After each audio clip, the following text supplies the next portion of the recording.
I've not slept in like 3 days. You should try sleeping. It's good for you. Hey everybody, it's the Alaboom. How's everybody doing? Woo! Woo! Yeah, it is 9:06 p.m. on September 7th, 2016. That would be Central Time for those of you who are recording this, which I doubt anybody is. What's new, everybody? Anything? So much, yeah. Really. Oh, yeah? Really. No, I got nothing going on too, other than working a lot today. We're getting ready. I might as well just get the commercial out of the way.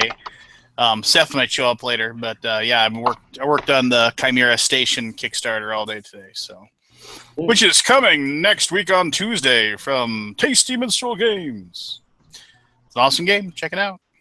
Hey, Anthony, if I were to send you a prototype of it, would you play it and then give your honest thoughts on like maybe a podcast that you record? You do that. I would, but I'm already backlogged with your stuff. I have Orleans Invasion and Guilds of London and the other game to talk about. Yeah, but this would be something that you could record and would release during the Kickstarter thing.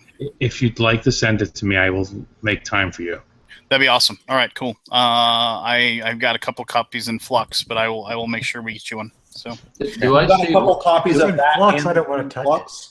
No, it isn't actually Flux, F-L-U-X-X. But hey, by the way, does anybody want a copy of Flux Dice? I don't even know how I got it, but somehow I was digging through my stuff the other day, and I found, and you actually need a copy of Flux to be able to use Flux Dice, and I don't own a single Flux game. So hey, our chat's disabled in the live stream. That's why. I already have a few copies of that. It's not live in the stream? It is live in the stream, but it says chat is disabled for the live stream. Really? Yeah, that's going to have 7 people really pissed off. Hold on. Hold on, it's working now after I reloaded. Never mind. You silly goose, you. Look what I got. Look what I got today, Lance. Ready? Hold on. Ready for some shameless self-promotion?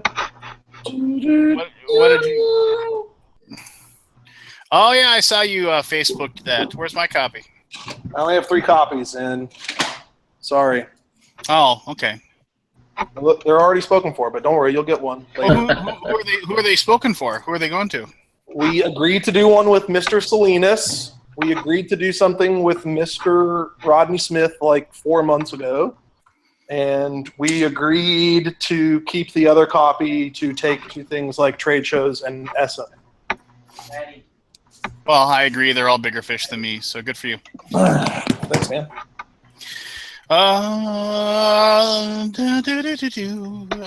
Yeah. Oh, hey, everybody. Chris is here. He actually reached out to Scott. Somehow, Chris knows that we exist on the interwebs, and we do our thing here. Oh, this is where I check out the background behind Chris and see what he's got. Okay, he's got a Silver Surfer print. That's pretty cool. It looks like you got some classic comic book art, maybe like the actual pencils or line drawings from like maybe some original something or other. Looks like Superman. Yeah, it looks like Superman. A Wonder Woman light switch. Yeah, Wonder Woman. Okay, so it looks like we got a comic book fan. That's good. Yeah. They made a comic book for Wonder Woman? Yes, they did. All right, I can't. The glare on that one. But is that Batman or is that Batgirl? Batman. All right. It sounded like you said Batgirl. You got a lot of DC, but only the one Marvel. So are you mostly a DC guy? Actually, no. I'm agnostic, but I probably am more Marvel guy. This is a lot of these are my girlfriend's prints. I got you. So, Chris, tell us your life story from DNA to this point, so the 7 people watching know what you're talking about. I'm actually just a fan, gamer, like watching the Alaboom, and I'm one of those guys who enjoys going on cruises and playing board games in a room. So I want to ask a lot about that, but did your girlfriend go with you? Is she a gamer? She did, and she's not, but she did go and play. We get her a badge. She comes to the room every now and then, but it's a perfect vacation for me. It's an opportunity to go to different ports and see what's going on there. But well, so tell me, days, we just played all day. If I told my wife that, hey, we're going to go on a cruise, but I'm going to be playing board games mostly, she'd tell me to jump into the ocean basically before that would happen. Gen Con with you, I don't buy it. Well, no, she goes to Gen Con because that's way different. I mean, She gets to see me. Well, yeah, but no, like you get up, you go into the dealer hall, and then you get done, and then it's just like, and then we have the rest of the evening to do whatever we want. I mean, and I didn't really play games at Gen Con. We just wandered around Indianapolis, went to places to eat and drink, and usually turned in fairly early. So, yeah. So yes, it is Chris from the chat. So this is one of our 7 fans, which is sad because now we don't have him watching. So we don't actually. Technically watching. That's true. So Chris, where are you from? I'm from. I say I'm from Boston. I was born in Texas, but spent most of the time in New England, and now I'm in Los Angeles. So all over the place. And what do you do when you're not on Google Hangouts? I work for an anti-piracy company. Yes. Have you captured Blackbeard? Nope, he's a very elusive fella. Yeah, all right. I'm sure you've never heard that joke prior to this moment. So. I gotta go. What, Keith? You got to restart, dude. You have like no connection. Horrible again. I have rebooted. All right, reboot it. We'll see you in a little bit. All right. So you went on the trip, right, Chris? All right. So is it mostly gaming, or is there other stuff that you do on VGG at sea? Actually, there's a lot of other things we do. I kind of make it a point not to make gaming the only thing that I do on the boat, simply because I don't want it to be work. I want it to be more like a fun thing. And I went last year because it was my 50th. And after the cruise, my girlfriend said, that's something I'd do again, and boom, I signed us up for the next 2 years. Nice. It was, you're in a moving hotel that brings you to the the things to see on the trip, instead of having to, deal with hotel and travel. It's funny, I listen to people who go to these big cons, and more of them are saying, it's getting so crowded, I don't know if it's worth it. And the great thing about this is the con it's on the boat. They brought all the latest Gen Con releases. So we had an opportunity to go down and check all those out. Plus we could bring up to 3 games each person. So you just bring some standbys that that you'd want to play in case nothing strikes your fancy. I gotcha. Go down is not usually a well-received term when on a boat. Just so you know. So how many people were there? I thought the number was around 75 this time. It was less than last year. But I hear next year's is going to be in the 200 range. It'll be the most people that they've had. How was the food? The food was pretty exceptional in the evenings and pretty pedestrian during the buffet. It's your standard casino fare, I'd say. All right. So, and what does it run you? What did it cost you to go? Depends on the room you get. We paid around $3,000, I think, total. All right. Apparently, piracy's paying off for you. Well, that's cool, man. I mean, do they do is it just games, or do they have events, or They have events. He runs it like a mini version of EGGCon. There are door prizes. There's a bring a game, take a game. They have a poker tournament. But most of it's just open gaming. a big old conference room with a row of games up there. I got to play London Dread. I got to see Captain Sonar. You didn't get to play Captain Sonar when you were on a boat? Nope, I saw a bunch of people doing it, but it never fit into my schedule.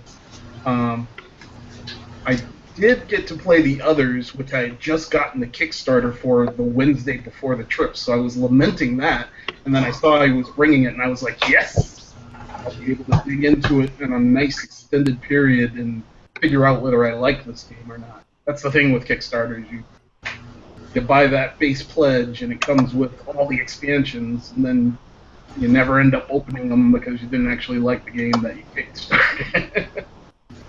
But this one, I think Eric Lang hit it out of the park. Very cool. Well, I mean, yeah, this is the Alaboom, so don't dive in and not ask any questions. I just wanted to kind of maybe plumb the depths of the information that you had as far as how I could maybe convince my wife to go. So, well, we went to Mayan ruins at Costa Maya, and then we had our feet nibbled at by fish in Honduras, and then we went scuba diving, or not scuba, snorkeling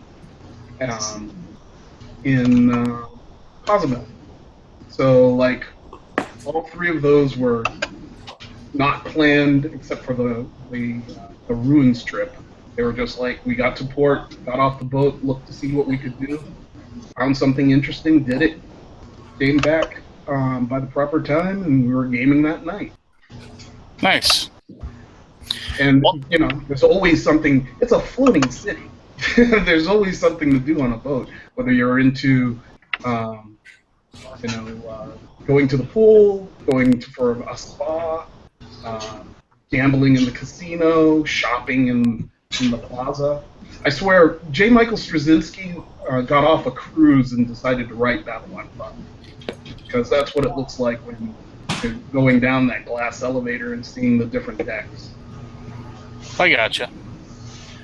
Well, great.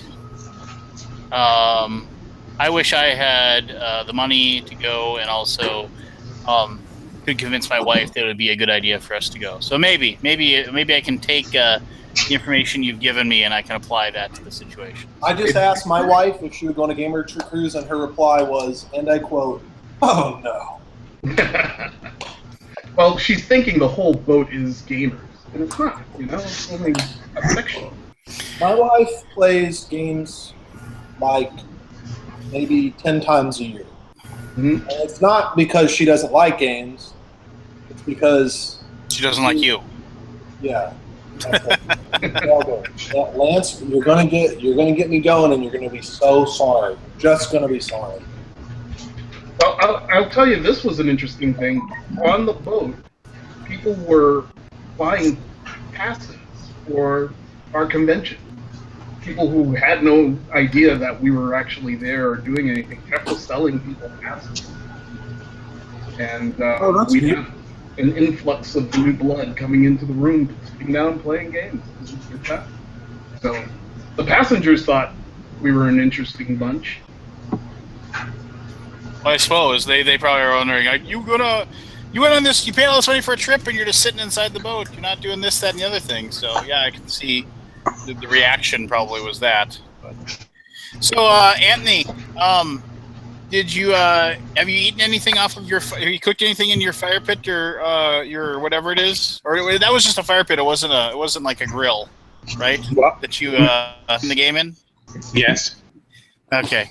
So I was wondering if you cooked anything on it since, so you could like taste the sadness in your food or something. No.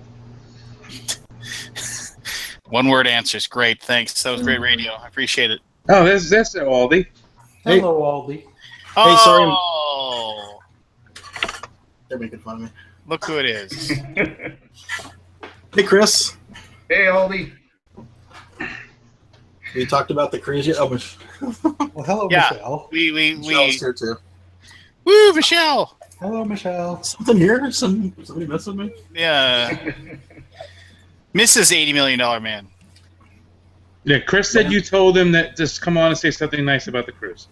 Yeah. No, we were going to talk about the games. Man, we played a crap ton of games.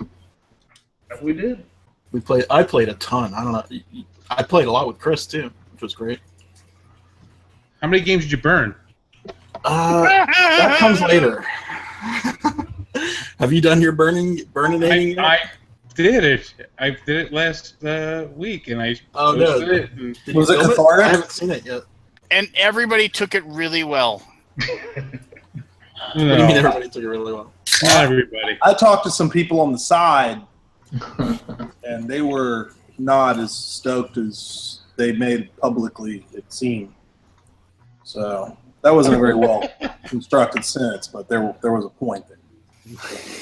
Well, Anthony got to take it. Somebody took it to him, and on the Twitter, on the tweetery, but Anthony was very respectful in his responses, and he was. Everyone's entitled to their opinion, and I don't besmirch anyone for not agreeing with what I did. Whoa, smirch. That was awesome. You should smirch more people. Well, you should smirch more people, for sure. So we add you to the list of board game defamations where get thrown in the trash can or off the roof. Well, see, the thing is, because Burn it. I didn't burn it because I didn't like it.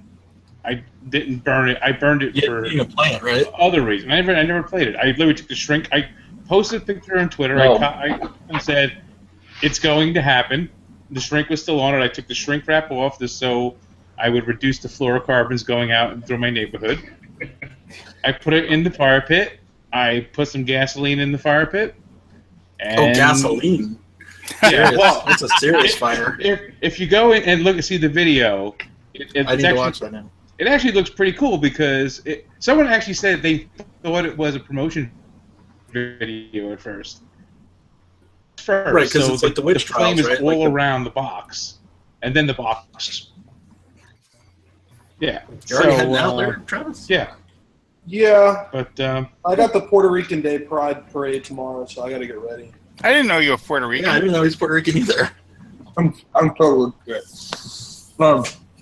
No, I haven't slept in 2 days, and my It was wife. 3 days before. Now it's 2. Oh, Lance!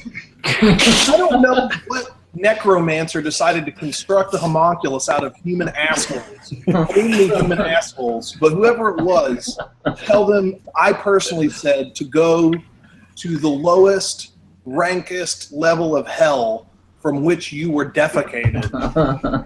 Stop being a contrarian. You're such a bastard. You said it was 3 days before, and now it's 2. I had to correct you because I haven't corrected anyone in 5 minutes. Hey, Chris, welcome to Travis's world.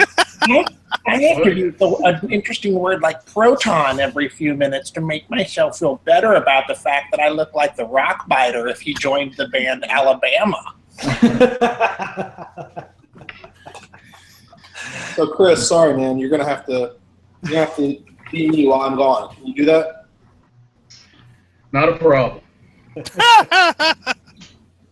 I love you, Travis. Yeah, I love you. Have fun in Alliance. Yeah, is anyone? Where is that? It's in Fort Wayne, so it's only 90 minutes north. Oh. What? Why is everything driving distance for you guys? It's Holy the shit. Midwest. I know, what the hell? We don't live on. We don't live Origins, on, Gen Con, because it's we all don't live like in a right there. gun-riddled archipelago like you do. Technically, with very few exceptions, everything within driving distance. It's just amount of time. If you love board gaming, just don't live on the West Coast. That's sorry, Chris. Just there's nothing. There's LA, and then you drive for like 8 hours to go. They got a convention like every other week out there, so. When I used to play in a band and we go on tour, it's like you drive like 2 days across the nothing that is the Midwest into whatever that shit is before you get to the West Coast. I don't know what that's, the mountain time zone. And then you're in LA and you play like weeks worth of shows in LA. And then you go to San Francisco and you play one show. And then you go to Portland and then you go to Seattle. And then you go, I guess we're going to Idaho. and then Have you seen the movie Green Room yet? Uh-uh. Oh my gosh, you got to see Green Room. Highly agree. I won't spoil. I'm not going to spoil anything about it. Just go rent it or watch Actually, it. you know what, Forrest? Are you going to be at the Alliance show? It's in your backyard. You talking about behind the green door? No, it's still green. I don't think I'm invited to that. Isn't that I don't even know what that means. It's a It's a pornography. classic old pornography movie about like orgies or something. Wasn't in that Videodrome? Was it in Videodrome? The Videodromes where like James Caan like reaches into his chest and James pulls Woods. James Woods. James Woods, yeah. So you're allowed to correct me when you're actually. Oh man, that's so great. That had an effect on me as a kid for sure. I will say this because Green Room is quite good. I will say this: you will look at Patrick Stewart differently. Oh my god, that movie is just evil, man. Yeah, and it gets you like right away. Yeah, you will look at Patrick Stewart differently forever after that movie. So, all right, no spoilers. No spoilers. Well, okay, so this is what happens in the movie. I don't even want to set it up. Yeah, no, it's just just watch it. It's worth it, and it's like intense. Yeah, I think it's at my Redbox. Actually, I think I saw it there. I think it's like on Redbox too. Is it on Netflix? I actually had this like this is how dumb I am. So when Redbox came out and they had this whole thing with those movies and everything coming out, and like it was like basically Redbox like killed whatever last vestige that video stores had, because it was just like. Right. Yeah, I mean, commoditized, basically. Yeah, totally. And then I was sitting there. I was like, wait a minute.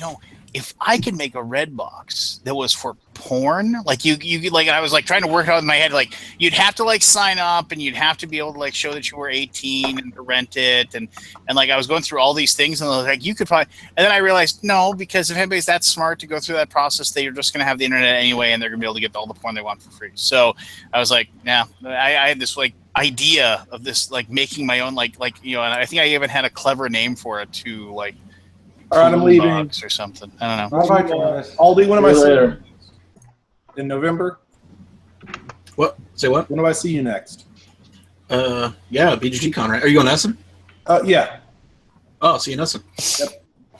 Is this your first time? My first time, and I don't like flying, so. Oh, then we gotta go to Der Luva. I'm really hoping I'm unconscious when we get to that halfway point in the Atlantic, because it's nothing.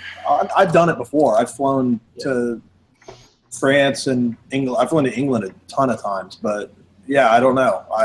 The hardest part for me is like getting off the plane and acting like a human, because it's like I just feel like I have jet lag real bad.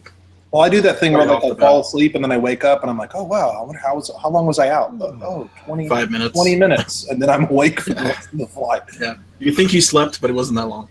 Yeah, unlike my wife, he falls asleep as soon as. What hall are you in? Do you know what hall you're in? I have it somewhere, but I don't know.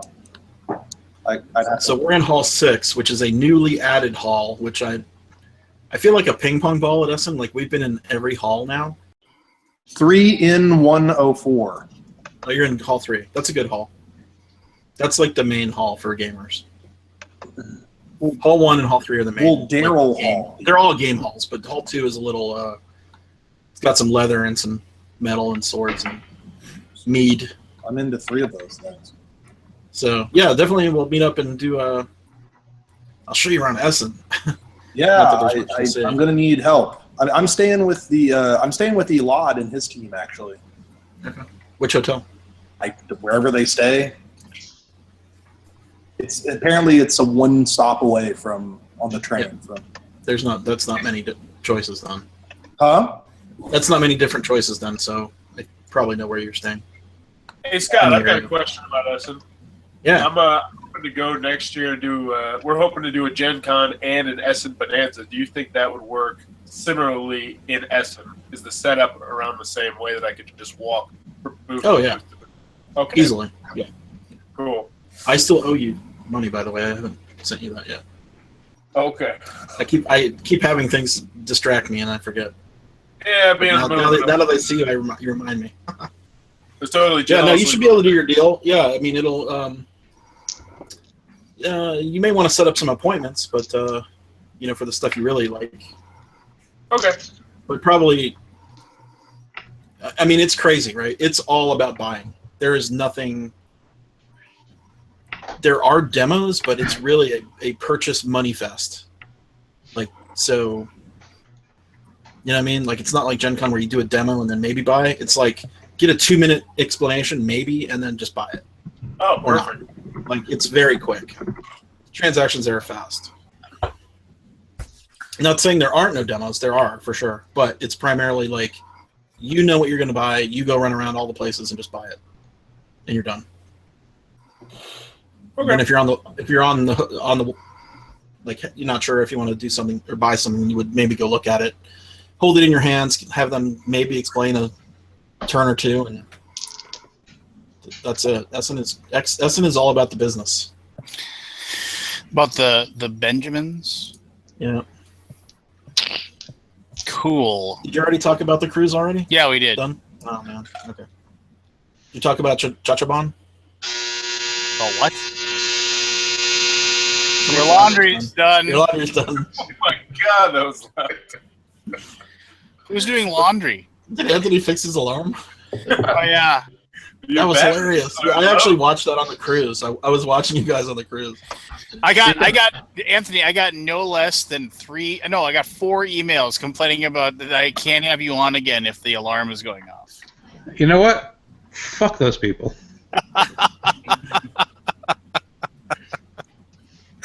So Andrew from Nerd Night had his alarm going off for a year. Apparently, nobody in the house could hear it. They didn't. It just went through their. They just couldn't detect it. Well, how did they know it was going off then for a year? Well, no, because he was doing Nerd Night. I was watching Nerd Night. I'm like, hey man, fix your alarm. Like for many, many, many episodes in a row, it was broken. That's weeks and weeks of time. Nerd Night's moving to Tuesdays now, and it's like going to be at noon. Are they? Yeah, so it's not going to be at night anymore. Noon? Yeah. Wait, how is that possible? No, not Nerd Night. Maple syrup, right? Maple syrup. That's right. Maple syrup. Yeah. Well, that doesn't make any sense to me. Like, well, whatever. People they might get more viewers at because you're at work during the day. Our viewership for Gen Con stuff is up during the day.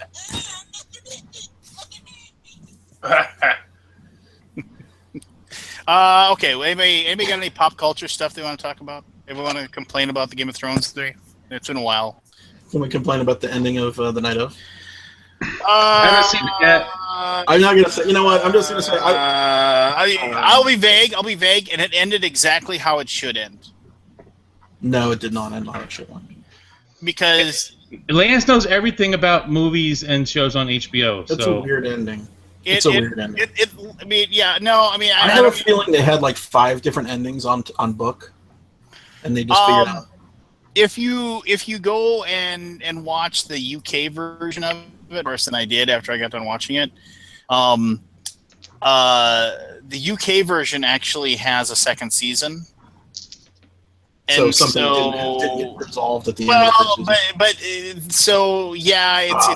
It sucks. We can't talk about the ending now, so whatever. Yeah. So, and this was they were thinking about having another season for this, but since it was really Gandolfini that was really pushing to have it done. Yeah, they just wrapped it up. Exactly. They wrapped it up very tidily, I'll have to say. Yeah. So I mean that's the end of that. Yeah, that's the end of that. The other thing is, that was I really enjoyed it. I thought it was. I think the show is awesome. It's worth watching for sure. And Turturro is really. I have certainly seen shows with worse endings. Yes. Battlestar Galactica. Excellent. All right. Well, there is one thing that I actually have to do because Barry's not here, unfortunately. But we are going to try to do the role-playing game thing again. And the last time we tried to do it, we had like a mess of people that everybody couldn't get together. And so like the stalwart Alaboomers plus Mr. Lowry seasoning salt. Somebody's got to call you that, right? Lowry seasoning salt? Nobody's called me that in over 15 years. Really? Yeah. That's because everybody's moved on to Durkee at this point. Yeah, no. Lowry's is so good. It is. There's 2 places in town they're like local stores. One's called Grand Junction, which has fresh cut. Why are you rubbing your face, Scott? Are you better than me? The story. No, just tangent. like of course, Lance has a story about fucking salt. There's 2 stores. How could he not? How could he not? All right, no, let's please. So if you guys ever come to Fargo in this area, there's a sandwich shop called Grand Junction, and they have really good hot subs. But they have fresh cut fries that they then season with Lowry's. You think that wouldn't be that big of a deal, but I don't know. There's something they do with they're just amazing. And then there are there's a taco place called Taco John's, and they have what they call potato olays, which are like these basically little tiny hash browns, but also seasoned with just Lowry's, and they're also amazing too for some reason. But yeah, it's just and I know all they're doing is adding Lowry's, but I'll be damned if I can make that stuff at home. I can't make tater tots. Every time I put Lowry's on something here, I hate it. Yeah, it messes it up. I don't know why. Yes, but yeah, in the wild, Lowry's is great, but at home, popcorn popped in bacon grease with Lowry's seasoned salt. My uncle used to make it as the best popcorn. Bacon grease. Yeah, I've read that too. Like bacon grease making popcorn is good, and I've done it once or twice. It is pretty amazing. With seasoned salt specifically, yeah. Yeah, it's amazing. Horrible, but it's amazing. Yeah, I've made. Wait, you have a place called Taco John's? Yeah. Yeah, it's amazing. Is it a taco truck, or is it a store? No, it's a store, and it's actually a chain. But it's really upper Midwest. You can only I think it's South Dakota, North Dakota, Minnesota. No, I don't think so. What the heck was that? Was that a didgeridoo or something? It seems like David has this disgusted look on his face. Like, I can't believe you guys are talking like tacos. No. It's just because it flashes up right when the screen flashes. No, Taco John's and Taco Tuesday, baby. Two hard shell tacos for $1. I'm looking forward to all the taco trucks, man. I could use more taco trucks in the state. Taco John's is it's good stuff. Now I want to go to Taco John's. It's so much better than people are like, oh yeah, it's like Taco John's and people are like, oh, it's like Taco Bell. It's like, no, it's like 1,000 times better than Taco Bell. But that's not hard. Well, but I mean, it's sure. I get it. Don't you? Did you guys talk about board games already? Did you already cut through it? I was only 15 minutes after 9. So what? See, there's you can't really see it in this picture, but there's John Taco. Is that John? That's Taco? John. That is John the Taco. John the Taco, yep. And his hat is a taco. It isn't a sombrero. It's actually a taco. That's smart. That's smart. It is smart. There may have used to have been one in Bloomington. Like a sun blocker and a food item. Yes. And he's happy because he's a taco, and tacos are happy. All right. Well, Chris, did you talk about London Dread yet? Nope, we didn't really talk games. We didn't talk games. What? Give me your 30-second rundown of London Dread. Terrible rulebook. It's got a lot of problems. Needs a rewrite. There's paragraph missing. There's literally missing rules, which is amazing. I mean, Renegade needs to fix it because it's a Grey Fox. It's amazing. It's a very cool 12-minute co-op, and then you resolve it, which takes maybe took us a half an hour to resolve the 12-minute game. Yep. But it builds up to this really cool finale against a protagonist or an antagonist, and we played it 3-player with Chris and I and Janet, and then Janet, yes. You played it again later, 4-player, Chris. Yep. Did you lose that game? It looked like you were going to lose that game. We terribly lost that game, but once again, we had the wrong rules when we got to the solution at the end. Did you make it to the finale?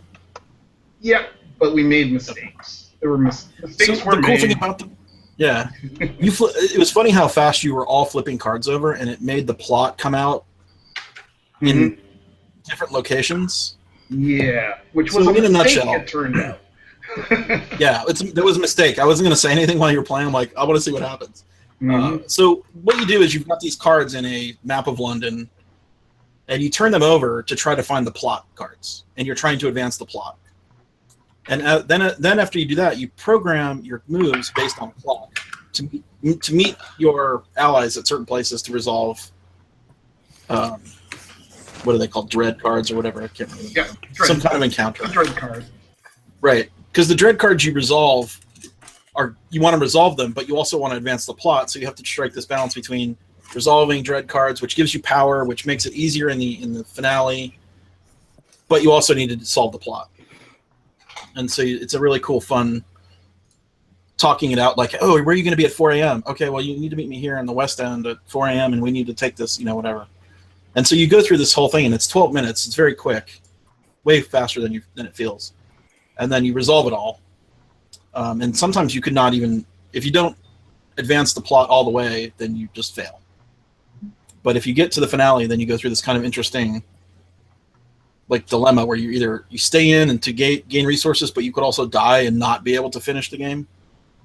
Yep. So it's a pretty cool one. It's a pretty cool co-op that I hadn't really. I mean, it's a little Space Alert kinda, because the real time thing where you're planning and plotting at certain times. Gotcha.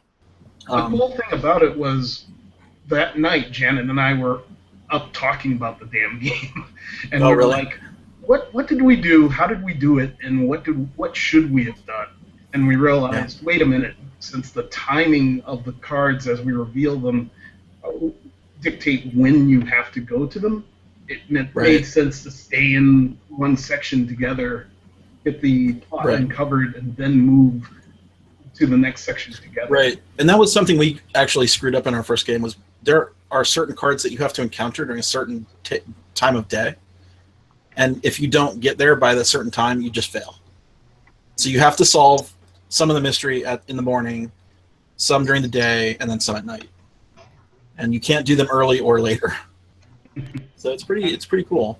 And we only played the first scenario. There's multiple scenarios. It's a story, but it's random every time. So you don't, it's infinitely replayable. And there's different characters that have different abilities, and they also have this cool mechanic where the mechanicism that you it's a character what do they call that? The virtue? Virtue? No, not the virtue. The deck of 6 cards. The personality cards. The personality cards. Yeah. So you have 6 personality cards, and you just draw one at random, and it could be just a complete and utter fail. Like you freeze up or you get scared or whatever, and you don't contribute anything to the solving of the encounter. But it comes out at the worst time. It was just hilarious because we would be like, oh, we need this card to be good, and we flip it over and it's like death. So it's cool. That's a neat little twist on a kind of adds a random factor to the game, which was kind of fun. Yep, you think you've got it in the bag, you've got way more than you need to actually solve the thing, and then you pull the wrong personality card when you're resolving a plot, and suddenly you're up the creek. Yeah. And you could start burning through those investigations. Right, and as you solve cards, it gives you power to solve other investigations later, which is kind of a neat resource management type thing. It bolsters your confidence, so you get more resources. Yeah. It's a nice game. I fully did not expect that to be as cool as it was. I usually don't like it. It took us a little while to work through it, and obviously we missed some rules because the rules were not in the rule book. They were in the sidebars or whatever. The example. Yeah, the example talked about you having a hand, and there's no rule about you having a hand ever. Yeah. So, in order to figure it out, we went to the BGG site, and there's a 20-second video up there with the designer saying, in the end game, everybody gets a die, and everybody gets to take the investigation deck and deal an equal amount, and you can see those cards versus randomly pulling them in order to resolve the challenges. Yeah, it was quite. The rulebook is quite messed up, and maybe it just something didn't get edited properly, like in a bit of a rush kind of thing, or it got changed after the fact. I don't know. My guess is it just got bumped off. There's a nice big chunk of blank space in the rulebook where it should be. Oh, is there? Okay. Yeah, and I think it got kerned off the page. Very possible. But if you like co-ops, it's a good one and different. Yep. In the world of like electronic gaming, did you see the PS4 Pro got announced? No, what's that? It's gonna be like, it's gonna cost $400, which is pretty Oh, is it the price. upgradable console? It's It's able to play games in 4K. It's gonna have a terabyte hard drive. Yeah, they haven't listed off all the specs on it yet. 400 is not bad for that. No, it's not actually. It's one of those things where it's like, also it's going to it's totally better than anything that Xbox has even considered making. It's really weird how like Xbox One will still exist and things like that, and Xbox will still do, but the Microsoft console is dying now. It's nobody. It's dead. It's dead. I think it's dead. I mean, people haven't really talked about it, but I mean, they just aren't really coming out with anything new. The support for it just doesn't seem to be there anymore. Lance, you do know Scorpio's coming out next year, right? Which is actually a more powerful console than the one that they just announced for PlayStation. Well, that's next year. That's forever from now. I don't know. I don't know, but I mean, if you look at like the sales for like Xbox stuff, it's just not. I don't know. I mean, maybe Scorpio will revitalize it. I don't know. I mean, I think all the next generation consoles are really weak on content, period, because there's nothing drawing me at this point. Is there a new Halo coming out? I see. I mean, I'm not into Halo, so I don't know. 2 million sales difference as of 6 hours ago. Lance, 2 million? Yeah, that's it. I don't think we can start pouring dirt on the Xbox and Microsoft because of 2 million difference. I don't know. I'm just saying. That's a lot, though. That is a lot. The Wii's at. I'm not saying it's dead, but the Wii just from anecdote. Say again. The Wii's at 5.7, but what's really interesting, I actually just watched a video on IGN about it. It's on the front page. It's called the Microsoft HoloVision, I think it is. Yeah. HoloLens, yeah. It looks insane. They had like an actual demo of it, and I don't know. I'm a Microsoft fanboy though, so take everything I say with a grain of salt. Well, that's just it. And this is once again anecdotal, but my Microsoft friends, all of them broke down and purchased a PS4. I mean, they just did. All of them have they have both Xbox One and PS4 in their house because they just were like, well, I still want to have my Xbox stuff, but I mean, like, the PS4 they say, they all were like, this just runs better, and the games look better on this in comparison. So once again, anecdotal. I don't own both. I've been a PlayStation person from the beginning. So, but yeah, I mean, it's just like, I don't know. It's and like in Japan, I mean, people just don't play Xbox in Japan. They just don't. Those numbers are comical. The only reason I turn my Xbox on is to get the gold games, and I don't even play them. It's just like, okay, well, I've signed up for a year of gold, so I have to download the game. Like and I don't play them. Me and my son just got Ark Survival Evolved, which is amazing.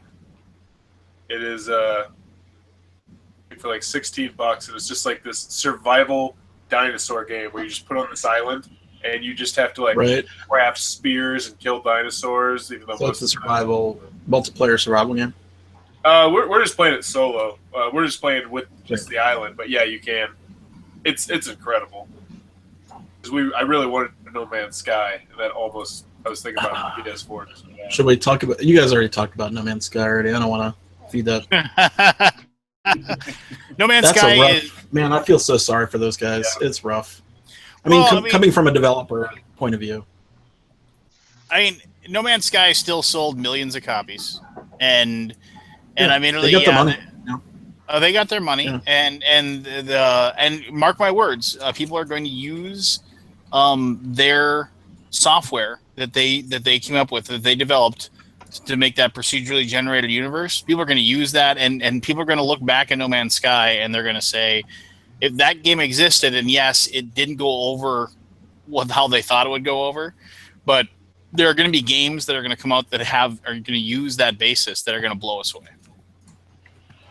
Admittedly, I mean, Right, we did our predictions a couple weeks Yeah, ago. So. yeah, we did. Yeah, so which was fun.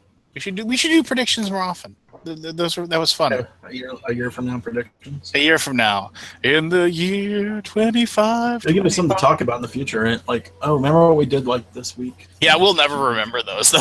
No, if I set it up in my calendar, it'll tell me. I mean, I just Google calendar. And I cannot remember anything anymore. It's all calendared. We might hate each other by then. Wait, Lance has told the same story 6 times in the year we've been doing this.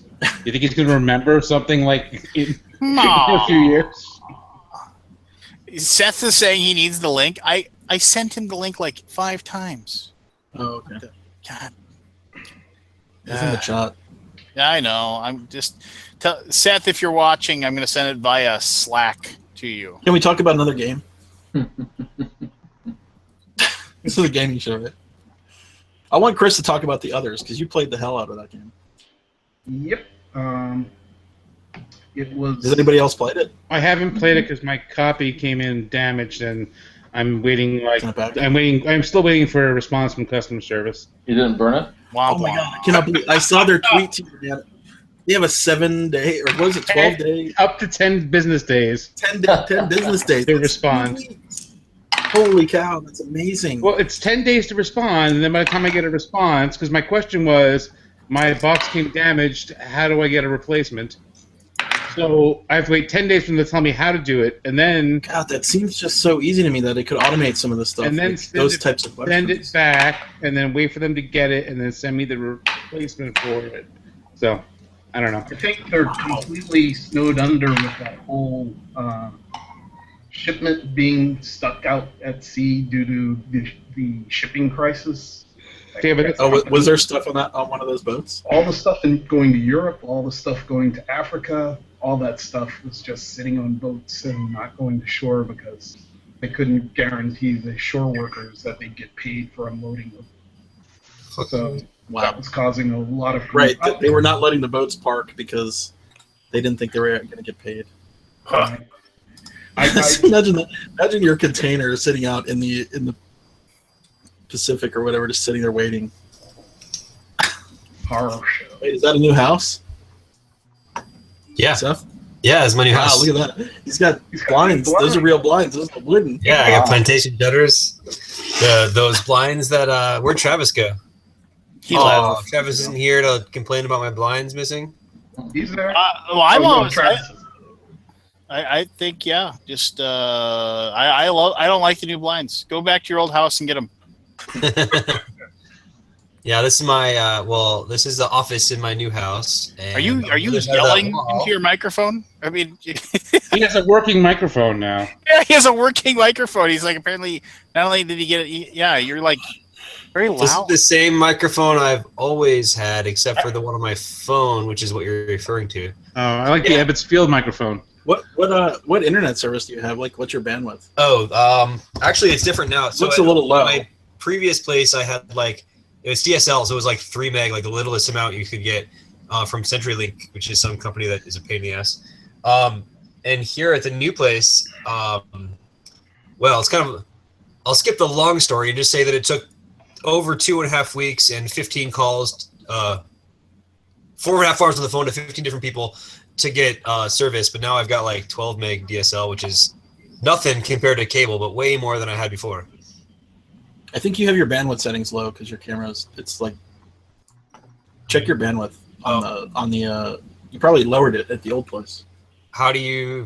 You can crank it up now.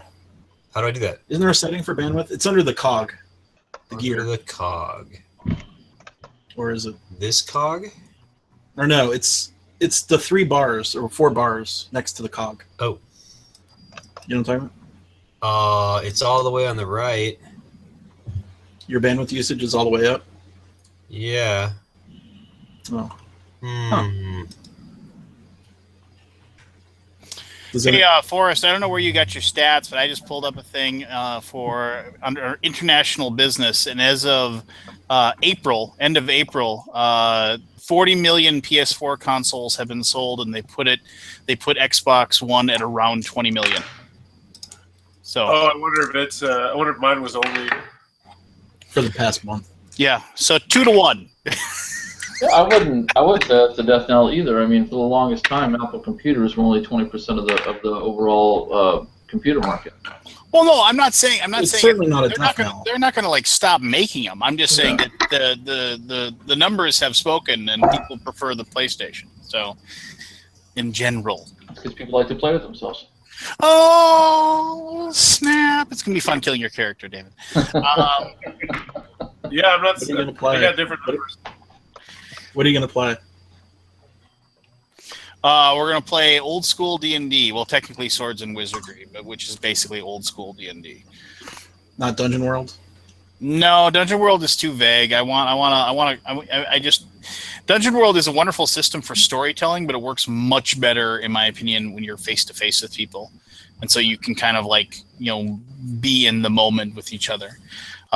Swords and Wizardry is just it's very straightforward and very, like I said, very old school. I mean, it's just like roll a d20 and like 2-weapon fighting. It doesn't give you 2 attacks. It just gives you a +1 to hit.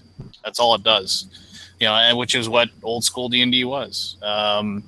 If you're fighting with the shield, I mean that was the big decision. If you fought with a 2-handed weapon, you did +1 damage. If you fought 2-weapon fighting, you got a +1 to hit, and if you use a shield, you got a bonus of -1 to your armor class. So, like as a fighter, that's what you had to choose between. But that was back when, like, basically, and Swords and Wizardry does make it a little bit different. They actually do give you different damage types. But that was back when D&D, everything did 1d6 damage. Didn't matter what your weapon was. It was 1d6. And then and the monsters you fought did 1d6 as well. And then the thing is that monsters, though, as they got bigger, they got to roll another d6. So when you ran into an ogre, it did 2d6 damage. But that was huge back then, because you had to remember you didn't have +8 to your hit points every time you gained a level. So your fighter was running around with, a second level fighter was running with like 14 hit points. Well, you ran into an ogre, you were like, run, get away from this guy, because he's 2 hits and he's killing anybody in the party. So I don't know. It's I prefer old school because it teaches. So what do players. you do when people die? What do you just re-roll? Yeah, you meet him at the next bar. That's why you have a big town nearby that has and then I can remember playing old school D&D where people were still in the process of remaking their character. And having that character die, as they're making up that character, like buying the equipment, because there was an adventure where there was this thief, and it was like, oh, we need you to open up this chest, and he ran into a poison trap, and then he didn't roll well enough, so the poison killed him, and they're like, well, we need another thief, so make another thief. And so he was in the process of rolling up. My friend Joe, he was in the process of rolling up the character, and they needed him to open up another like trap, and then the next trap killed him while he was still making that character. So like in the process of like 20 minutes, he had gone through 2 characters. It was hilarious. But see, that was like when you actually got to like 3rd or 4th level, it was really something huge, because you had actually like been clever enough and lucky enough and crafty enough to pull it off, so it's and the big thing was that experience, like now in like I could talk forever about RPGs and the evolution of RPGs, but you can talk forever about everything. Thank you, Keith. But anyway, so like now with RPGs, it's like everything is worth thousands and thousands of experience points. Like if you and so it's like, oh, you killed this, It's like a power creep, right? Yeah, and so but back in the day, fighting monsters, like you got the same experience points for fighting the monster, running away from the monster, tricking the monster, having a conversation with the monster, bargaining with the monster, bribing the monster, any of the things, and you got the exact same amount of experience points for dealing with it in any of those ways. The real experience came from treasure. That's what it was. It's like, so if you got out of the dungeon and you had found like 3,000 gold, that was 3,000 experience, and that was huge. Whereas those 6 orcs you killed, they were worth 60 experience total. So it was, I don't know. That's the D&D that I like. It's because it teaches the players to be clever, not to rely on a bunch of skills and feats and powers and what have you. So anyway, there you go. That's my little diatribe about old school D&D. What are you doing, Keith? Anthony, do you have hair on your arm after that? Yeah. What did you say? Do you still have hair on your arms? Yeah. That flame, man. Looked like it licked your hand a little bit there. No. No? Okay. So we talked about what exactly they did on Kickstarter, because I'm curious. Who did on what on Kickstarter? The Salem dudes that elicited the burning. Well, Anthony, you want to take the floor? I have talked about this so many times. Well, but I think Forrest wants to know. Can you just tell Forrest, please? All right. So Forrest, it's more enjoyable to read it because when you sit there and you go to yourself, "Oh my God, really?" But so basically, I mean, I don't have a problem with people being late for whatever reason. I mean, granted, you're doing your first Kickstarter, you're not experienced, things are going to happen. You know, your artist could flake out on you whenever, so on and so forth. And I've been involved in Kickstarters that turn into crap shows for other reasons. I mean, we talked about the Torn Armor one, where basically they had these amazing miniatures in it, and both miniature studios they contracted with basically crapped out on them, so everyone got cardboard standees. So during the campaign, the person who designed the game, who was running the Kickstarter,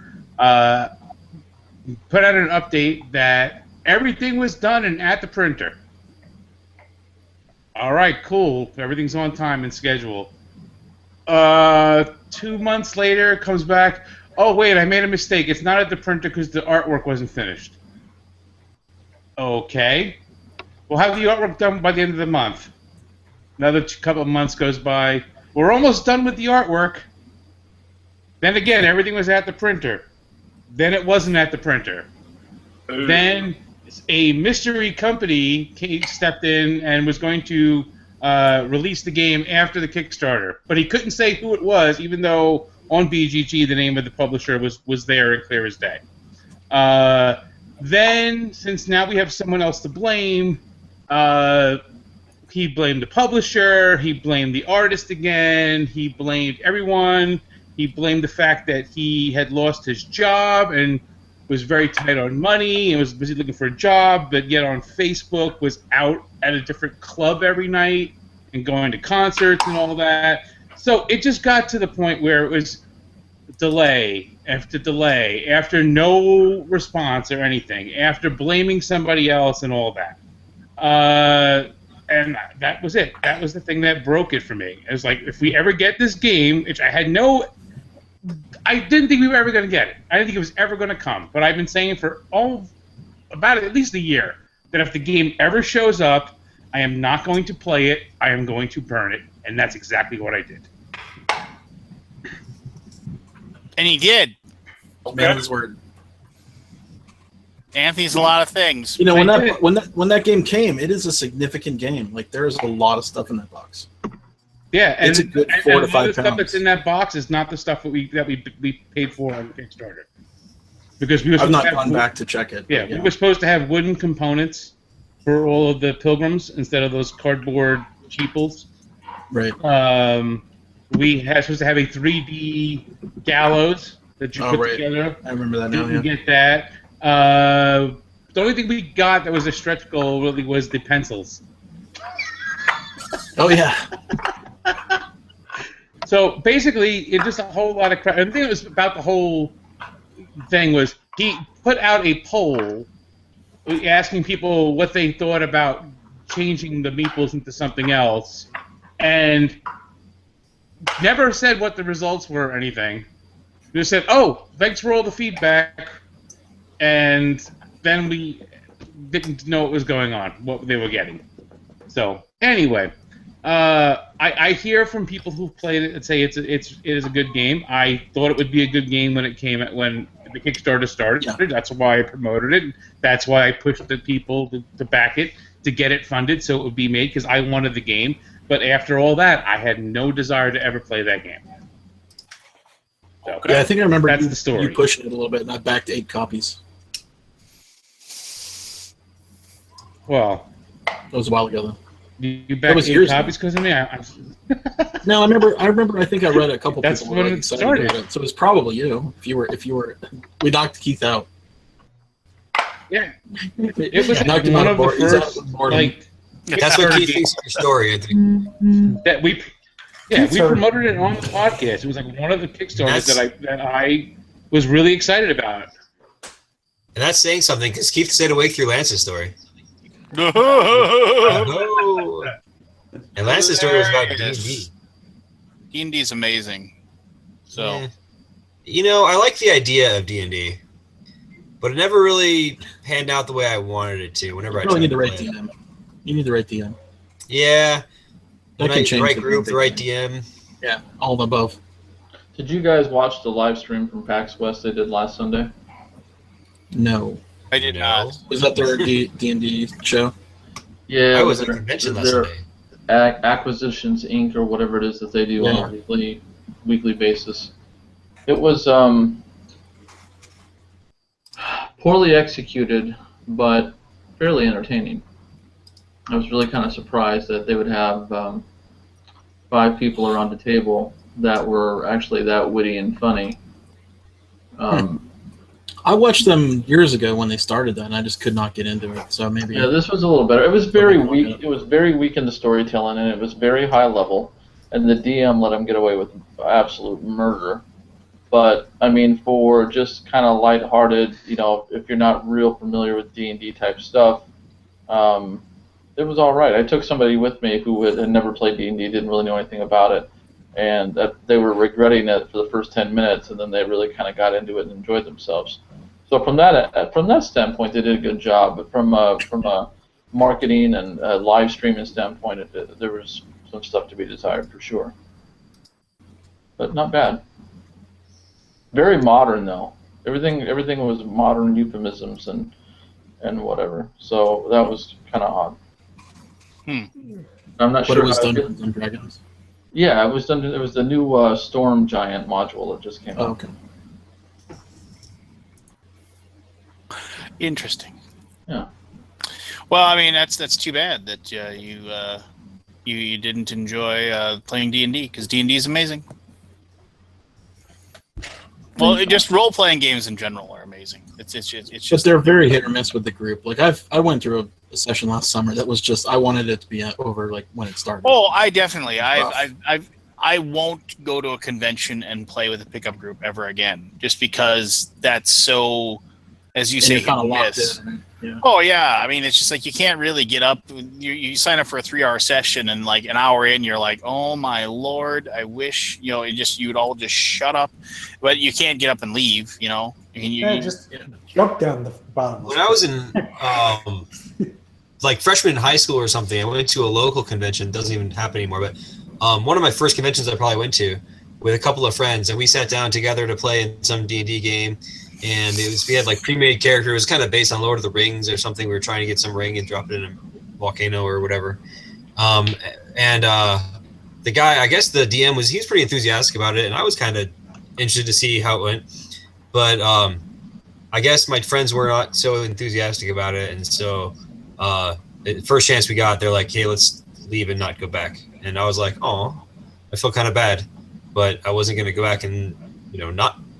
Without my friends, so yeah, we actually did get up and leave in the middle of a session, and I thought that was kind of too bad for the GM, probably. I want to play Call of Cthulhu 7th edition. I love that game.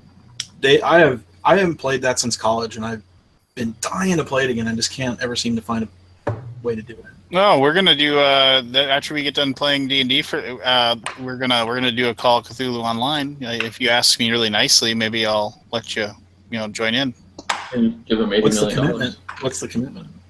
I don't know. Like once every 2 or 3 weeks, we'll get together and play. I can do that. It's not That'll really be awesome. I mean, we sit here and talk about nothing for 5 hours a week, so that's easy for me. Yeah, exactly. What? Oh, Barry! Hey, Barry. Holy cow!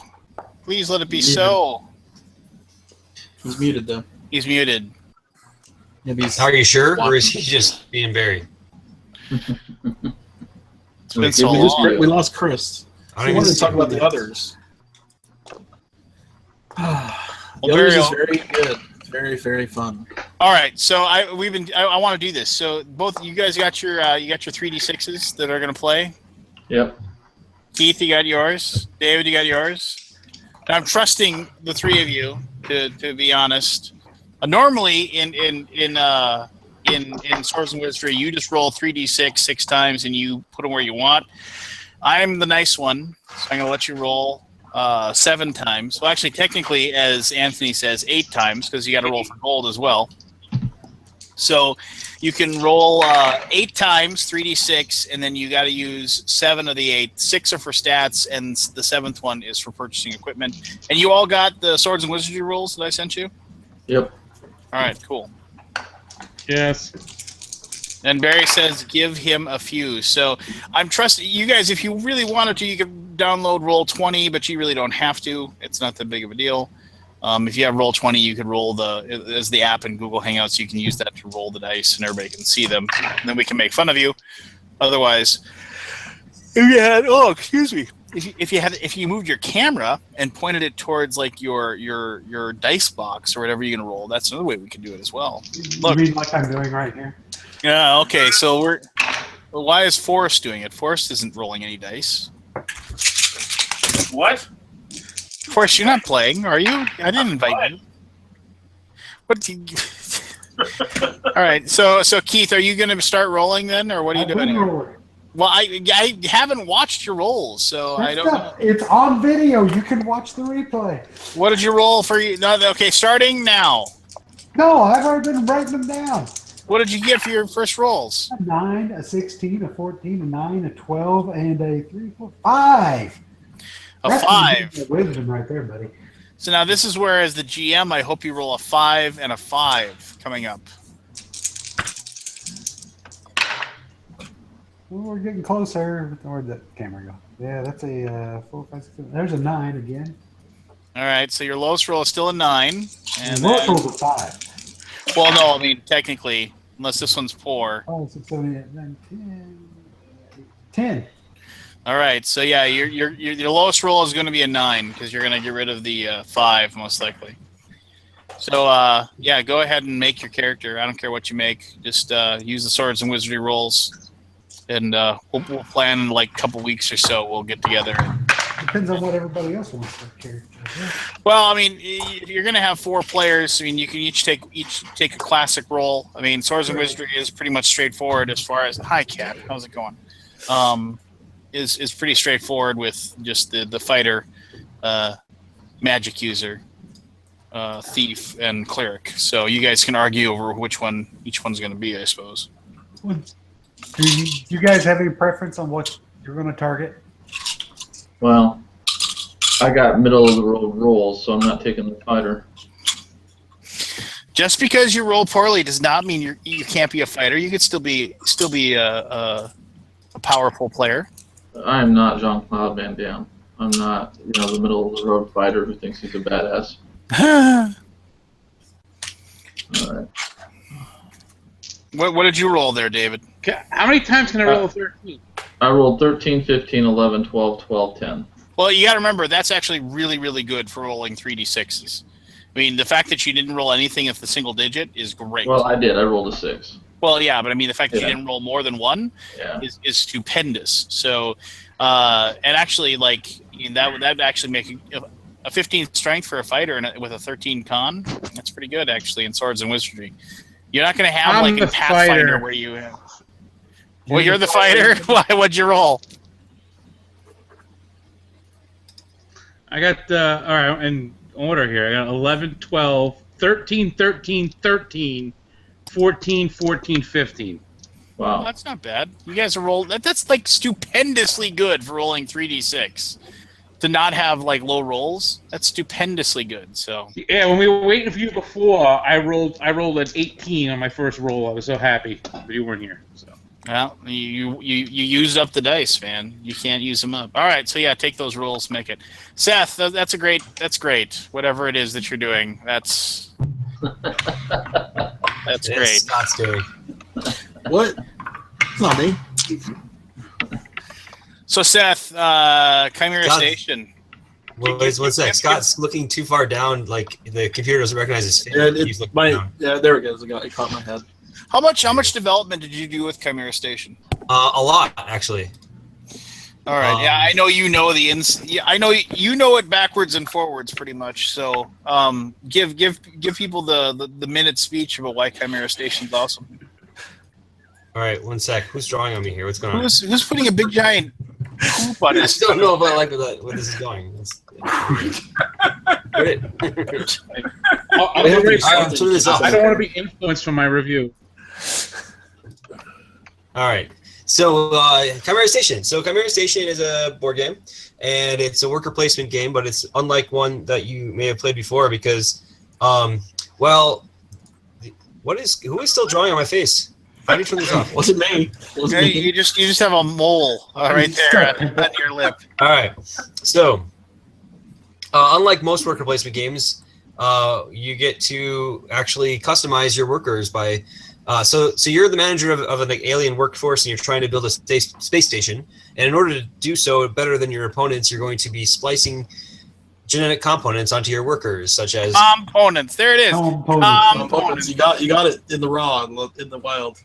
Components? Yeah, Michelle gets on me for that as well. It's components, perhaps. I say components. So in any case, you've got claws and brains and tentacles and leaves that you can splice onto your workers to make them better at certain jobs. And each of those components has a different sort of thing that it helps you with. For example, in most worker placement games, once somebody's gone to a space that you wanted, you can't go there anymore. But if you have a claw on your claw worker can displace the person that's in your way, knock them out of the way. So claws will help you make sure you can get the space you want. Tentacles will help you grab up extra resources. Whenever you get resources, you get an extra resource of that type. Well, brains help you get points because they help you work smarter, not harder. And what's left? Leaves help you feed your workers so they don't have to go hungry. So the fact that you can kind of customize your workers is what sets this one apart. And that's the premise. That's the basic premise. Other than that, it's largely a straightforward worker placement game. However, it's got some other things going for it as well. That's a lot of there's some kind of combo-y. You can combo up actions and end up getting some really big turns, which are fun. And there's kind of a sandbox feel where you can take lots of different approaches to get points.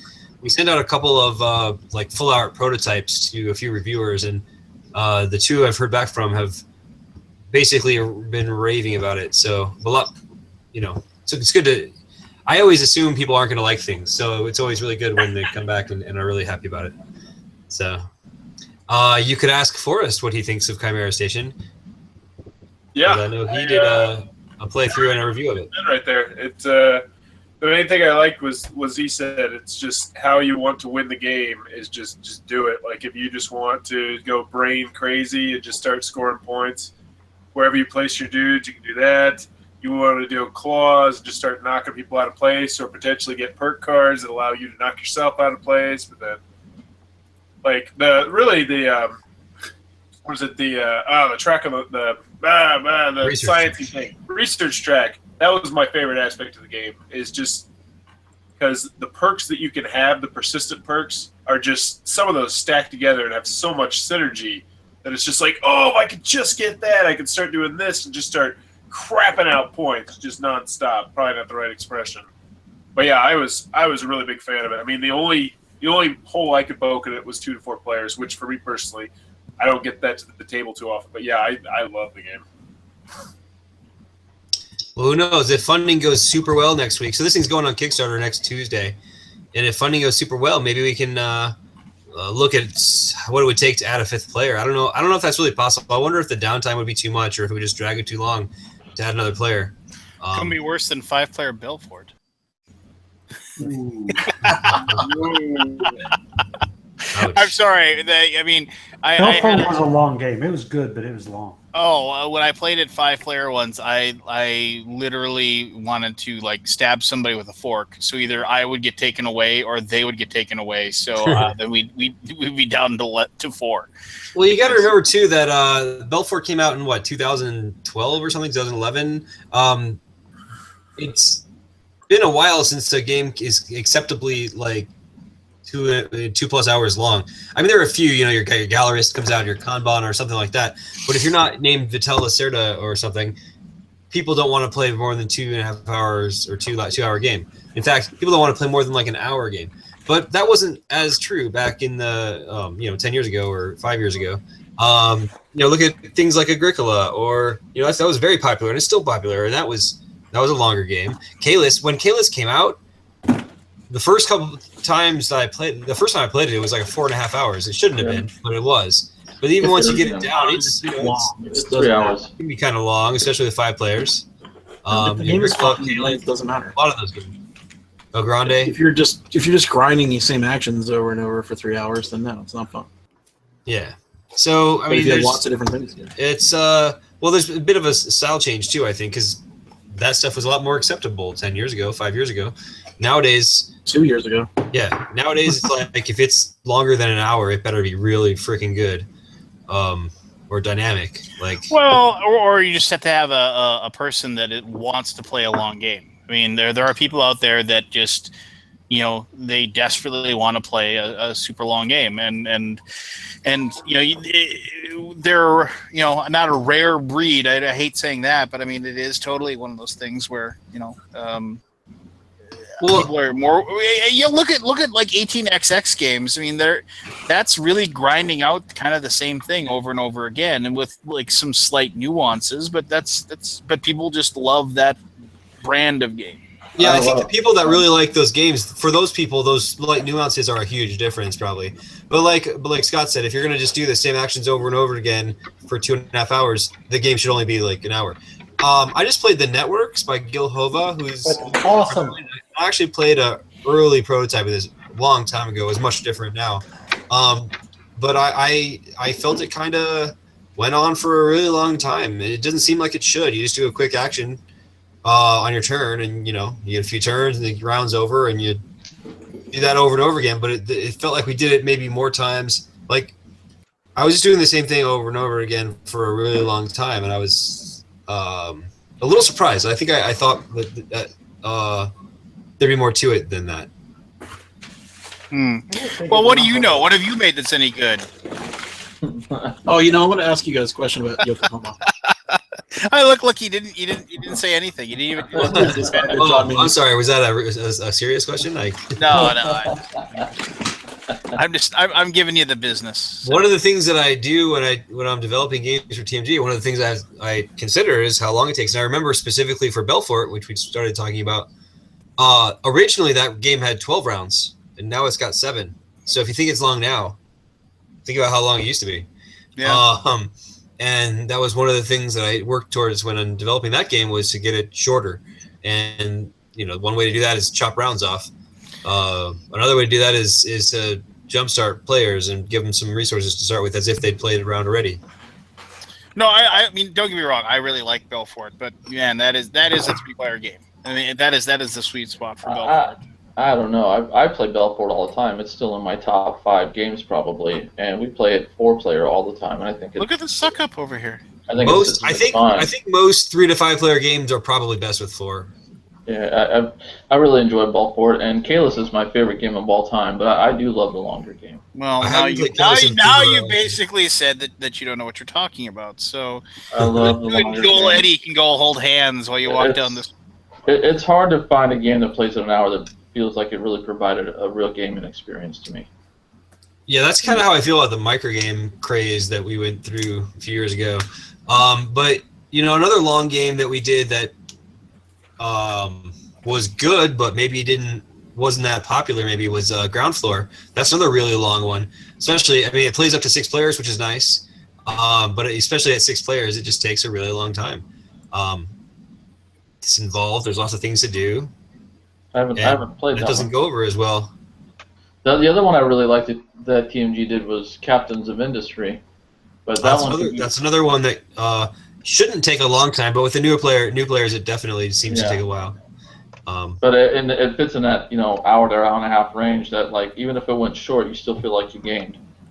Yeah, that's pretty solid too. Yeah. I kind of wish those couple games, Ground Floor, Captains of Industry, City Hall too. these are all some TMG titles that I feel like they didn't, get as popular or as I maybe thought they would, or as I thought they deserved to be. I thought they were really solid games that just, I don't know if it's because they were long or because something about the theme or the art that didn't go over well, or maybe it's just the TMG audience doesn't like that kind of game. But those are some ones that I thought were better than you'd think they were by looking at, I don't know, ratings and sales, I guess. Didn't Captains of Industry get kind of broken after it got released though? There was like some kind of degenerate thing that got found out. I don't think so. Like Chad was telling me about that. No? Oh, I don't know about that. There's a thing. I suspect what you might be talking about is, so you make your own prices in that game. You make resources and you set your price, and people have to buy the lowest priced item. So sometimes what happens is people will be like, they'll kind of crash the market. They'll just price everything at 0 so that their stuff will get bought. And then if one person does that and the other players might say, oh, I better do that too, or I'm not going to get my stuff bought. And then everybody crashes the markets to 0. And one could argue that breaks the game, only it doesn't. It might be a little bit of a group thing. Kind of thing. Like if everyone does that all the time, it's not really ideal, and it also it might make the game kind of lame or whatever. And I think that's, if I remember correctly, that's what Chad was talking about. They didn't like that dynamic, but I don't know that it's a broken mechanic. I just think it's a dynamic that kind just of a weird like edge case that kind of makes it not fun. It's not necessarily an edge case. I think it's more of a group thing. Yeah, group like I don't know. In eminent domain, there's a lot of groupthink, and I see a lot of groups will play it and be like, oh, the only thing that's good to do is colonize. And so we just colonized, and that was it. And if they never play the game again, they'll think, oh, that game was terrible. There was only one. Half the cards don't mean anything. But then, they play that game again, and somebody tries something like heavy warfare. They go, oh my gosh, warfare is the same group. It's like, oh my gosh, warfare is so overpowered, and they all do that. And then somebody tries some other combination. And so, I mean, that's this example of like how groupthink can really affect your opinions. Who's doing magic over here? Keith, it's awesome. He's got his wand out. Doing the 3 ball trick. No. Balls and cups. He's got his wand out. He's playing with his balls. I played Yokohama on the cruise. I played Yokohama. I was playing with my That's balls good. on the air. So you played Yokohama. What do you have to say? Played it twice. First game I didn't know what was going on. Second game I had a plan. Yeah, but it didn't do well. Did you enjoy the process? The orders ran out very quickly. 2 people were just selling orders every turn or every other turn. Just to make sure, you're only allowed 3 orders in hand, right? If people weren't like overdrawing. No, yeah. The game was over before I knew it. So it's kind of weird. Like, has that order number been very strategically set, like based on number of players? Well, I don't know. The number of orders is based on number of players. I don't know how strategically set that is. Hisashi would know. It just felt very quick. But well, like so if somebody, Scott, if somebody uses that, like they're going through their orders really, really quick, you know how you prevent that? You play better. Right. No, I'm actually really excited for the Yokohama artworks. All pretty much fun, I think. Are they redoing those technologies? What the layout, the art, the graphic design got an overhaul, and it looks really nice now. I just looked at the rule book. I basically rewrote the whole rule book, which I think is more clear now. The rule book wasn't terrible. It wasn't terrible, but there were actually some errors, like mismatches between the area boards and there was some information terminology and some typos and whatnot.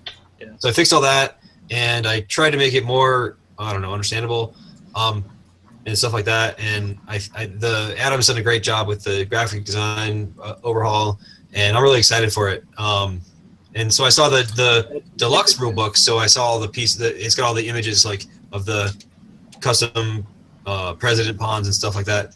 And now I think he's just making the regular version rule book with the graphics, with the retail graphics. And I think that's it. I think it's going to get printed after that.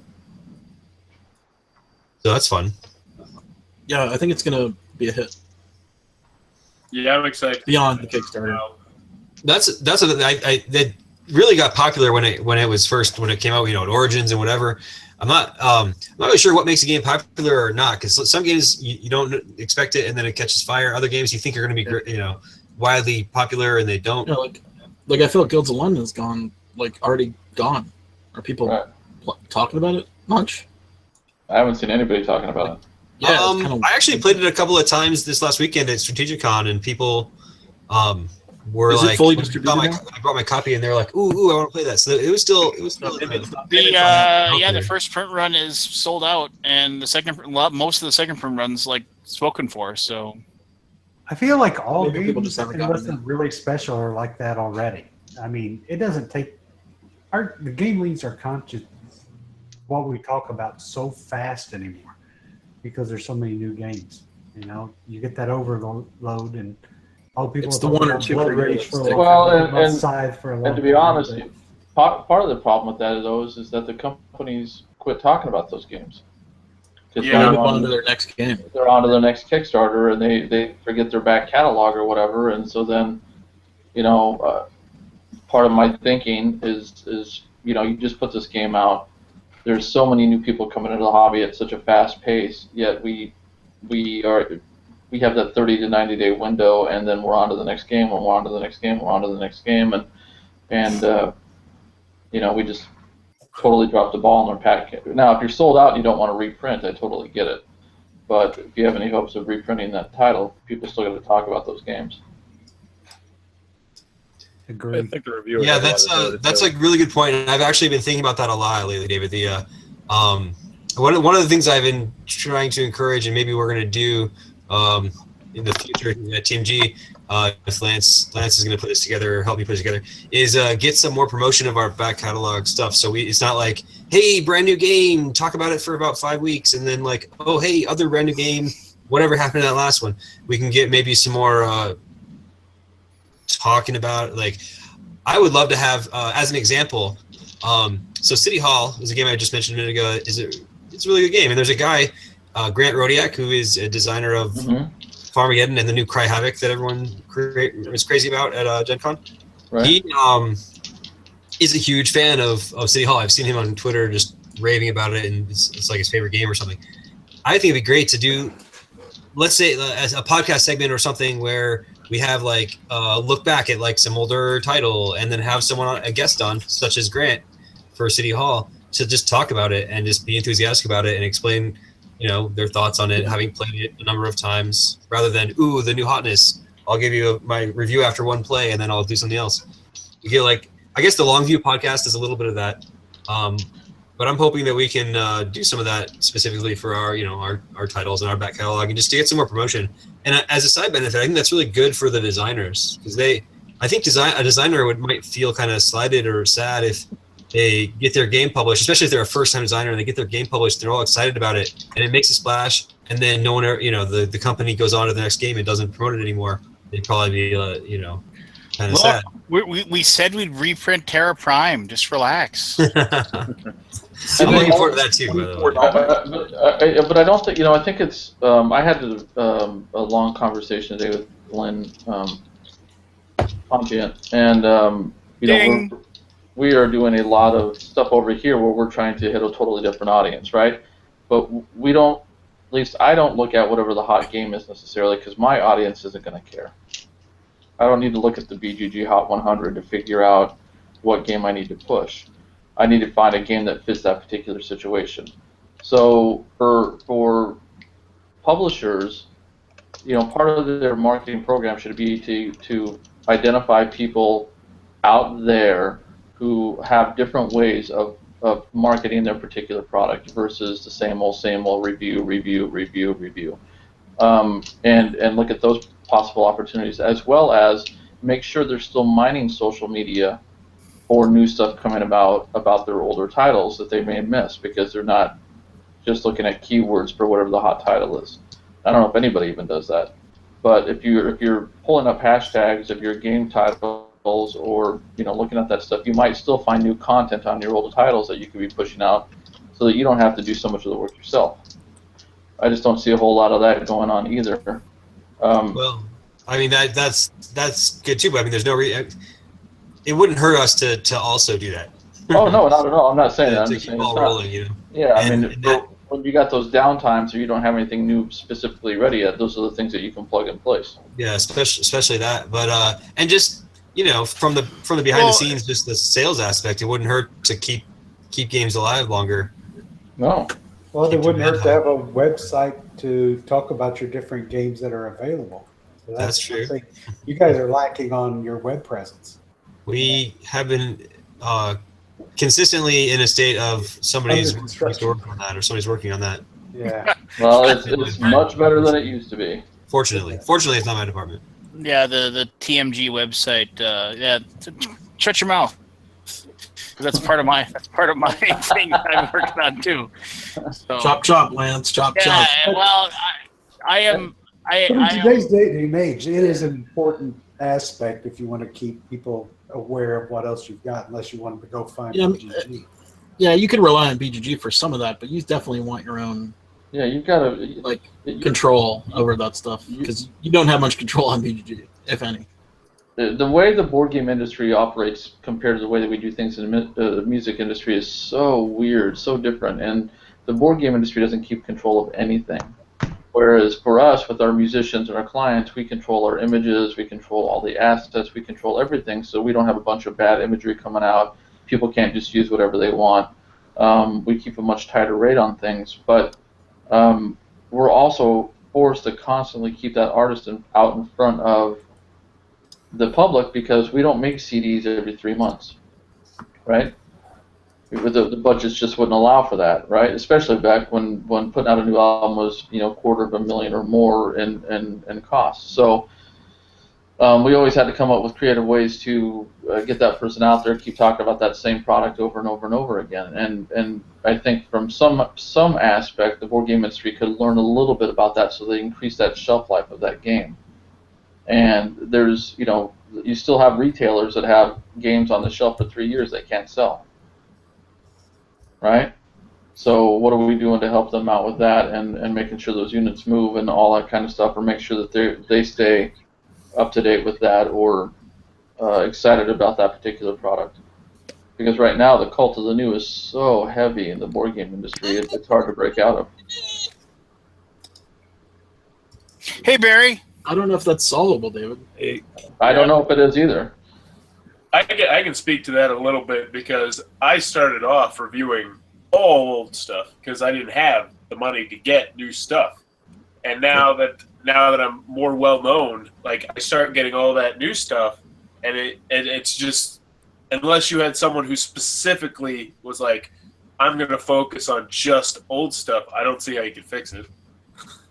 Well, I mean, there are ways. That's what Joel Eddy did at the very beginning. He went and looked for games that he owned that nobody had done a video for, Right. but then he got big enough that people started sending him stuff, and so then there you go. But here's the deal: the audience is not there. Nobody cares. Go do a review of Zombicide and then do a review of the others right now and see which one will get more views. I guarantee you it'll be the others.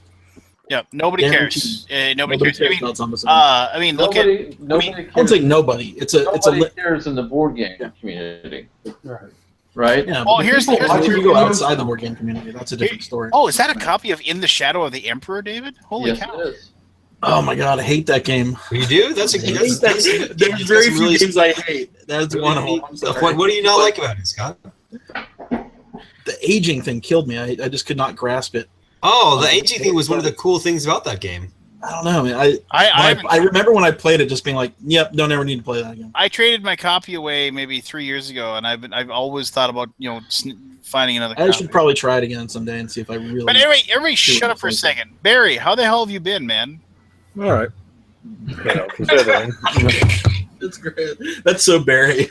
No, How's your back? How's your back? Yeah, how's your back? How's the hand? The back's getting better. The hand's getting operated on next week. I told you if you kept pulling the weasel.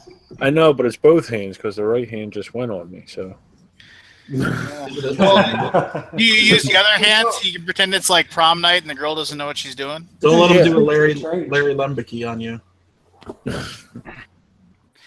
No, but yeah, I'm sorry to hear of your loss, man. That sucks. So It wasn't mine. I wish my fucking asshole of a father would die. But no, it was my brother's father. hey, you got some 6-sided dice there, Barry? Yes. Get your goddamn 6-sided dice out and start writing down some rolls. I can't. I got too much shit going on the next couple months. I got a couple operations and all that. No, you don't. No, Anthony already offered to roll the dice for you. I'm not really big on D&D. Me. 3, If 5, 7. if I don't, all you got to do is sit there, listen to me tell you what's in the room, and then you say what you're gonna do. How tough is that? I'm not really big into D&D. You were talking about that Call of Cthulhu. I'd probably enjoy that one, but I'm picturing Barry. Lance, describe the room for us, please. Wait, Lance. Based on Lance's camera, I'm going to say it is pitch black. You're likely to be eaten by a grue. Set the room for us, Lance.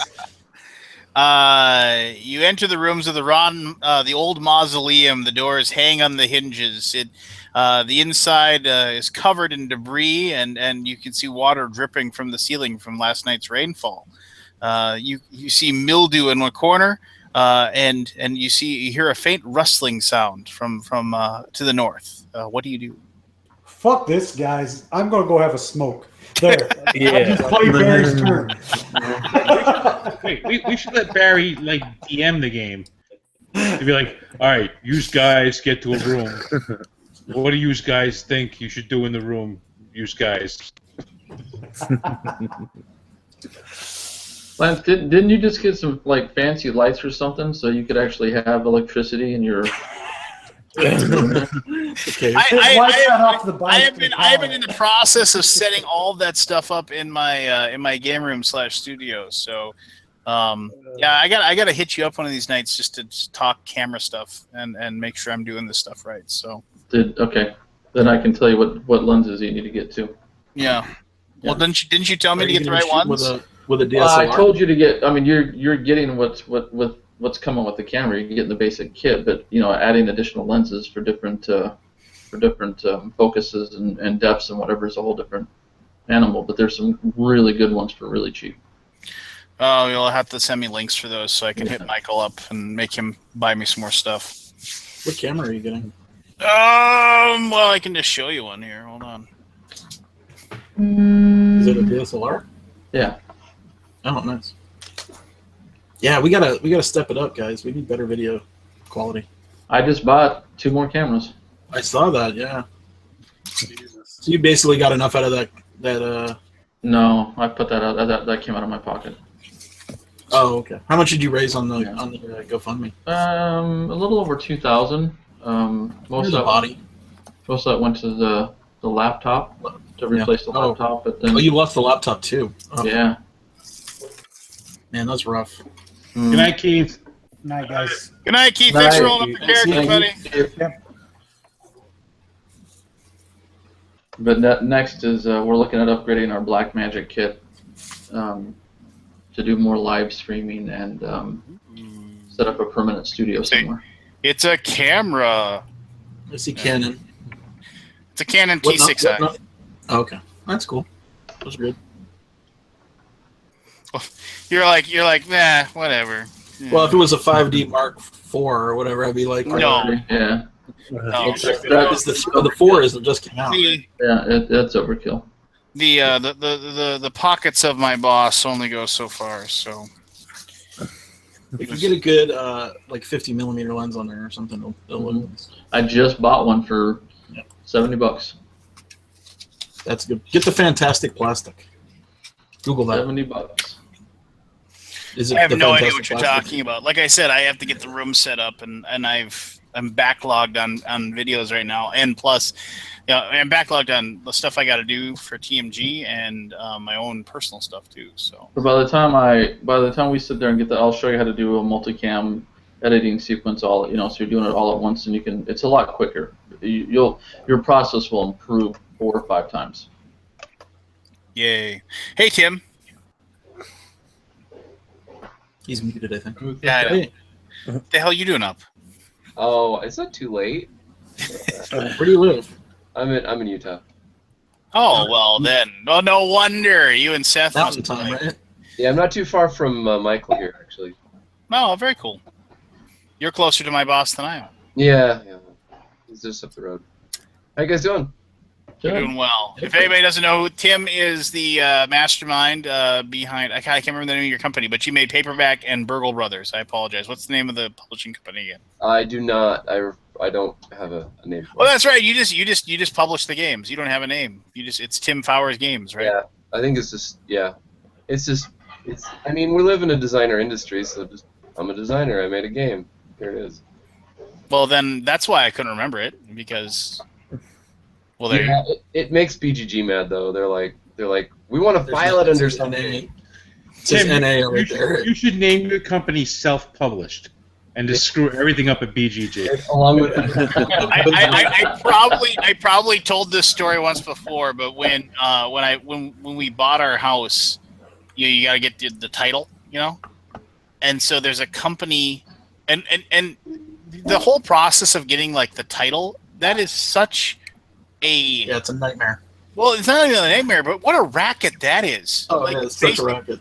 It's just like, oh, what are you doing? We don't do anything but we have the paperwork. That's all we have. And we just make sure the paperwork goes to like the 27 different places it's supposed to go.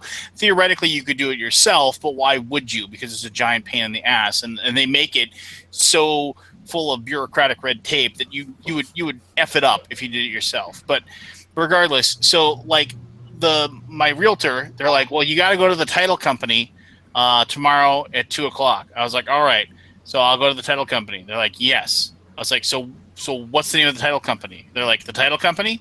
Yes. The title company? Yes.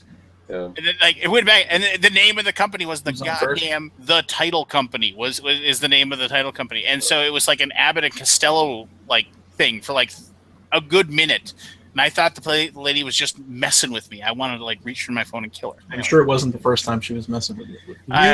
You're a really bad agent there, because agents are supposed to take care of the title company stuff themselves. Well, whatever. It was. Well, I mean, we had to drive there and go sign all the papers and everything else. And when we refinanced, that was easy. Right? We went right to the bank and did everything there in like 15 minutes. Not even. Yeah, we did that too. Oh, Tim, we played a bunch of Burgle Brothers on the cruise. Oh, thanks. Did you play with the cool tower setup that Tim was nice? Yeah, we didn't bring that on the cruise. We're kind of space constrained on the cruise. You'd think the $80 million man could probably pull it off, but I guess not. Yeah, the cruise sounded fun, man. I just got back from PAX West. Anybody go to that? Nope. We were all there, Tim. I don't think any board gamers are really going there yet. Some are.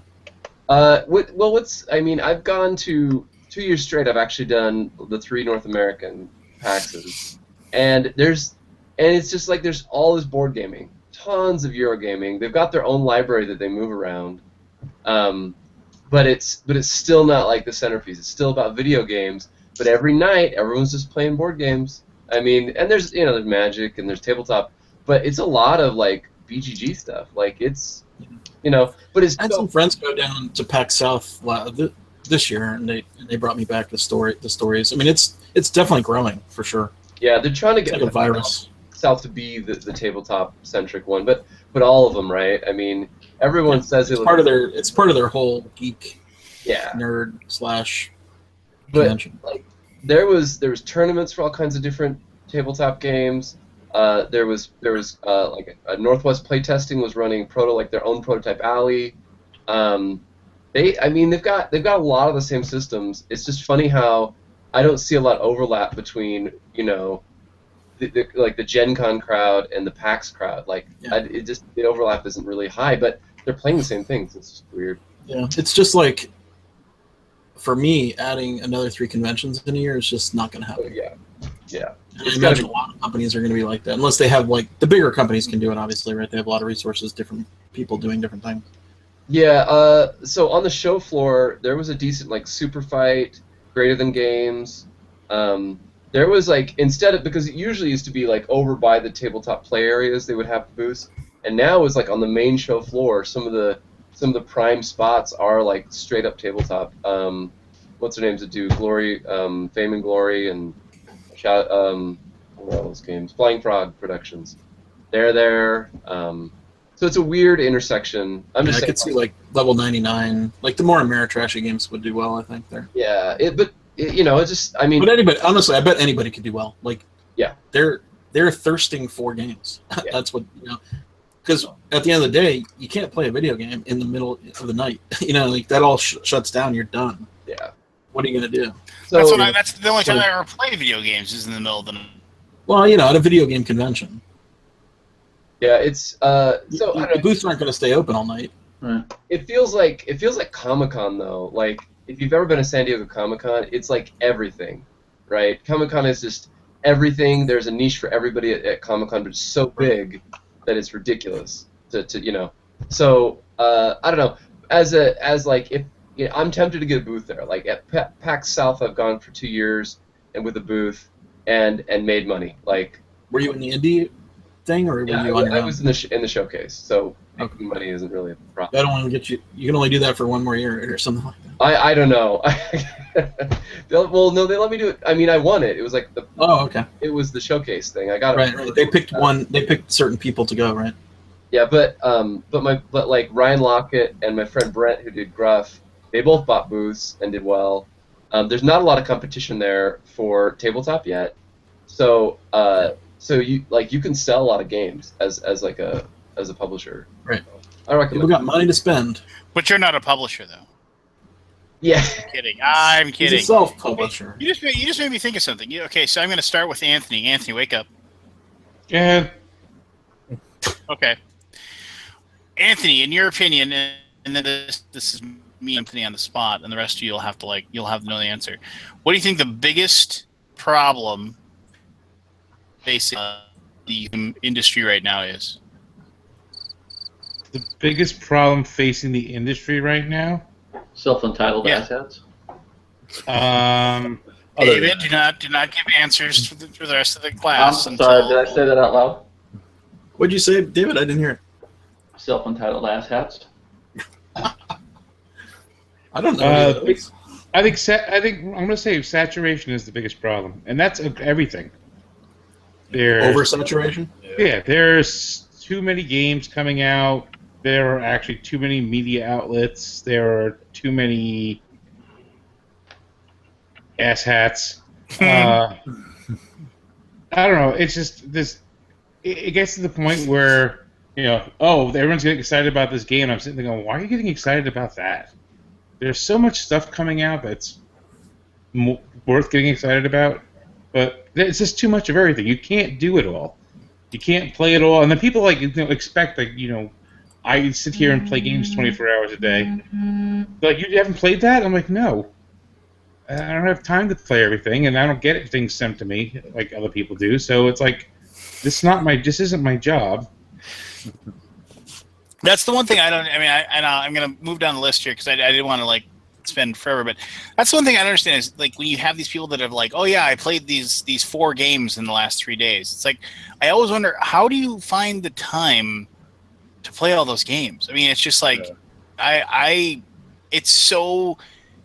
I mean, I'm under the impression that you must either not have a wife or kids, or you just there's nothing else going on in your life. I mean, it's just there's so many more other creative outlets for me than just playing games that I don't know. It's weird. I thought I'd have a little bit more time to play games now that when I got the job with TMG, but one, I've been just as busy or even more so than I am at my job before, and two, it's even if I have spare time in the afternoon, it's oh well, who am I going to get to come over and play? I mean, I was able to make my daughter play a lot of games this summer, but now she's in school. But all my friends, it's they're still working their jobs. I mean, it's I can understand how Tom can pull it off because Tom has 2 guys that work for him, and that's their job. So their job is to play games. I mean, it's just and then review them and then work on those things. So I mean, I don't know. You see my issue where I try to get playtesters, but everyone works until the hours that are, during day hours, people are at work. I posted one time. I tweeted, "Hey, anyone available on Friday afternoon to play test?" And I actually got made fun of because people are at work, and I kind of got angry with the person that made fun of me because I was like, first of all, there are retired people, there are people with different work schedules, there are students that don't have classes on Friday. I live right by university, so it was a legitimate question, but I really wanted to have a smart murder that person. For the guy. Barry, what do you think? What's the biggest problem facing the board game industry today? I'm going to agree with Anthony. The oversaturation. Yeah, like he said, on all fronts, the publishing companies, the games themselves, all that. No, There's a lot of mediocre games out now too. Do you think that's just an aspect of the bulk? That's that's what I think. It'll go away. Yeah, it'll go away. But it's been ramping up. No, I mean, and this is kind of a tired I was about record. to say, you guys are starting a Kickstarter next week. 50 Kickstarters started this week, by the way, already. Yeah. Right. But I mean, I think you noticed that. 50 Kickstarters? Are they all doing as well as Tiny Epic Galaxies? Like this week. Yeah, because that needed to get on Kickstarter because no one was going to buy it otherwise. Every industry ebbs and flows. So this whole Kickstarter thing will die out at some point or not be anywhere near as prominent as it is now. And people who aren't serious about it will get tired and they won't put out as many games, or they'll just kind of fall off the face of the earth, and so will the reviewers. So, do you suppose they said the same thing about game stores when game stores started opening up? I'm just curious. I think they say the same thing pretty much about everything, but it's just kind of the reality. It's kind of how everything goes through its cyclical pace. So, I give Kickstarter another 3 years or so before we start to see a downturn, or mass market will take over and put the small guy out. Somebody will go through and buy everything up, and we'll see what happens. But it's already started. I mean, it's fun while it's fun to see the expansion, and it's fun to see the growth. It's fun to see the opportunities and all the things that we're not quite hitting on yet.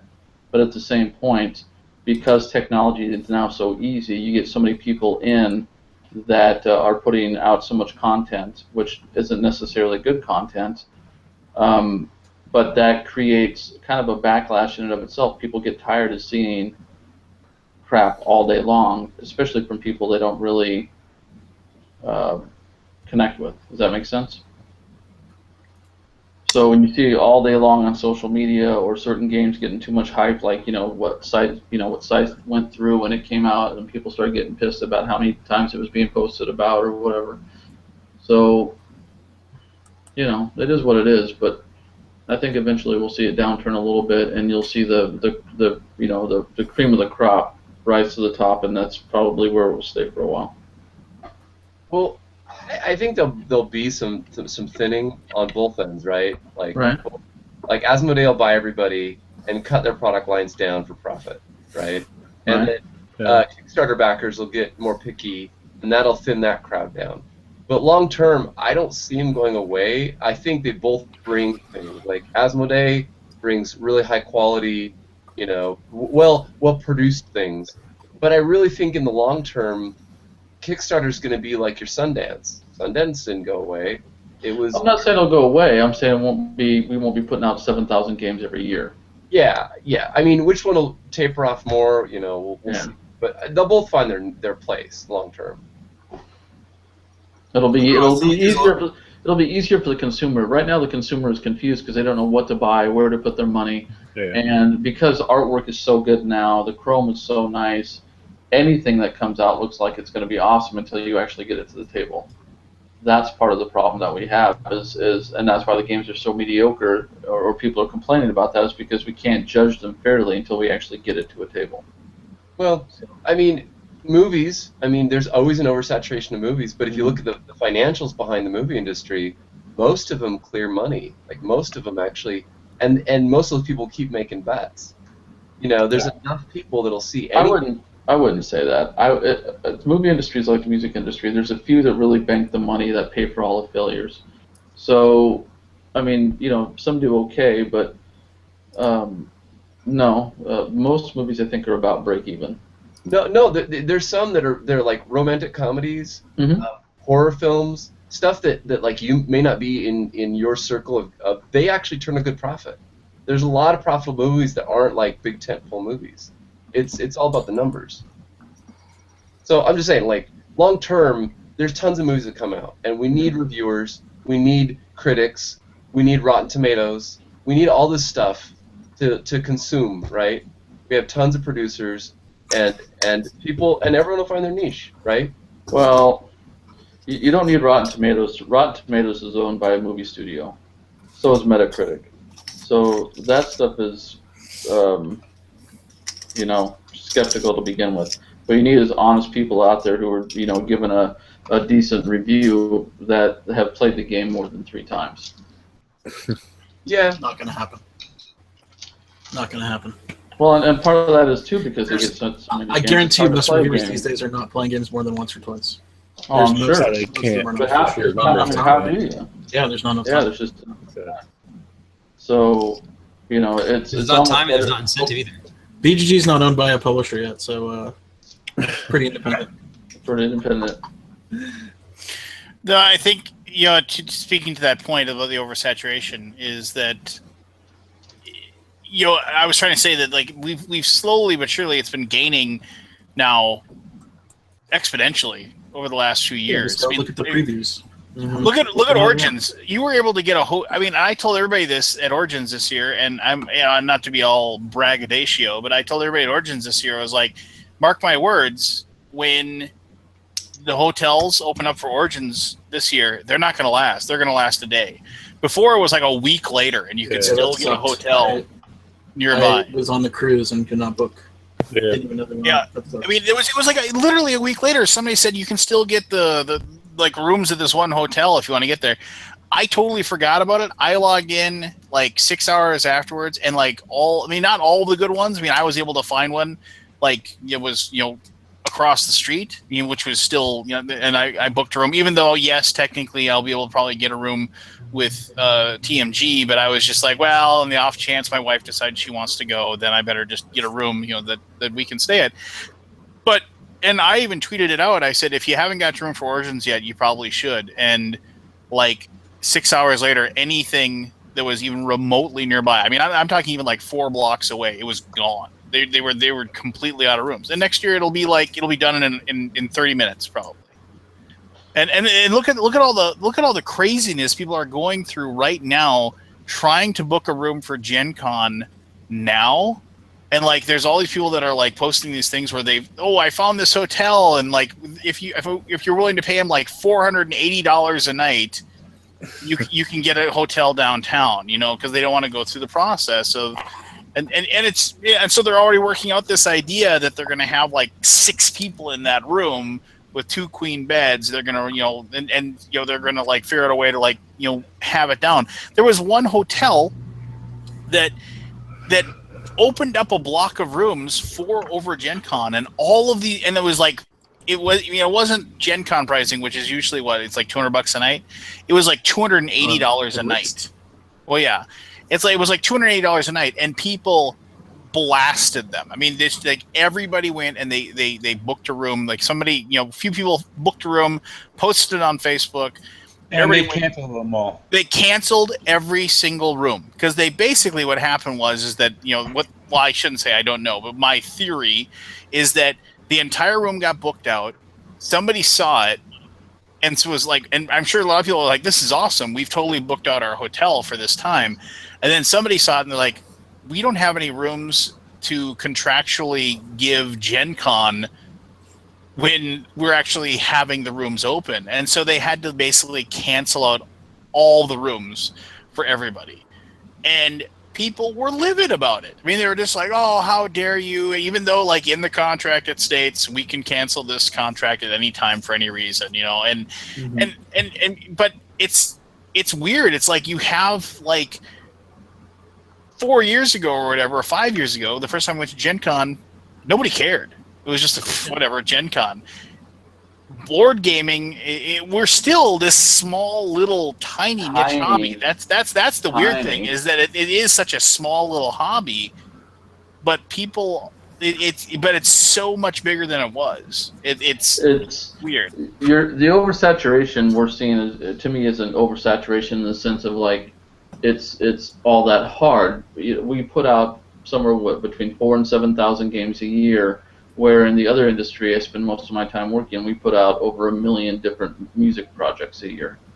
So the amount of white noise that the board game industry has to fight through is still relatively small. It just seems like a lot because it's so new in such a small amount of time to such a small niche market. And because of the small marketing budgets and lack of people who actually know how to market to a marketing plan for a mass market, you don't get to recoup or get to sell lots of games because you don't have that budget to reach out to those people. So you're stuck in this tiny little pool of 1 billion people trying to get their game talked about and heard on the same websites over and over and over and over again. So that's why it seems a little more saturated than it really is. But compared to where it was, a few years ago, obviously it's a gigantic leap numbers-wise. But what I think might be interesting to look at is that, okay, so maybe we're putting out that many more games, but the average number of units of games sold is still roughly about the same, correct? Well, I think it's maybe increased a little, but... Right, so having all these new games doesn't necessarily translate to less sales per title.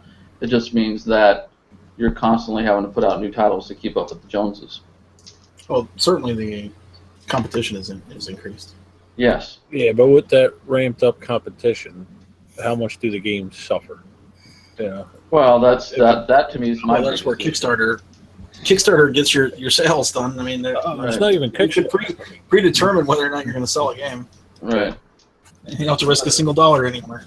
I think the things that'll hurt this industry faster than anything is putting out a bunch of mediocre games if it starts to get to mass market, and if people online create such an unsafe or unhealthy environment for people to come find things because of all the asshats online, I think that could hurt the overall market as well too. So,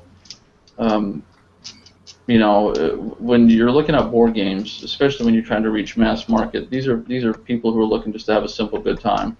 They're not looking to be game pros. They're not looking to be the most knowledgeable person like some of the people on BGG or Consum World or whatever other game site is out there. They just want to go find a game and find rules or something really quickly. And when you have a really acidic group of people out there, that can turn a lot of people away. David, you took my major problem of the board gaming industry. Lance hadn't asked me yet. Sorry, man. Sorry. I'm glad to know that we think alike, though. That's basically. I was holding off until I was asked specifically, but yeah. Okay, well, so David, what is that's your major problem with the board game industry right now?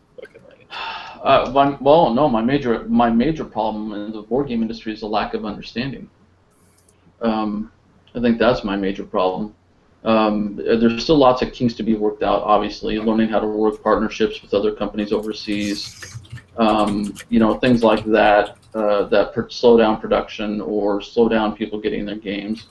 But I think just the overall lack of understanding and the fear that companies have of putting forth the dollars to market is the biggest problem that I see.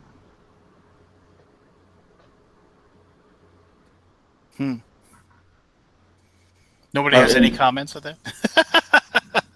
Well, I mean, it's untested waters for most, and even. Well, David comes from a different perspective because he's worked in an industry. Yeah. Most of us don't know about, and so it's a whole different budget thing too. I mean, if you don't have doing what I do, if I were to take a budget and it didn't work, right? Like in the music industry, we blow budgets out all the time. Sometimes shit just doesn't sell, no matter how much money you put behind it. That'll put a game company under. That doesn't put the record label under necessarily, right? So they can take a little more risk. So it's a whole different ball of wax that we're dealing with. But part of your marketing budget, has to be a little bit of R&D. You got to put some money out there and find out where it works and doesn't, and take a small part of it and play with it and see what you can do. You can't just always hold your card so close to your vest that you can't expand. And that's what I see happening most of the time.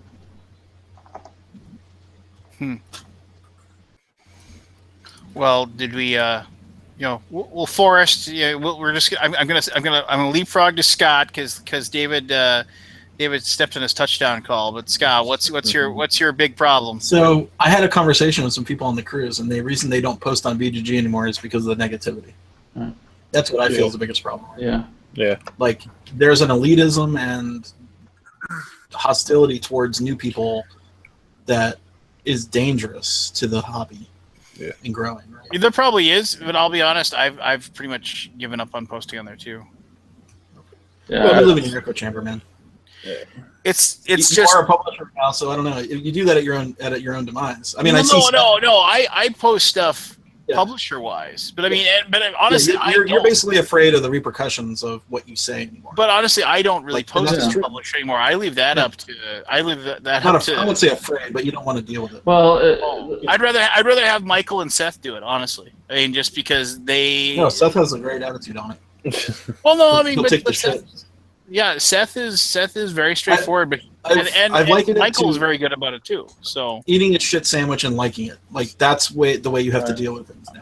Like you cannot say what you really want to say. You have to write your responses twice, and delete the first one, and sometimes the second one. And sometimes it's not even worth responding. Like that is dangerous to the. That's what I tend to do. The fun social aspects of the gaming content. And you can't even update your people anymore because if you try to be honest with one person, they take what you say in your email or your Kickstarter update, and then they take it and they post it all over the world and try to turn it into something negative. You have to be super careful with what you say. Your words can be parsed to mean something completely opposite of what you meant. Right, and it's just like it's a really bad. Like the whole BGG pre-con to me has been like a very interesting project. Like. We posted it up. You get everybody and their brother's opinion about how it's not good, and it's like, well, yeah, it's if you're gonna basically like shit on my project like from the get-go, then yes, it might. Then you're affecting other people just without even giving it a chance. Well, on the same respect. I mean, I feel like a lot of times. What's happening with these companies that are sending out really, really early review copies? Yeah. People, and then that person says they don't like the game. You just basically shot yourself in the foot. Because sending out really early review copies is dangerous. Oh my gosh! And I see that a lot more lately. Yeah, like, I mean, it's an honesty thing. I don't know. It's weird. Like, there's a lot of video companies that like embargo all their games because they know they suck. Right. Like, No Man's Sky was embargoed. Yeah. To the release date. No one could talk about it before it came out. And I'm not saying that's because they promised the game on its own. And I'm not trying to be an apologist for the game at all, but the game on its own is quite fun. It has a wonderful. Yeah. The game aside, just say Game X is embargoed by some game publishers know that they've got like a dud on their hands, and they embargo reviewers from posting anything about it. They know that they promised what they couldn't give. They said, this is what you can do in the game, and then they're like, oh god, it's not really what we said. Right. So. There was a bit of a worriment, if you will. So, yeah. No, I'm just saying, like, and I've noticed an increase of it because I run the website where people talk about games, and I notice what happens. And I've gotten people telling me, "Hey, I don't post there anymore because like I don't like to get bogged down into the endless amounts of." Well, I mean, it's like there's like weird, like self-imposed moderators on there. That like if you post something and it's not like in their opinion in the exact right spot or worded correctly, they just jump on them with both feet and just are like, oh hey, if you knew what you were doing, you would post this here, but I guess this is fine. Well, that's a minimal type one I'm talking about. There's a lot of jerk offs on BGG. Yeah. And I think that's probably a problem I'm gonna have to deal with a little stricter. Ever since we banned who back in the day, like I've always felt like I've taken like am I pushing like be named or that person that will not be named. I've taken a lot of shit for that. So like we stepped back from like the banning. We've created the suspension system. I mean, we'll probably have to make he stirred stuff up. I mean, it wasn't like you were like it was a bad idea. It was just it was one of those things where. No, but we basically institute and try to enforce a policy and. It's a little lax, in my opinion. It's like a little you know, people can go real close to the line. A lot of the people who on BGG get away with shit, like they know exactly how far they can go. Yeah. And they push that line, and they know it's within our rules because gamers are rule lawyers. They want to know every little thing they can or cannot say. 3 strikes and you're out, Scott. If you can't be an adult, you don't need to be in there. Yeah. So we're probably going to have to like reevaluate the rules of the forums and the rules of posting stuff in the near future, because I've just noticed it, like, as just, you know, we're at 1.3, let me look, 1.3 million, 1.35 million users now registered. All right. 350,000 of those came in the past. But 62 of that guy is that guy in Italy who just kept 18 months, year and a half, 300,000. What's that? Said 67 of those is a guy from Italy who kept putting the ones on Pandemic Legacy. No, but like in the past 18 months, we've added 300,000 users. Jesus Christ, that's a lot of growth for a 16-year-old website for one year, basically a year and a half, to grow by 1/3. To put in perspective, that's a lot of people coming. This all happened in the video game industry. I mean, all the jerks were playing Halo, now all the jerks are playing League of Legends.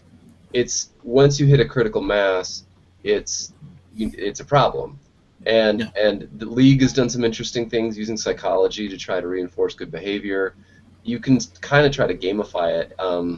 But yeah, it's just like once there's a critical mass, and it doesn't take many of these people to poison the pot. It's just once you're over a certain size, it's just how it is. And to be fair, it's not just BGG. I mean, it's Facebook. It's everywhere. Go to YouTube. Oh my God, YouTube is a cesspool. Yeah. That's terrible. Like, luckily, the board game YouTubes have been pretty good. I've not really seen super negativity there yet.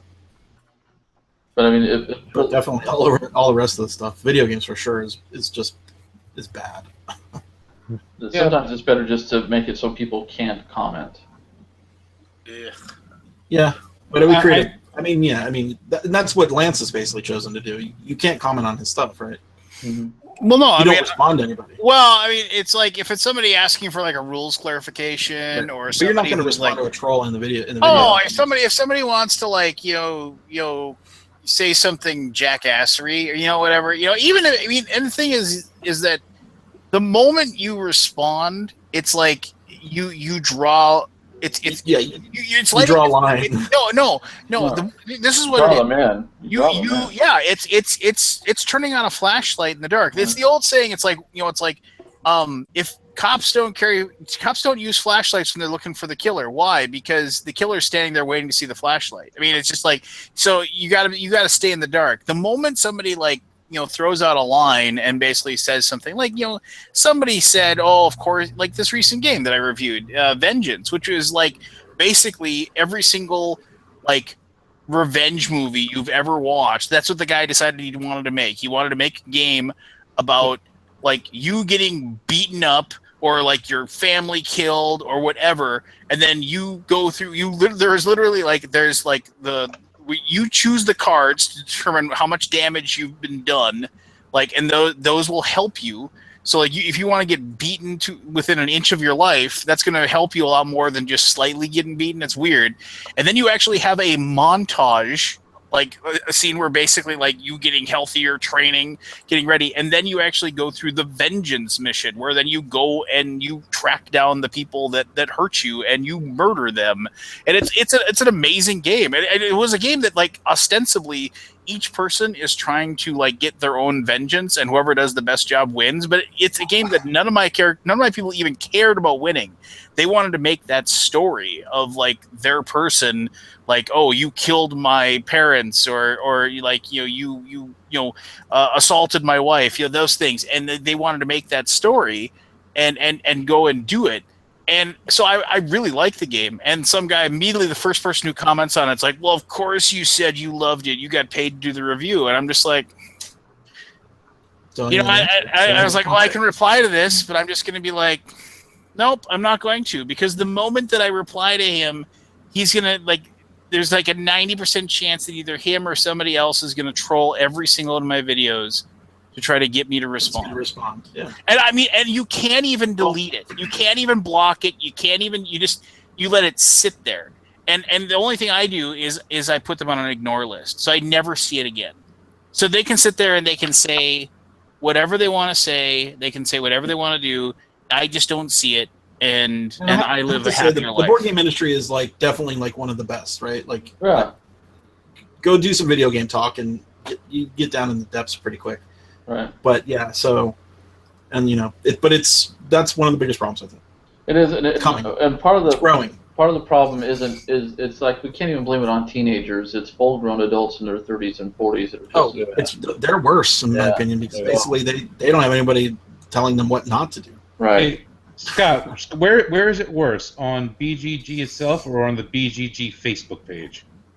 Oh, I don't read the BGG Facebook page much. All right, so that's bad. That place has gone into the. I mean, I look at it every once in a while. Here's the thing: that is where a lot of people are finding us, though. So it's weird. And I'll be honest. There's definitely a lot of a-holes on there, though. There's a lot of repetition every day, and that gets really frustrating for people who. Yeah, there's not enough moderation tools on Facebook to make that worth our time. But that's the problem with a lot of it, and that's where the frustration comes in that makes asshats. Facebook is great, and it's very easy to post shit. Like, it's so easy, right? Right. Post shit all day, but it's not good as a community moderation system. There's no way to ban people or suspend them, or like you just either ban them their shit or nothing. Yeah. Right. Well, so it's like, but I've never had deleting you. I've never had a bad experience on the BGG Facebook page. The board game group people, I've had bad experiences. Oh yeah, I've stepped out of that one for sure. But there's some like truly nasty folks in there for sure, and I don't know who they are. And it's weird because they're on Facebook. It's like their personal internet persona, which is like, well, you could be more of an asshole on BGG, and I would never know who you are. At least with Facebook, I kind of know who you are. I got to see your profile, but Yeah. Well, I think that it's the nice thing about board games is it grows out of individual board game groups, and those are usually built around healthy competition and you have to be somewhat of a social it's be able to socially deal with people that would be working. So I mean video games there's not really that. I mean, you know, there's the movie industry isn't really a social thing, so at least board game as a hobby is built on a good foundation, and so everyone kind of understood the norms, but now I think it's just as big as the other communities, and just once that anonymous layer comes up and you have a big enough audience as a troll, then you're going to do your thing. So I don't know. Yeah. Anyway, I don't know. Just don't be an asshole to me, and then come up and be nice to me in public. That's all I got to say. Yeah, there's a lot of that. There is a ton of that. Well, because I'll call you out on the carpet right there in front of anybody. Well, no, nobody's going to do it. The reason it happens is because of the internet and that layer, right? I mean, everyone's going to be civil in person. I mean, do you know anybody like trash talk? I've been there when Anthony hasn't been, so. No, I mean, I'm just saying, don't come at me on Facebook with stupid comments that have nothing to do with what was posted, or just because you want to be an asshole, and then come up to me at some convention and say, "Hey, we love your work," or blah blah blah blah blah blah. And I don't. Honestly, David, I think people don't really realize that's an issue. No, I'm sure they don't. I think I've got friends who are my friends argue all day long on Facebook. Like that's their fault. Right. Like, people love to argue. They don't think anything of it, and then they're like buddies the next day. It's like it's a weird world. It's both exciting and scary that you have this coming out of people. Yeah. I'll be right back. 1 sec. That's fine. Carry on. I mean, let's talk shit about him. I got a different concern. What?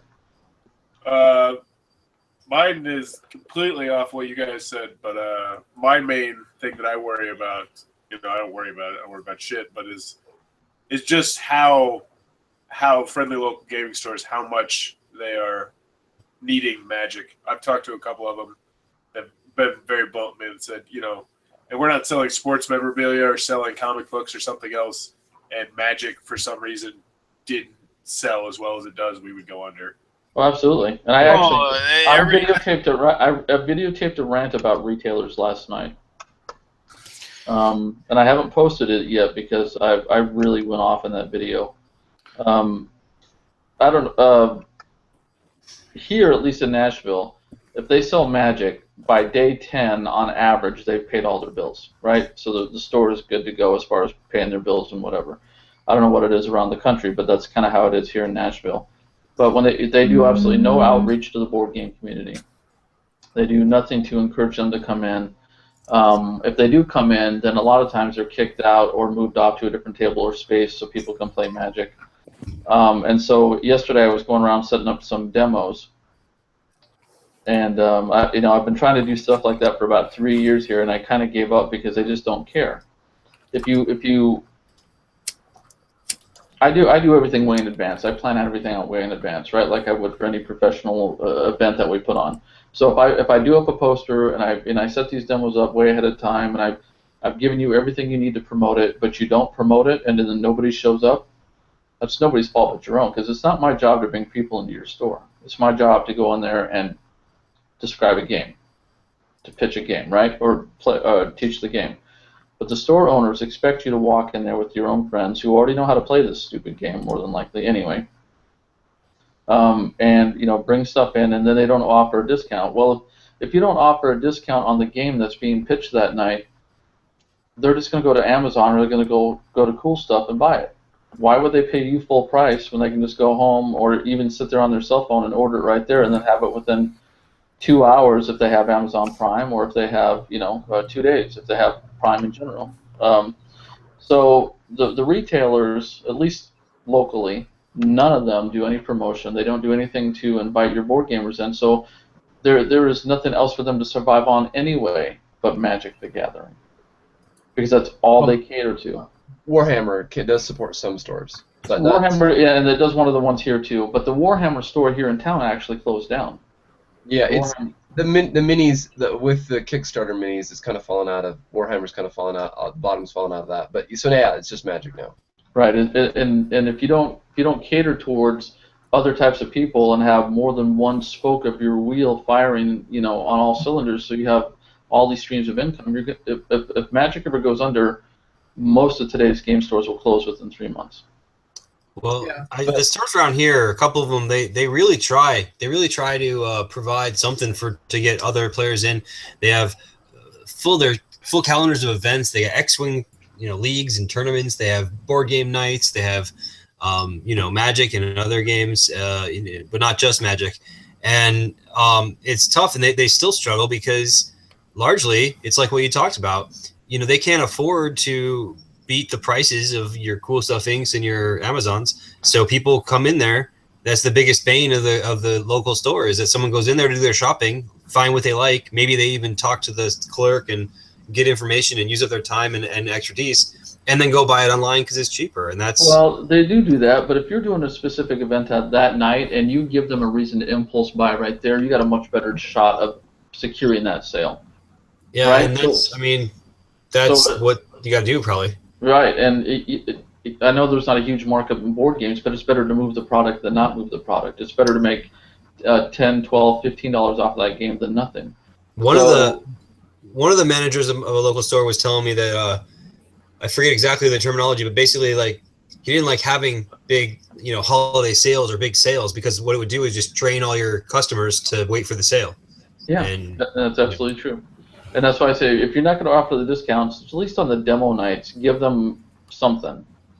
Maybe give them, like when I go in there, I've got all kinds of swag. I work with our local distributor. I come in there with things to give away too, so that if they decide they're going to buy the board game, they don't walk out of there with just the board game. Maybe there's some Kickstarter exclusives that didn't sell very well, and so I have those sent to me. Or whatever the case is going to be. So there's a little more reason. Give them a reason to buy this here, because you can't get it from that way from Cool Stuff or Amazon. And research that out. But that shouldn't be necessarily my job to do that. And most demoers aren't industry people. They're just people who like to demo games for a company. they're not going to know how to do all that anyway. It really should be upon the store owner to think these things out and plan this stuff ahead, but they just won't. Yeah, some of the publishers, I know that one of the stores around here, they'll do like they'll participate in those Asmo Play promotions or whatever, and they'll get like some they'll pay whatever you pay for like a package from Asmodee of like Splendor, and it'll have a couple of copies of Splendor, some playmats, some fancy tokens or whatever that you can give out, and the idea is that you have like an event or a tournament, and you people would go to the store and pay like $5 to play, and then everyone gets at least like a promo, and if you win, you get like the better prize. But I don't know how successful that was for him, but that's the kind of thing that I think is probably good, and maybe that's what you're talking about. Right, you got to do something. You can't do nothing. Yeah. You know, you gotta put. If you want to own a store and you want to be successful, you have to put in a lot of effort. You don't get to just have somebody come in and teach a demo and then not promote it or not, put any effort into it. Of course, you're not going to sell any games that way. And that's when I wrote that article a couple years ago about hobbyists shouldn't be board games store owners. That's the reason. They're not business people. They're not marketers, and they don't take the time to learn it as they're owning the store either. So they shoot themselves in the foot more than anything. But I'm okay if like retail doesn't survive. Like, it doesn't have to, right? We have conventions, we have our community, and in the end, not necessarily. A lot of people can't afford conventions. No, but I mean, but they can still play games with their friends. Like, if retail isn't financially viable, then that's okay. It'll fade away. That's fine.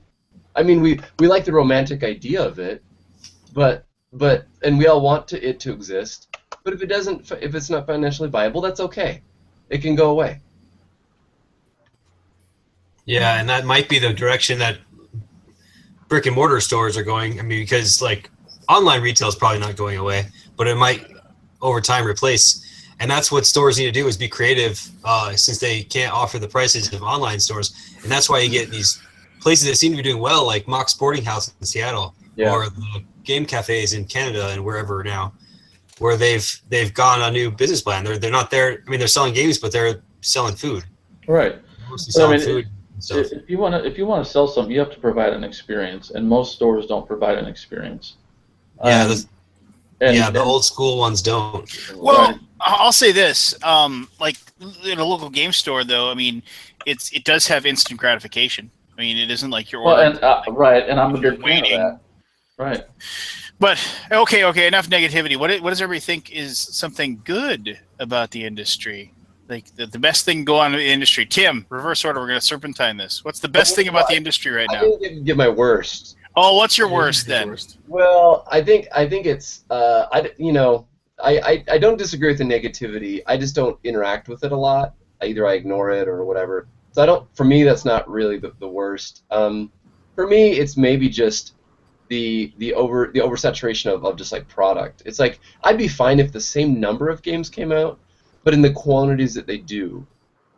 So for me, it's somewhere between overprinting and distributors. I see as kind of the problem with the industry, and even kind of retailers. That whole cycle of print a bunch of games, a distributor gets it, they push it out to all the retailers. The retailers don't want to miss out on something, so they overstock, and then they have to deep discount. And that whole cycle, and then you do the Tenga Walk of Shame. Like that whole cycle just goes over and over and over. And if everybody was just like, I do conservative runs on my stuff, and when I sell out, I'm out for a while, then I get some more. But everyone wants to speculate and overprint, and so it drives the price down. And in the end, I don't really care. That's other people. They can print as many as they want. But I just see that whole cycle is driving everything. Is a certain engine driving everything, and I'm just trying to back up and become less of a commodity. I'm just gonna print a few. If you find me, great. It's also people are very, very impatient. They expect to sell all their games in X number of months, and they don't realize that board games just move on a slower time cycle. Like board games are viral by their nature. Like people have to play them with somebody, and you just have to be patient for them to spread. And most people aren't. They want to sell through in 2 months, and they want another print run, or it's a flop. And you can't have, and if certain games, you just give them time, they'll spread. They want it to be like a video or a song or something that's very viral, like those things. Board games are viral. Just you gotta wait. That's my thing. I think that goes back to marketing your back catalog, but I have the exact opposite problem, Tim.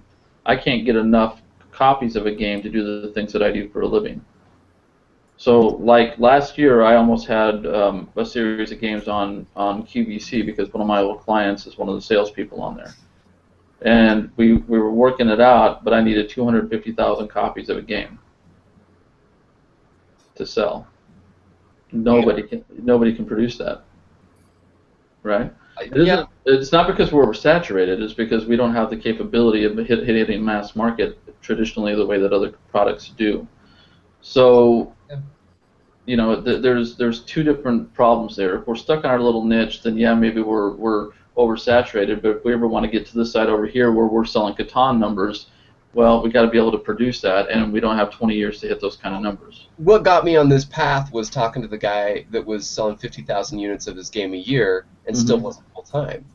He's like, I'm moving 50,000 units, and I'm like, that's not healthy. Like that indicates problems in the whole industry. And so I'm just like, you know what? I'm not going to distribute. I'm not going to buy into this. I'm just going to wait and see wait for people to buy my games. But those are the issues I try to tackle. Right there. Yeah, I don't know. I mean, like I literally don't want to be in big box. Right. Like, I know, you know, whatever, but and I don't know. I mean, Cards Against Humanity hit critical mass without big box, without retailers, without any of that. So whatever. That's my rant. All right. Well, Cards Against Humanity just launched that black box system where you can direct sell now. Mm-hmm. Yeah, they're trying to support kind of the indie publishers with that. Yeah, I was talking to them at PAX. Yeah, I bet they were pushing it. Well, I mean, even I just ordered one of the packs. It came pretty nice. Having a big game doesn't necessarily mean you're going to be in business either. I mean, Apples to Apples was a big game, and you know that company's out of business. So, you know, it is about understanding how to run a business and then understanding how to keep that product moving. It's nowhere near as easy as everybody thinks it would be. At the same point, you're rarely going to have a viral game like Cards Against Humanity take off like that and do well. Those are anomalies. That's not going to be the norm to sell more than 10. I think if you train the marketplace to buy from creators, the whole thing will be a lot healthier. Doesn't work for musicians. No, but I mean, like, I don't advertise, and it doesn't work for painters. No, but why does it not work for musicians? It's because of iTunes, right? Well, that's part of it. Part of it's because now the general public expects all the music for free. Well, I mean, again, it's market training. The market. I mean, ever since Napster, people don't want to pay for music. But I don't know. I have two games. YouTube is the biggest issue with music. Well, sure. I'm just saying, like I've made it somewhat financially viable. We'll see if I can keep it up. Maybe I'll be out of business in a year. But for now, like I sell high margin, low volume, and I just wait. I don't advertise. I just let it go, and that's, you know, it's working. And I want more people to sell direct. You're full time now, Tim? Yeah, for about a year now. Okay, awesome. Congrats. But I mean, I moved to Utah to lower my cost of living, but still, I mean, that's a big factor too. A lot of people living in like Portland, Seattle, yeah, San Francisco, LA, forget about it. Like you just cannot make enough money to live there from this stuff. I mean, it can be done, but it's like rare. So, yeah, I mean, we'll see how it all goes. I'm gonna keep doing my thing. I mean, maybe there's a better marketing plan. Maybe I need to be smarter about that. But no, it doesn't mean that your way doesn't work either. It's just, you know, there's always that exception, Tim.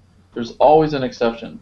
But in general, if you want to sell lots of games, you have to put money behind the game, right? And there aren't enough people playing enough games to be able to get all these different games to go viral like that. There just isn't enough time to play games. So if you want to be that game that gets out there, you can start with a groundswell, but in general, you're trying to get your game in front of as many different people as possible, and you're trying to get somebody who's got a lot of influence to put it out there or play that game in front of other people. That is the quickest and easiest way to get it done. It's not the cheapest. Anyone have any idea how much money Jamie Stegmeyer has put behind getting Scythe in front of people? Mm-mm. I mean, $1. I mean, I don't know how much it might have cost him to send out whatever playtest copies he sent out, or if anyone paid for that. But when he had his 100 of playtest groups, but I don't know if that that's got to count. But and also, I wonder what's going to happen now that. What's that? I'm sure it was more than what you think it is. Yeah, but I thought it was a dollar. It would probably be 5 figures at least. I'm guessing. Well, and then the second part of that is let's see what happens now that the game's out. Is it going to just kind of wither on the vine and die, or is it going to? But that game, have you played it? The game is great. I've seen the downtick in the amount of people talking about it already. I played it 7 times now, and I still feel like I could keep playing it, and that is rare for me. Very rare. It's okay. It's better than okay. My goal with every game I buy is to play it at least 25 times. Otherwise, what's the That's point? rare for me to go over 10. Who has that kind of time? Exactly. Well, I did until I started working for board game companies. Because now I have to do a lot more work for a lot less money. Well, and I mean, in the internet age, I mean, does traditional? I mean, I know there's internet advertising and whatnot, but I mean, a board game is a pretty educated purchase. Like, you can't just see a billboard and buy a game. So, can traditional advertising really impact board games in the same way? Like, Absolutely. Can it though? Absolutely. Playing a board game is an experience. Every product you sell, if I were to take Seth's game to the normal media, they don't care at all about the product. That's not going to get anybody to tune in. What they want is the experience they're either going to have or the story behind the game. So basically, what I'm really selling is Seth, or I'm selling something that I have got a ton of response in a video where people see the experience that these people are having. It isn't about the game at all. People are looking to unplug. They're looking to spend time with their families. They're looking for reasons to be able to create entertainment for much, much cheaper. And the average person in the mass market isn't going to own 500 or 600 games. But what's the ROI on that? I mean, how much does it cost to get a customer? It all depends on how you do it. It all depends on the media I'm targeting. So, if I want to get on a TV show, it's a minimum of $10,000. Yeah, but I mean, the ROI, like, is it worth it? Like, sure, you could do it. Sure. But is it Absolutely. Absolutely. Right. If somebody were to give me $1 million and I got Taylor Swift to play your board game, you're going to quadruple that money in weeks. I mean, the biggest you've got right now is tabletop, and that's probably indicative of what celebrity will do for a game. But it's Who's the celebrity on that? Yeah, who's the celebrity? He's a minor C-level at best. Yeah, those are minor. He's bigger than anybody we know. No, it's not. It's not He's bigger the biggest than anybody I know. celebrity. He's the biggest board game celebrity out there. They are big There's no- celebrities in our niche, but They are. He is a. when it tiny comes to celebrity. celebrities, they're pretty But he's a small. celebrity. He's pretty okay. And he, from what I understand, his he's no show Kardashian. averages is about 10,000 extra units in sales, which everybody's screaming to get. That's big money for this industry. It is, yeah. I mean, that's another thing. Like if Will Wheaton can do that, if an unknown celebrity that nobody even remembers since 1986 or whatever it was he got off Star Trek can move that many units, you don't think a modern celebrity who's got a huge audience that are 6 or 7 times the size of his is going to move units? Well, they would. I mean, because it comes down to just straight views. Right. It's straight views. I mean, that's all it is. That's kind of the point, right? If it didn't work, they wouldn't be spending millions and millions and millions on celebrities for car commercials. They just wouldn't. yeah, I think board games is a different product in the sense of It's not. It is not a different product. Product is product. All right. We do it for. it's a different perspective, though, right? Like the mass market versus our like. Look at the buzz that Vin Diesel got for D&D.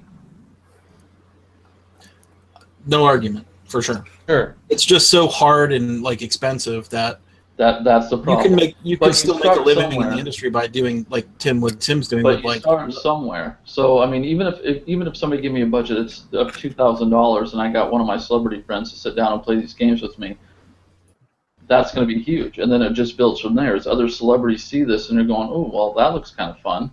That's a whole new operating base for me. blah, blah, blah, blah, blah, then I can negotiate those contracts and make those things happen a lot quicker. It doesn't have to be $1 million, but you have to start somewhere. Well, my last Kickstarter, I went through a whole thing with an advertising company, and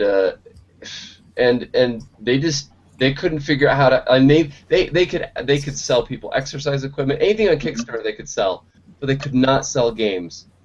They would try all their traditional techniques. They do all the same stuff that they to sell everything else on Kickstarter, every type of item, but games they couldn't sell. They couldn't crack the nut because it's an educated. It's the people in this audience want to know about the game. They want to play it with somebody. Which is exactly. Oh, that's horrific. Exactly why I do everything. I do everything by video. Not only that, I would never ever take a Kickstarter and move it to normal mass media. No, it was social media they were doing it through.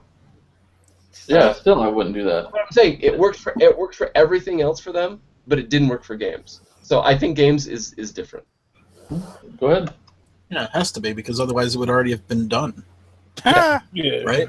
No, the game industry still has. You wouldn't have had game companies go under. How do you convey a game? Stigma. Well, Barry, what did you say? Barry, I didn't hear what you said. What did you say, Barry? How do you convey playing a game to people who never played one? Same way that Will Wheaton did it. Same way Will Wheaton.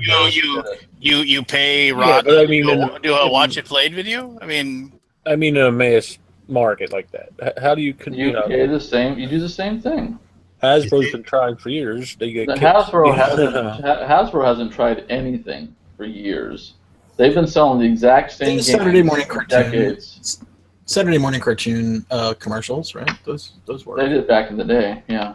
And if you'll remember, the news stations every Christmas would have a special just on games to help sell games and stuff like that. Yeah, the Giz Whiz would go on. Right. And he would talk about all the toys and games. I did a radio show the day after I got back from Gen Con, where I brought in, I don't know, probably 30 different games, and we sat down and talked to them on one of the oldest country music stations in the country.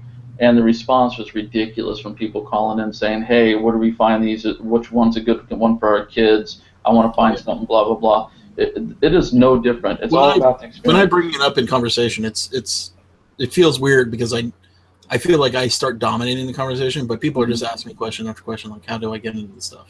Right. Yeah, I mean, the demand is out there. People want something. Those questions mean they want an education. Yeah. Like they want. But that's what I do. I mean, I don't know how else to explain it to you than that, Tim. I sit in front of people and I explain it to them, just like when I was in the office for Alice Cooper the other day with his managers, and I was explaining a game that we're pitching to have him reskin. They didn't know anything about it. At the end of 15 minutes, they're like, let's do it. Hey, if it works, like if that grows the industry, then like I'm just saying, I chose the other path. And that's fine. But I mean, I just don't agree that it's really any other than the other product. Well, if it becomes efficient, then yeah, like blow it up, man, do it. What might be hard is eventually once it starts to get out there, and then you've got all these different games trying to differentiate the game and why should I play this versus that. Like one of our hardest things to do is why are you going to buy this person's CD over this person's CD? How are you going to explain that it's really any different when you have a 12-tone music system? It's all the same. Most of these artists use the exact same chord progressions. They play in the exact same keys. There really isn't that much all that different. It's the 30-second sample you get on Amazon.com. You know, you have to come up with a story that allows that thing to sell. We need our board game version of the 30-second sample. There you go. So yeah, I think it's just a matter of being creative with it and getting it out there. But right now it's so open because it's so new. I don't think that's going to be the issue. I think after it's been out there for a while, finding new ways to break it out there and not have people be tired of it will become the challenge. Well, I want to ask Anthony. Anthony's falling asleep again, so I want to ask him a question. So Anthony, how do you? He's on India time. He's wide awake. No, I mean, like we've talked a lot about like how you convey board games. I'd like to hear everybody like what's the next step? I mean, because all of us, I mean, speaking to you and Barry and David, as media creators and myself, I mean, we've been doing what we do, podcasting, videos, that sort of thing, to move it to whatever level. Yes, fine, Scott. You've made Thank you as well, but you also are the $80 million man, so it doesn't really count. No, I mean, what's the next step? I mean, like, is it like David's saying, you got to go out and find like celebrities to like play the games? Do you need to like get some sort of mass market audience? I mean, what's the next step? What do you think, Anthony? I think we have our own in-house celebrities. I don't think we need the Taylor Swifts. Yeah, if Taylor Swift came on and said, "Oh, I played this game," people would go, "Oh, yeah." I mean, we saw what the Green Bay Packers thing did with the Catan. Yeah, Daryl Hannah did that too with Library or whatever it was called. But yeah, Library. I was going to mention that Daryl Hannah game. That thing. They sold a shit ton of that. Yeah, they sold a shit ton of that. But it was a horrible game. Doesn't matter. No, it was just it was a parlor game. Exploding Kittens is a horrible game. It still sold a shit ton. Well, that was and the Sign of His Happiness thing is sold a ton. Yeah, those are all. I think you just need to find what your level of success is, and what you want to see, and that's where you start.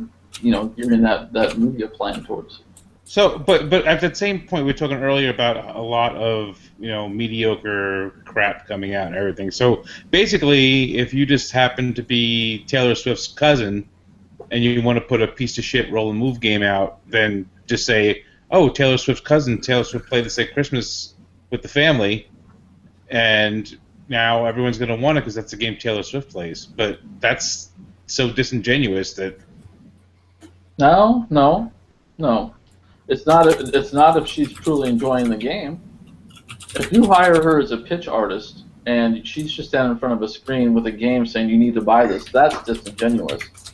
But if you've got it where you're filming her or she's actually played the game and has had a great experience and she's saying, "Look, I had a blast with this." She may do it, she may still be paid to do it, or she may just happen to discover something and put it on her Instagram. It's still going to blow up, and it's an honest reaction from her playing the game. That's why every time we film something with these people, we're catching them as they're playing it for the first time, and that's what we run with. We're not trying to have them sell the game. We're not trying to have them say anything dishonest. We'll even ask at the end, "What did you think?" If you didn't like it, then they didn't like it, and we're completely honest with that. But when you sell a product, you're selling the experience, and that's what you try to capture. I wouldn't say, pay somebody $1 million because you want them to pitch your game, but don't ever have them play that. You can do that, and that's fine, but that doesn't necessarily, mean that that's going to sell either. You really want to capture a moment where you feel like you saw them enjoying themselves doing that, and I think that's what Tim's kind of getting at. There's got to be an experience there. If you can't educate them on a product that quickly, you have to give them a reason to say, "Oh, that looks like a lot of fun." I feel like this has been done before in some way, and now it's just like I'm flashing back to something. So Like a couple years ago, Scott, at the UK Games Expo, I don't remember their names, but the actors who played Bran and Hodor on Game of Thrones were there. And they played Luchador, wrestling dice game, and Backspindle posted a bunch of pictures of them playing it with smiles on their faces, and I didn't see the game explode because Hodor and Bran liked the Luchador Mexican wrestling dice. What good does it do if the PAX itself just posts it on social media but doesn't get it out to the media? What good does it do if they didn't actually use media channels to expose it, but they just posted it on their Facebook? Nobody sees that. But it's not going to do a damn thing. You're hoping it goes viral, and it probably didn't. Right. But I've seen other media things where people talk about games, and there's a whole thing. If you look around, you'll find celebrities talking about playing games and things they do in their time, and I don't see it being a big rolling crazy thing throughout the I don't know. I don't. In the chat, people are suggesting the video game. So the PewDiePies, getting PewDiePie or Angry Joe to play board games. Apparently, Angry Joe played Forbidden Stars. Mm-hmm. He got 170,000 views. I'm sure that sold some. Right. It's all about the number of views. Angry Joe. Right. You never heard of Angry Joe? Go watch Angry Joe's review of No Man's Sky. It's great. Let me put it to you this way, Anthony. Everybody emails me or texts me or calls me saying, "Hey, can you get my CD into this person's hands?" Or, "Hey, can you get me on a gig with this person?" Or, "Hey, can I just meet with them?" Because they're trying to ride on that coattail, just like everybody did with Oprah. Everybody who came on Oprah's show with a product ended up tripling, quadrupling their business every single time. Doesn't matter what the product was. Doesn't matter if it was any good or not. It was on Oprah. Oprah said, "Get it." Boom. There's 3 companies here in Nashville that went through that, and they're just huge now. Okay, but we're saying 2 different things here. We're saying we don't like all the crap that's in the industry, so there's some sense of we want better things to become popular. We want the best games to become mass market. But you're also saying that mass market people don't care. As long as you use standard techniques, they will buy whatever you throw in front of them because of these techniques. And so how do we combine these and say, how do we get the best games using the best techniques? That's well, number one, that's completely subjective, just like music. What you like for music, I might not like, and I could break it down and say, well, this person does this. You all say that there's a ton of crap, right? Right, there is a ton of crap. But yeah. But there's a ton of crap, but that doesn't mean that that game's not going to sell, or it doesn't mean if somebody comes to me and they bring me what they think is the best game, what am I supposed to do? Say no, it's not the best game and turn them away? But you're saying that Kickstarter was going to collapse because of all those crappy games. No, I said Kickstarter will collapse because people get tired and they don't realize how hard it is and how much work it takes, and so those people start to fall off. We all said that there's a ton of crappy games out there. But they're all crappy. It's like everything else. We see this huge influx of reviewers that come out because it's so easy to do it now. But eventually, when they don't get all the attention they want, they tend to die off. Right? I mean, that's just what happens. So, I think that will happen with Kickstarter too. You'll still have it out there. I just don't think we'll be seeing quite as many games on Kickstarter because it's a crap ton of work, and it's very thankless with all the people who get online traction you and your game and. Why didn't it ship on time? What is the goal of getting them to mass market? I don't know. That's everybody's own personal thing. For me, the goal of getting into mass market is to grow the hobby, but it's also so that people like you can actually live and do this for a living as opposed to running 2 jobs. My goal has always been to get moms and pops and their kids to sit at a table more often than not. But with making no judgment on the good one. I mean, because the whole thing of a critic is say what's good. No, because I've been doing this for over 20 years with music. What I like is good music. You won't like as good music. But I still try to get it out there to those people because it's all completely subjective, right? Not everybody wants to play Kalis, which is a great game. Some people just want to play DC Deck Builder because it's a lot simpler, quicker, and easier. Each family is going to try to figure out what best suits them and what their kids can handle and can't handle tolerance-wise. There is no best game that fits like that. All right. So, I can't be that picky and choosy, and I'm certainly not going to turn down a paycheck because I don't think it's the greatest game. I might not think it's the greatest game, but if I see some merit to it and I think somebody's going to enjoy it, I'll pitch it. Well, I'm just saying, like half these guys here are reviewers, and their whole job is to say what is crap. Like that is. But if you agree, that's an entire different discussion. No, I mean, the reviewers' job we don't all agree with that. We don't all agree with that. As reviewers, we get taken to task a lot for not doing negative videos. I mean, just because it's just work. It's too much work. It's too much work to spend.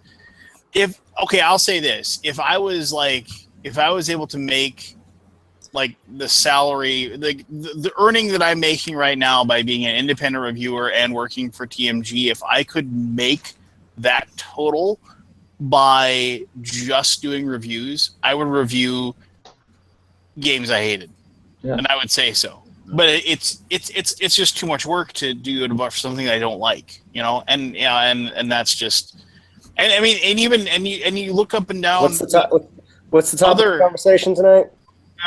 Who knows? Just all over. We're all over the place. But wait, we're on things we love about the industry now. What are the best things? We haven't gotten there actually. Although we haven't gotten off to that. We haven't gotten off. We're still all negative. See, the problem there is if we're talking about reviews and being negative reviews. The problem is that there is now some people that will they're making very stylistic negative reviews, talking about like there's the guy now, and if he didn't listen to me in every single market I possibly said, they're saying there was a market for somebody being a negative reviewer, and doing it well. The guy, like, every game that you like is no good or something like that.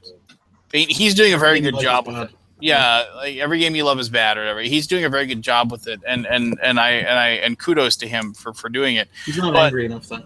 No, he isn't. He's very respectful in his anger. But the problem is that it's just nobody, with very few exceptions, does board game media and makes a living at it. And so you're talking about spending hours and hours and hours of time that you're not spending with your friends, not spending with your family, not spending, on your business. Yeah, on your business, on everything else, for free, absolutely for free. And and David and I are like this on this one because we have discussed this so many times. It absolutely. And I will quote Scott Nicholson again. As he said, he is the preeminent, really first prolific reviewer. And people say Tom Basil is no. If you go back and look, it was Scott. He said I gave it away for free, and that's why it's still free now. And that's a little bit ostentatious of him to say, but that's very Scott. Where it started. No, but it's still where it started. Yeah, and he says by doing that, he set a precedent where basically people reviewed things and didn't get paid for it. And if you look at any other thing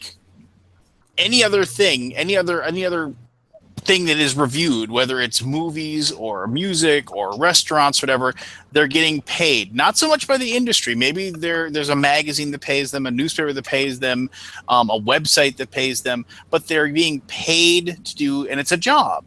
That's a dying industry, though. My average friends that run review blogs make an average of $1,500 per review for reviewing product. And the thing is that you say it's a dying industry, but I mean, look at all the people that review video games, and even if it's just some guy with a YouTube channel, they're out there getting a million hits and making money off of, and and look at all those people that have kids that they videotape their kids playing with toys. Mm-hmm. Right, we're talking about a small single one of those people. I mean, no, every single one of those people. Not only are they getting money from YouTube, but those companies are paying them money. They're like, "Here's all these brand new toys." Open my game on camera. But only because they hit the mass market and they can afford to do that. Yes. It's weird. Not everybody can do that, right? I'm saying yes, there are people that can do it, but it's not. And maybe, and in all honesty, our industry maybe can't really support, It can't, but the board game industry really acts like it's a giant nonprofit, and it needs to get out of that mode of thinking at some point. It really does. It needs to pull its head out of its ass and realize that if you want to get your name out there, you got to spend a little cash. Wait, so you mean that $30 game they send me is not payment for the 7.5 hours? No. Did you guys Did you guys ever read that article I wrote like a year and a half ago about how long it takes me to review a game and how much money it costs me? I did. I remember reading it. Yeah. Yeah, I mean, it's a ridiculous amount of money that it costs me to sit down here and review a game versus the time I'm not making money on my business. And when people say to me, "Well, you got a game for that?" Oh my God! I mean, the cost of a game is 15 minutes of my time, right? So if I'm going to sit here and do all that for free, why are you not paying me? If I'm going to use professional level gear and do all this stuff, why are you not paying me? So I don't mind doing it for free because it was my break from my normal job. That's why I started doing it. It was just fun for me to do it. But when it became a thing where people were getting all not antsy, but all up in arms about, well, people shouldn't get this. Like, I've got 30 friends that do this for a living, and they all make more money than I do, and all they do is review product. Right, and people are throwing fits over a $40 board game that probably costs the company $12, and somehow we're selling our soul for that $12 game. You're asinine when you think like that. Nobody's selling their soul for a $20 game. Nobody. But I guess. And I'll say this, and I'll let somebody else talk. Somebody sold their soul. And the people, Here's the weird thing: the people that come into it and think that expect it, right? Yeah. Get laughed out of the stadium. I mean, they're like, you entitled piece of crap. Keep making content for me to watch for nothing. You know, just which is really, really weird. I mean, it's just, and this is speaking from somebody. I mean, like I said, I before I started contracting out to do my stuff, I mean, I was doing, at least a video a week for nothing, and it was fun, and I still enjoy making videos, and I still enjoy playing games. It is ridiculous, and I average at least 1 or 2 emails a week from people asking me about how they can get started, and I tell everybody, well, say goodbye to all your free time if you really want to be successful. It's equivalent to outsourcing. It is. Yeah. It's lowest common denominator, right? Like if you have some quality people doing stuff for free, you can't compete with that. You're not. Right. And I don't have any issues with people doing it for free, especially reviews. I just wish that the powers that be realized how much work it really takes if they want the quality, or maybe some of the general public, weren't such asshats about it, because if it takes me 40 hours to do a review, that's a whole week's worth of pay out the door at $150 an hour. And so, that's a huge investment of my time to review somebody's board game. So here's a little levity. I got an old school application for a BGG con booth. Nice. Typed on a postcard. Nice. Sweet. Like recently, like you just got it. Like, oh wow. That was sent in 1932. For BGG. Yeah. Yes, sir. So yes, sir. Stop. Handwritten. I am writing to inquire about a space at your show. Stop. Yes, that's what it is. But look at that. It's one of those I'm not old sure if this teletype machine is working. Stop. Yes. So Scott, speaking of BGG Con, I don't know if you run into this as much at that con, but I've noticed, and this ties into the thing with the money, like users seem to be, at least in my region, kind of cheap. Like I've been running a convention that costs like $50 or less for the whole weekend, and it's not like Gen Con where you pay extra for each event. It's like $50 total. $50 all in. It's like for 4 days. Pulling teeth to get people. Everyone's like, "Oh, can I get a free ticket? Oh, I can't afford it. Whatever." And a lot of people can't, and that's fine. But like, it seems like other places in the country, if someone were just a $50 convention, is like, whatever. Here's my $50. I'm going to play now. People go to movies. They drop money left and right. And I don't understand how to get people to be interested in coming to a convention that I thought was on the cheap end. Yeah. Are you talking about just to attend the convention or to volunteer? No, I mean like attendees. Attendees. Okay. How many people do we need to make it attendee? It's good. We've got we've grown the convention a bit over the last couple of years, but it seems like maybe there's just not that many total gamers around the area that are willing to that are there to come to a convention. But then I go to these other conventions where there's 3-4 times as many people, or then you go to Gen Con where there's 60,000 people. 60,000 people dropping thousands. Yeah, and that's an entirely different convention, and it's it's a different thing. It's more commercial. I don't really like commercial conventions anyway. But I mean, so to compare that, like a cozy convention that just, it's like the pre-order price is like $35 for the weekend, and people complain it's too high sometimes. And if you're not willing to, maybe there's the same people who are unwilling to pay $40 for a board game, and they must get the online discounts, or the same people that want their reviews for free. But like, I don't know, maybe it's just that, I don't know if it's the industry or just the area or just the people I happen to know that are I think it's a struggle everywhere. Yeah, like just looking for there's a are you familiar with Dallas Games Marathon here? Yeah, I think I've heard of it. It's basically like it's a convention every month, and it's $20 to attend it. Or if you prepay, it's way cheaper. Is it like one day, or and it struggles? No, it's a 3 day. It starts on Thursday and it goes to Sunday. Oh, geez. So it's like a full 4-day convention once a month in a dedicated space with a huge library, and it's hard to sell. Dallas is pretty spoiled. Is the problem also? I mean, maybe these people really just save everything they have to go do the one big convention every year that they can afford, and so they can't afford the smaller ones. You know, what I mean? And maybe that's It maybe also that's is that you could just, hey, if I'm going to go game with my 4 friends, I could just go over to his place and it's free. Right. Well, I remember that was like one of my big things that like there's a couple local conventions and I've gone to a couple of them a few times and I don't go because it's just I could go there and I'm paying you $40 to walk around when I could just have people over my house. Well, I think that there's a positive feedback loop when you get past a certain limit with a convention. You have to have some unique reason to go, like so these tournaments or celebrities or booths for certain companies. And once you have that, like then you start to gain momentum. People will pay to come, businesses will pay to come, everyone will pay to come because people are there. But like when you're on the other side of that hill, you got to climb up that hill and get, so like who would Board Game Babylon guy, Eric. Yeah, Eric Burgess. He grew Strategicon. Like he got Blood Shovel to come out, and he got these guys to come out as celebrities. He got Kinesia one year.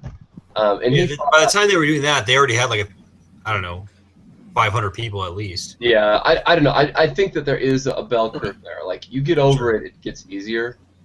But also, Seth, to that point, we just failed to fund BGGCon pre BGGCon. Yeah, I wonder though if that was because people just a game convention with a 5,000 game library and all the newest SN releases.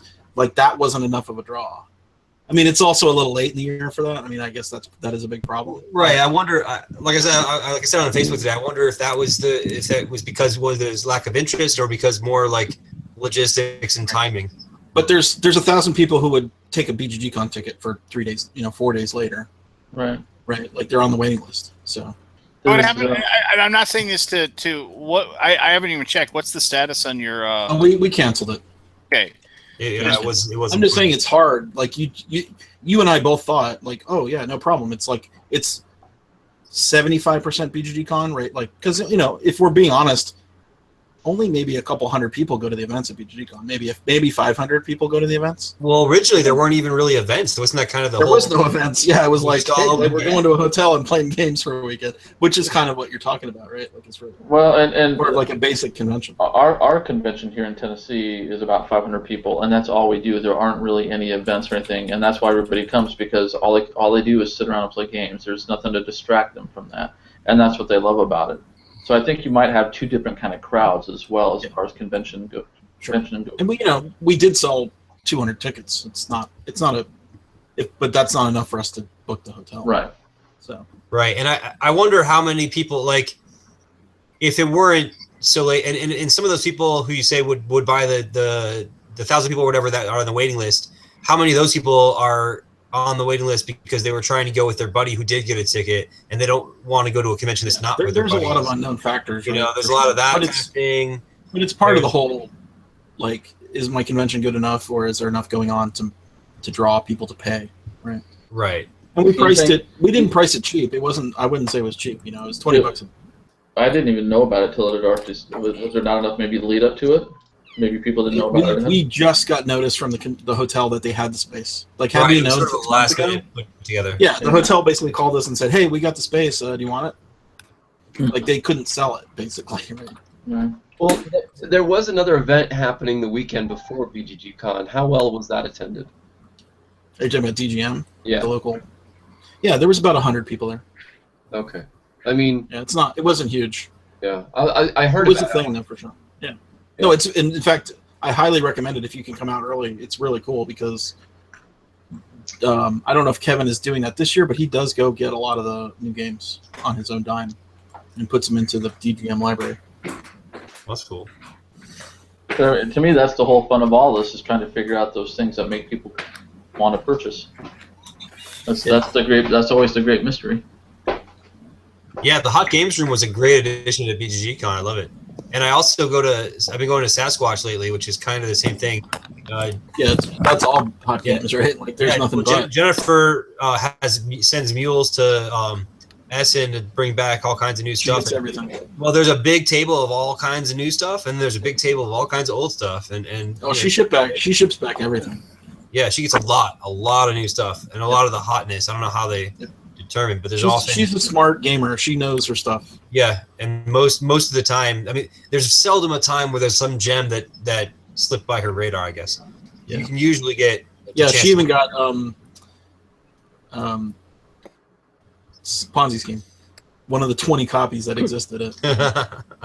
So, hello everyone. Sorry, I've been bugging in and out. I finally There got you my are. connection You're up. welcome. Yeah. Yeah, I played Clank. Yeah, you like it? It's awesome. Very It's good. awesome. It's great. They're coming tomorrow.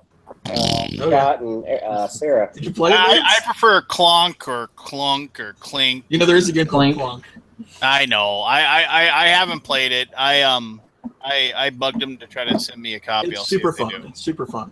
And once I started teaching people on the cruise, it just like spread. Mm-hmm. Like I saw other people teaching other people, and that kind of, it was probably the most viral game that we had. I don't even know what that game is. So I'll have to. It's I'll a have to deck watch building it. dungeon crawl Deck building. race. Deck building. It's fun. What is it called? Clank? I'll have to check it out. But Nothing like going from midnight to 6 when you say deck building. What is wrong? There's nothing wrong with that mechanism. It's so tired. Deck building It's is not so tired. It's fun. it's not so tired. tired. It's a mechanism. It It's can't be I tired. made a speed deck so I could run through the dungeon as fast as I could, but I couldn't fight anything. So I ran through the dungeon, grabbed my. Oh God, I'm just gonna stop now. So, Why do you come on here, Jeremy, and Lance and bullshit? Why do I come heard on you here? guys. I was going to chime in with my comments about your reviewer thing. Not being able to do it. So I've got an announcement. I'm doing it full time now. I quit my job. Yeah? Really? That'd be your job. Yeah. What did you do before? Congrats. I was the vice president of business relations for a law firm. What? Okay. Wow. So you're all in. What's your business model?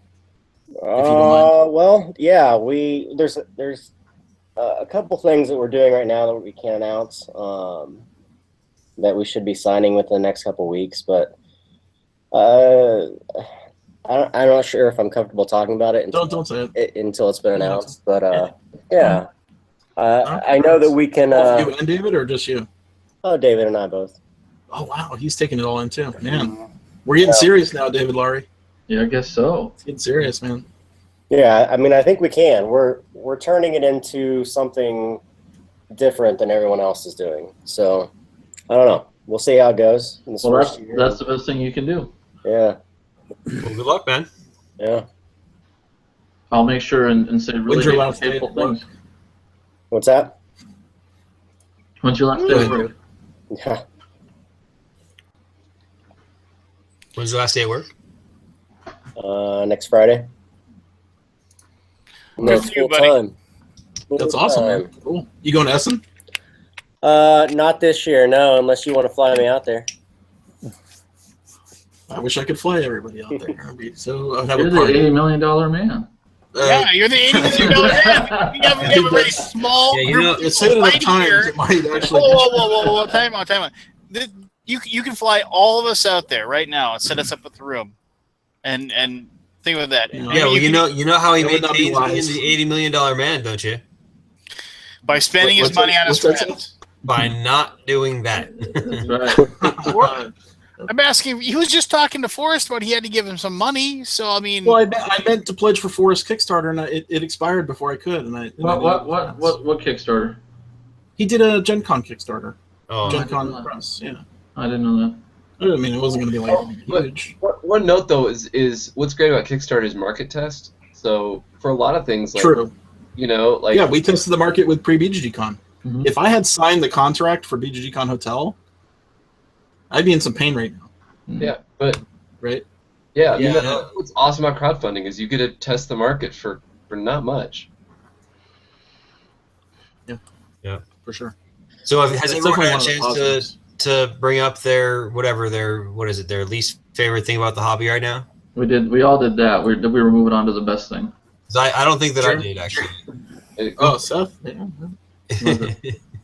If we want to keep the negative train going, It's going to overlap, I think, some of the ones that everyone else said, but I think my least favorite thing about the hobby is to do with the large number of games that come out, but not the number of them, but maybe the quality of them. I think because of the ease of entry nowadays, which is it's a good thing because you got a lot more people designing and a lot more people publishing, and those are kind of good things. But with the large number of games coming out, and with the perhaps total experience level of the people putting them out being lower than maybe it used to be, I feel like we're getting a lot more noise in addition to more quality games. 100% agree with that, man. I feel the same way. I was actually having a conversation today about that, about how the years now, 5 years ago when I was doing reviews, you could pick out 10 to 15 games that would last 5 to 6 years on the shelf. Now it's literally 5 or 6 weeks, and then it's the next new game coming out. No one remembers anything from year to year anymore. Very few titles stand out from one year to the next. Yeah, and I think in the excitement to get games out so quickly, and not just from a publisher point of view, but maybe from designers too, I don't know if as much work goes into games as maybe used to, or maybe I'm just jaded or finding the wrong ones, but I feel like the overall level of quality, and people complain about it on Kickstarter all the time. They say, oh, it's on Kickstarter, it must be a bad game. I don't think that's necessarily true, but it might be true in some cases that games are finding their way to the marketplace before they're really done. Well, in absolutely larger quantities and amounts. Do you think because of the amount of games being designed right now, I mean, how much harder is it to find playtesters that have the time to playtest all these games? And maybe that's part of it. I mean, I actually have a lot of trouble finding playtesters. Do you think that's taking away sales from you though, or is it just? I don't think it's taking away sales necessarily. I'm not worried about it for that reason. It's less of a concern there. I feel like there are enough, I don't know, sales or the audience is big enough that we haven't saturated the audience yet. I don't think that's a concern. But what I'm more concerned, I might disagree with you a little bit there. Yeah, maybe. I didn't do as good as it could have. No, God, shut up. I mean, what? I mean, that's your that was a pedantic comment. You know it. No, that's not total. That's a true comment. Question. I missed the comment. If you're basically saying that there's too much garbage on Kickstarter, then I'm not saying there's too much garbage on Kickstarter. What I'm saying is that I do think that there is consumer burnout on the hobby right now. I mean, there is. There's I don't think so at all. Oh yeah. I don't think there's consumer I think the audience is much larger than you might realize if you just look at Board Game Geek, for example. I mean, Board Game Geek's got a lot of members now, and it's a big site, and it's the biggest one in the in the industry in the hobby. But it's nothing compared to the total amount of the consumers in the hobby, right? Mm-hmm. Well, it's not so I'm not worried about the saturation. I'm more worried about like an idealistic sort of. I don't know. I put a lot of work into the games I work on, and sometimes I wonder why I bothered when I see some of the other stuff that comes out and gets praised, which obviously didn't have as much work put into it. Yeah, that's frustrating. I don't want to sound like I'm ragging on any games in particular, but I'm just in general. I feel like there's. Oh, come on, rag on something. A lot of I do feel like there's a lot, and maybe part of it is because a lot of consumers are looking to play a game once or twice and that's it, and they don't. So a game doesn't have to last that long. If a game survives the first couple plays and then and is fun for that, that's kind of good enough nowadays. And playing it 4, 5, 6 times, you might find it's kind of broken. You can play by algorithm or whatever. No one gets that far. No one cares. No one's looking for a game that will last 12 days. Well, we have that. We've always had that mentality with our consumerism anyway, especially in America, right? We want this now. We want the next flashy thing. But I don't know that if as the market grows, I don't know if that will always stay the same. I think that you're going to have those people who would much rather have a smaller collection of 15 or 20 really, really solid games, and then you're going to have the people who, like most of us are used to now, who are going to buy every game they can possibly get their hands on and play it once or twice. There's currently both, and there's going to be both, and that's just two kind of, there's nothing wrong with your target is the guy.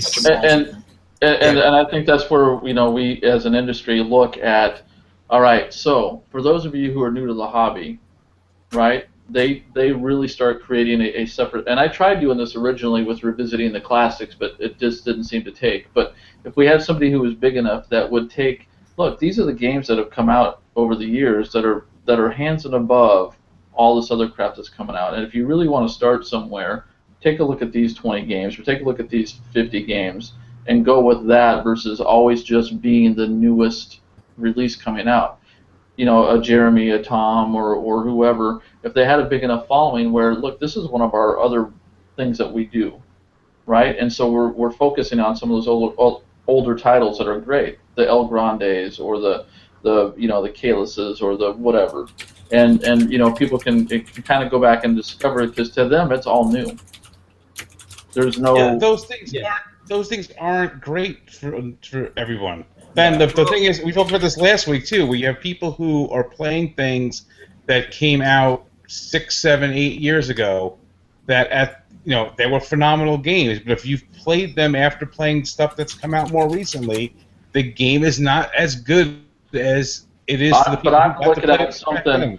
I'm looking at something that I can send new gamers to say, here's a great list to look at. I'm not talking about the average board gamer who is constantly looking at the hot new thing, right? Rarely do I sit down with people and play this with the same group of people. I'm always teaching new gamers. Right. No, but I'm saying you have Ticket to Ride behind you, and Ticket to Ride is pretty much one of those evergreen games. That's the game you can teach to anyone, anytime.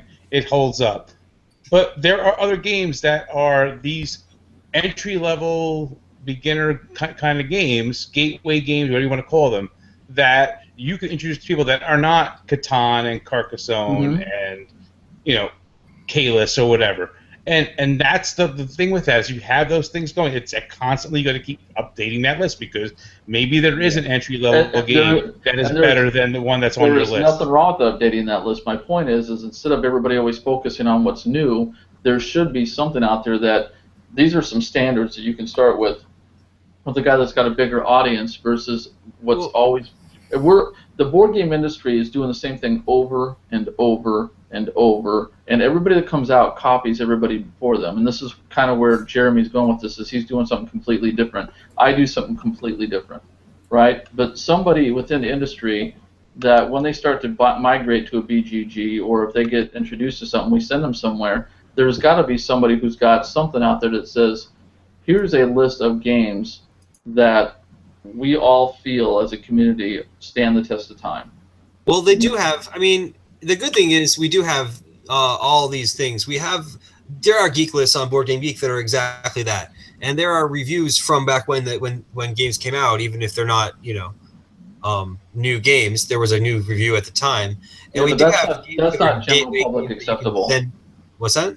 That's not general public accessible. Hell, I don't even look at the geek list on BGG because it's such a damn mess. Well, that's true, but you're looking for a place you can point people. You could link directly to a geek list, and that would be pretty accessible. Well, like I said, I don't do that. I want to go to a Jeremy site, or I want to go to a Tom site, or Anthony's site, and somebody that I know and trust and understands games. Tom puts in his top 100 every year, man. Yeah, and we have the Dice Towers, got a lot of those videos that are exactly what you're, But that's a little bit overwhelming. A list, just a list. Update that every now and then. Have something that's consistent, or have somebody who's got a little influence and who's creative enough to put something out that isn't board game quality. I'm talking professional quality, something the average consumer is used to seeing. If I put Tom Vassal's video in front of some of my clients, they would go, "Who the fuck does this shit?" That'd be the first thing they'd say. You need to find a BuzzFeed. You need to find a BuzzFeed 10 top 10. Or something, but there's no reason it couldn't be. Sorry, and Monopoly and all that stuff. It wouldn't be. It really wouldn't be that hard to do, or it wouldn't be, something that's that hard to maintain. So, but it's got to be somebody who puts out some quality for the general public. Well, I could take that and I could sell that to the local TV station and say, here you go, and that would be the next Christmas list.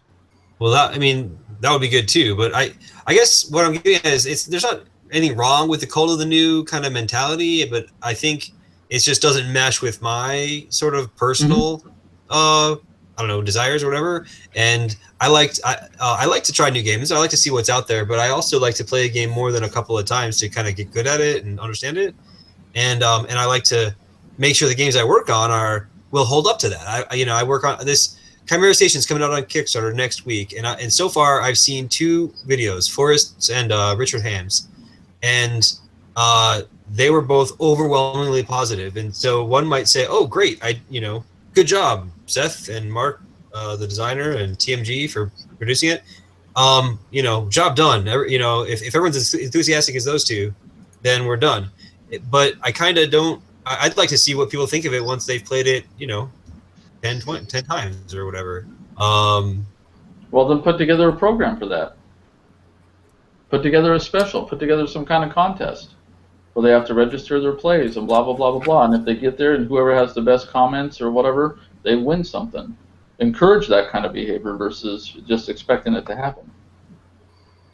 Well, yeah, that's actually a pretty good idea. Maybe we should consider doing something like that. The comment I was making, though, is that the thing I think is my least favorite thing about the hobby right now is that people are less interested in, because maybe players are less interested in playing a game so much. Producers of games, be they publishers or designers or whatever, are putting out games that won't stand up to multiple plays. In some cases, and some of those games are coming out and getting applauded and rewarded and winning awards and things like that. So that's my sort of concern. It might be sort of a artsy fartsy, idealist concern. It's like the Oscars, right? They never really recognize the. For you publishers out there, if you were to throw games at a dartboard and say, out of all the games that get released in a year, how many actually make it past the first print run? Would you say on estimate, how many true games? You guys are larger publishers, so your numbers are probably much better. But as a whole, what are we looking at? How many games truly are success? I'm sure less than 20%. Yeah, I don't know if I can answer that. I don't know the answer to that, but I can take a stab as far as with TMG. I mean, you could just go up and down the list. Like the eminent domain stuff, obviously, that's been fairly evergreen for TMG. Not trying to kiss Seth's ass here or anything like that, but it just has been. Like Belfort is, but stuff like City Hall. I'm drawing a blank here. Of course, I could. Well, City Hall, Captains of Industry, Ground Floor are ones that didn't get reprinted, and it's kind of ties back into what I was saying earlier. It'd be one thing is to be like, okay, publish these games, the ones that do well naturally, reprint them and be happy. The other ones can die on a vine. But another approach, which I'm kind of trying to push for a little bit, is to try to get a little more promotion of the back catalog so that more of the titles can get reprinted and can be more, ever present or evergreen, or at least find a larger audience. Because there's 2 ways to if we have a bunch of copies of a game that's not selling that well, there's 2 ways to approach that. 1, discount it, sell it, and get rid of it. 2, make more demand somehow, right? Here, let me actually point out something that I find very, very interesting. Perfect example of that, like games that what I think is a problem as far as oversaturation, and the fact that it's just something that people don't seem to really care about anything that's old. Take for example. Well, no, I mean so Dead of Winter came out, and literally everybody lost their minds. I mean, it was just oh my god, this game's amazing, yada yada yada. Okay. That the secondary book, the Dead of Winter expansion or whatever, or not standalone expansion, we should say. Long Night. There's nothing. It's released. It's released. I don't have a copy. I pre-ordered it. I know I saw it for I saw it. I thought I saw it too.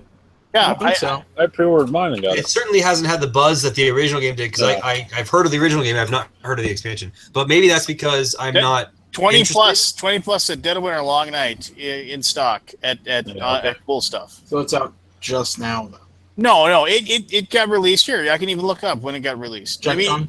No, it was there was copies at Gen Con, but it was maybe just fairly shortly afterwards. So there's this guy on BGG who does the top 50 games recorded, plays. Dead of Winter is at 29.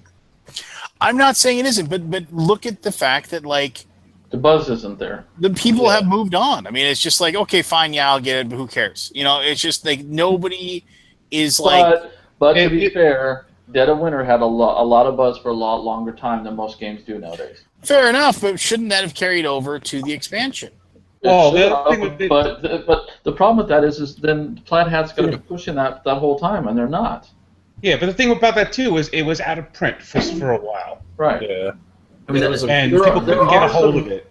There are some unique challenges that this industry has, especially things like being out of print and how long it takes to get more copies. Oh, that's rough, man. Yeah, it's rough. But here's another. That needs to get solved. That's one of the biggest negative things these days. There is not a board game company out there right now that markets its back catalog worth. August 22nd. There, buddy, is when it got released. Okay, so like 3 weeks ago. 3 weeks ago. No, but still. I'm just saying. Okay, but here, this is what I'm saying: is that it used to be that a game like that, where people were going to get all excited about it and lose their knickers over, they are like there would be 17 videos about it. There'd be like 5 unboxings. There would be 10 videos. There'd be everybody scrambling to get all the hits they possibly could. Yeah, it's weird. And people have just.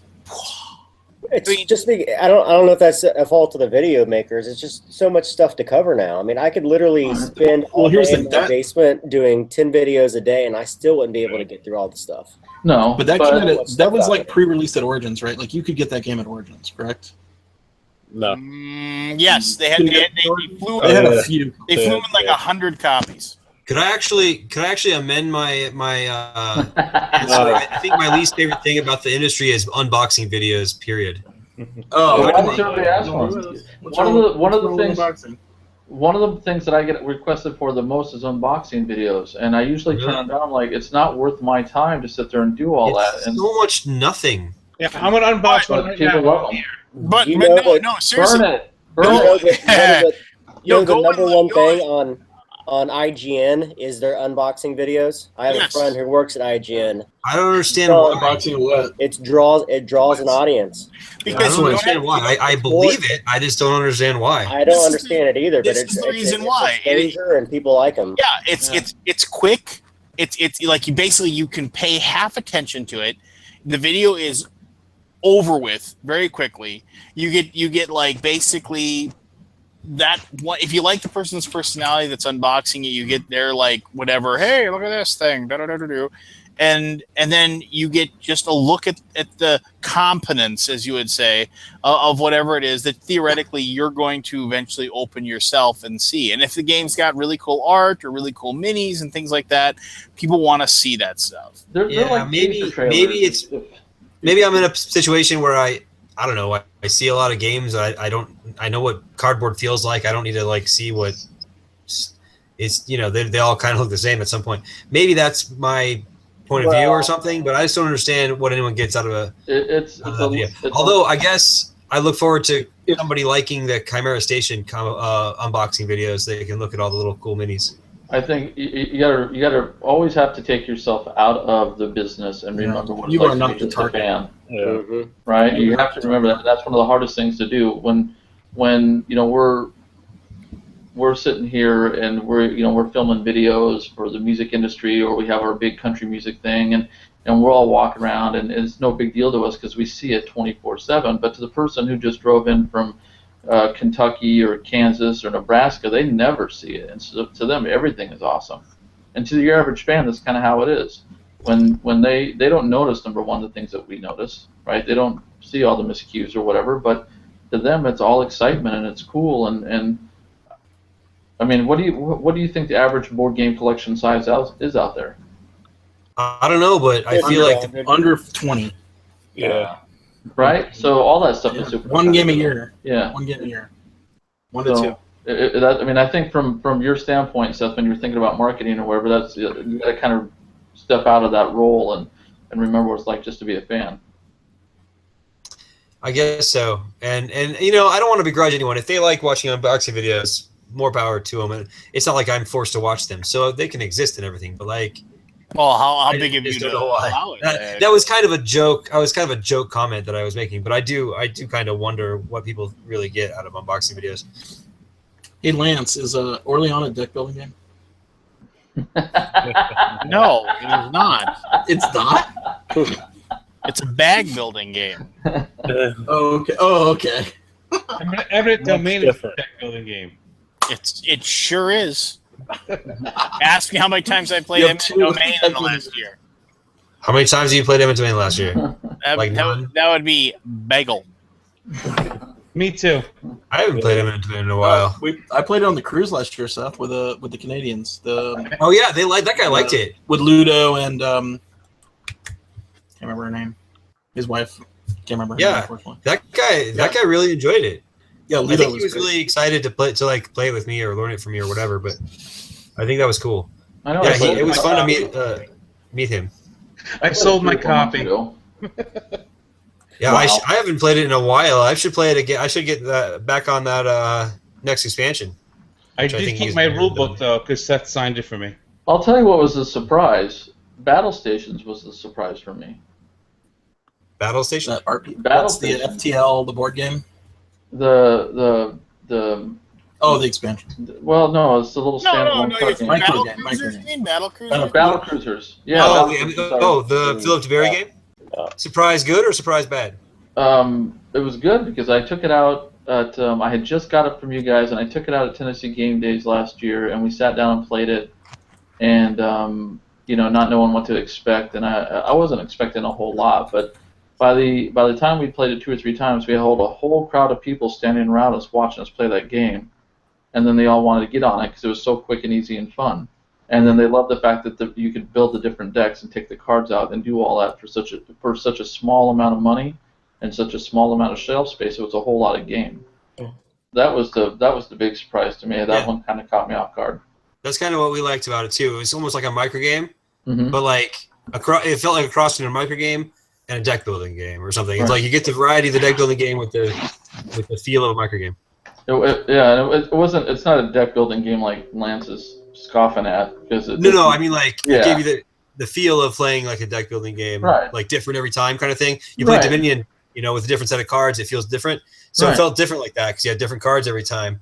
And it But had it's like- just the right amount of tension for that little game. Just the right amount of tension, and it was really a lot of fun. And just watching the reactions that I was getting from everybody, I was like, all right, this is. Well, it has a reveal moment. I love reveal moments in games. Like everybody show your card. That moment where because there's games that have that moment. I love it because of the fact that there's so many times when you're playing another Garden Euro where everybody's just kind of doing their own thing and not really paying attention to anything else everybody's doing. When you have a moment like that, everybody is staring at everybody else. Everybody's focused. Everybody's bought into that moment of seeing what happens, and I like games like that. I hate games. That one just flew under the radar, I think, and most people when I'd bring it out hadn't really seen it or heard about it, and then we'd play it, and they were like, "Oh, this is a great little game." But That's exactly what we're trying to put into those little boxes. The Battle Cruiser size or the Harbor size boxes are games like that where it's small and inexpensive, and you can sell it for a good price point, but it plays like a better, deeper than you think. But I didn't see anything about it from the company itself. I don't think I've ever seen one post or tweet about that actual game. Oh, well, that is a thing that we could get better at. Now that we got Lance on board, maybe we'll get better at that. No, I really. wrote an article for a magazine for you when I wasn't even working for you. Daniel asked me to write something for him, so I did it, and then and I never saw the article in the magazine if they ever did it. I don't know. Neither did I, so I don't know what's up. Yeah, meh. What are you gonna do? What are you gonna do? Maybe you should have written a better article. Yeah, hey, that's my line. You can't steal that. You should have said. You know how you get that in a magazine, right? Write better. Write better. Okay. Anyway, well, it's getting late. I think this is really good conversation. We never got the good stuff. Should we? I'm gonna do an unboxing real quick, Lance. Can I do a real quick unboxing? Yeah, sure. I got this game. It's from Steve Jackson Games. Scott Nicholson. You see that? Steve Jackson? Scott Nicholson said that is his favorite. That's his favorite zombie game. Oh, it's pretty great, right?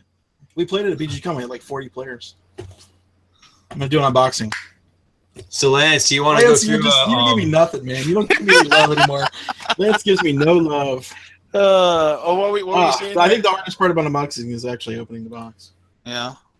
That's maybe the best part of unboxing videos is watching people's faces contort when they can't seem to get the box in. That's a promotional thing. So, Lance, you want to go through and quickly do favorite things about the industry, or save it for next week? Well, yeah, let's do favorite things with the industry. You know my favorite things with the industry? My friends.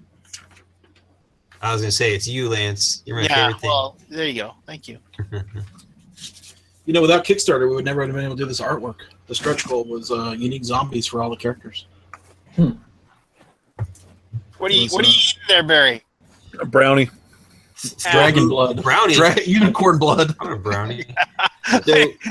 So, for who among you is Kickstarter your favorite thing about the industry right now? Nobody? Favorite? Over here. I mean, it's helped BGG a lot. Yeah. Oh, it's my favorite. Oh, I think Kickstarter's a love-hate. It's a love-hate. It's great that it's there, but I think there's definite. I realize the vast majority of people do not more nefariously, but I really wish there was more of a quality control aspect to it to prevent people from doing things in dastardly fashion. I mean, I realize the vast majority of projects that fund people get their stuff and in a relatively timely manner, and there is no chicanery going on.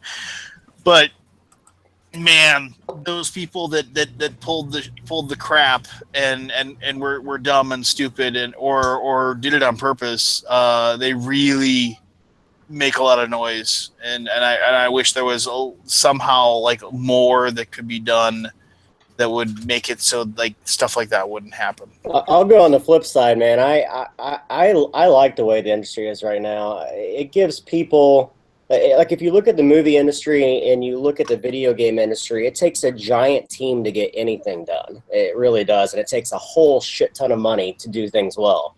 People can now, and there are good designers out there now, old designers, people have been in the industry for a while, and people that have had no experience whatsoever who are putting stuff on Kickstarter that's really good, with really creative art, really creative design, and even people that are in established publisher houses have the ability to spend a little bit of money and come out with something that's really cool. So I think it allows very creative people for just a little bit of money to do things that they enjoy doing. I mean, like people like Tim, who's sitting there. You're pretty much a one-man show, right? Yep. Yeah, I mean that's awesome that he can do this and make a living doing this for a passion that he loves. He couldn't do this in the video game industry. He'd go broke. People don't even know how it was 5 years ago in the board game industry. I mean, I know guys that have garages full of games still because they couldn't test the market. They couldn't, or so even if they found the capital, they'd have to go print it and hope they could sell it. And like, it's going to continue to change things, and it'll settle out, and there's going to be problems. But people don't understand how good it is that we have it, and the amount of new voices we can have in the industry. The gates are down. It's awesome. But my only problem with the Kickstarter thing is the self-entitlement that comes from the backers who think that they have a right to know everything every second that they want to know it. That's management. You manage your community as best you can. Well, you try, but I mean, like, say for example, the Mare Nostrum Kickstarter. On the very bottom it says that Academy Games doesn't have any control of the shipments overseas and its partners, and there's nothing they can do about it, and we get hundreds of messages a day from people who aren't getting their shipments, and there's nothing we can do about it. I don't spend that much time with that kind of stuff because I'm so busy doing the marketing plans, but they don't read the Kickstarter. It says right on there, here's who you need to contact, here's what you need to do. They don't read anything, and if they don't get the answer they want that day, the very next day they're posting the same thing. very next day they're posting. Yeah, and you get some vocal people who are upset about something or other, and this is just the internet. This is how the internet works. Yeah. People get upset about something, whether or not they've got a right to be, and they just, and sometimes they have a right, and sometimes they are just unreasonable, but that doesn't stop them either way. So. Yeah, but it also doesn't stop it as being a force for good. Like in scope of things, that doesn't matter. It's moved the whole industry forward. It's great. Right, exactly. I'm with Tim on that. And besides, we're supposed to be on the favorite parts of the industry, and so what Jerry was just saying, and what Tim I think was getting at too, was my favorite thing about the industry right now is just the amount of people that are in it. And I don't mean, well, I guess that equals more creators as well, but I mean more players. The additional reach and the additional gaming's never been so popular, so in the eye of the public, so widespread as it is today. And yeah, when I was a kid, liking this stuff, was nerdy, or I got made fun of for being the kind of person that likes this kind of thing. And nowadays, it's so mainstream. It's there are TV shows where people are playing Settlers of Catan, popular ones like Big Bang Theory. There's people, and maybe it's because our kind of people who are making these things now, but like Orphan Black, which is an awesome TV show and got pretty popular, I think, has they go out asking publishers for games to put on the shelf in the store or whatever on the TV show. Yeah. They charge for it. Yeah. Well, sure, but I mean the fact that they're looking Big Bang Theory. Mm-hmm.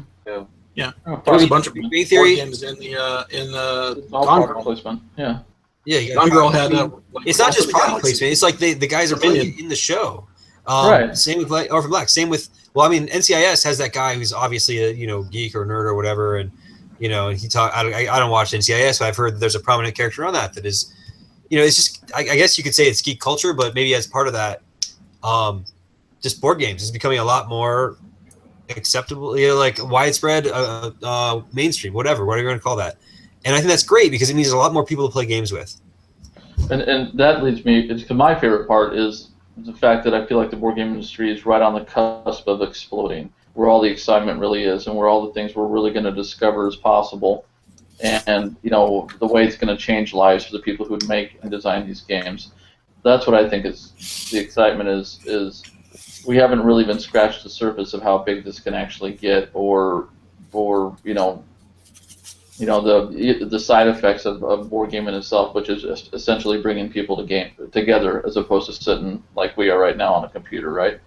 So that's what I love. And then the fact that most of the people you deal with inside the industry are actually decent human beings and not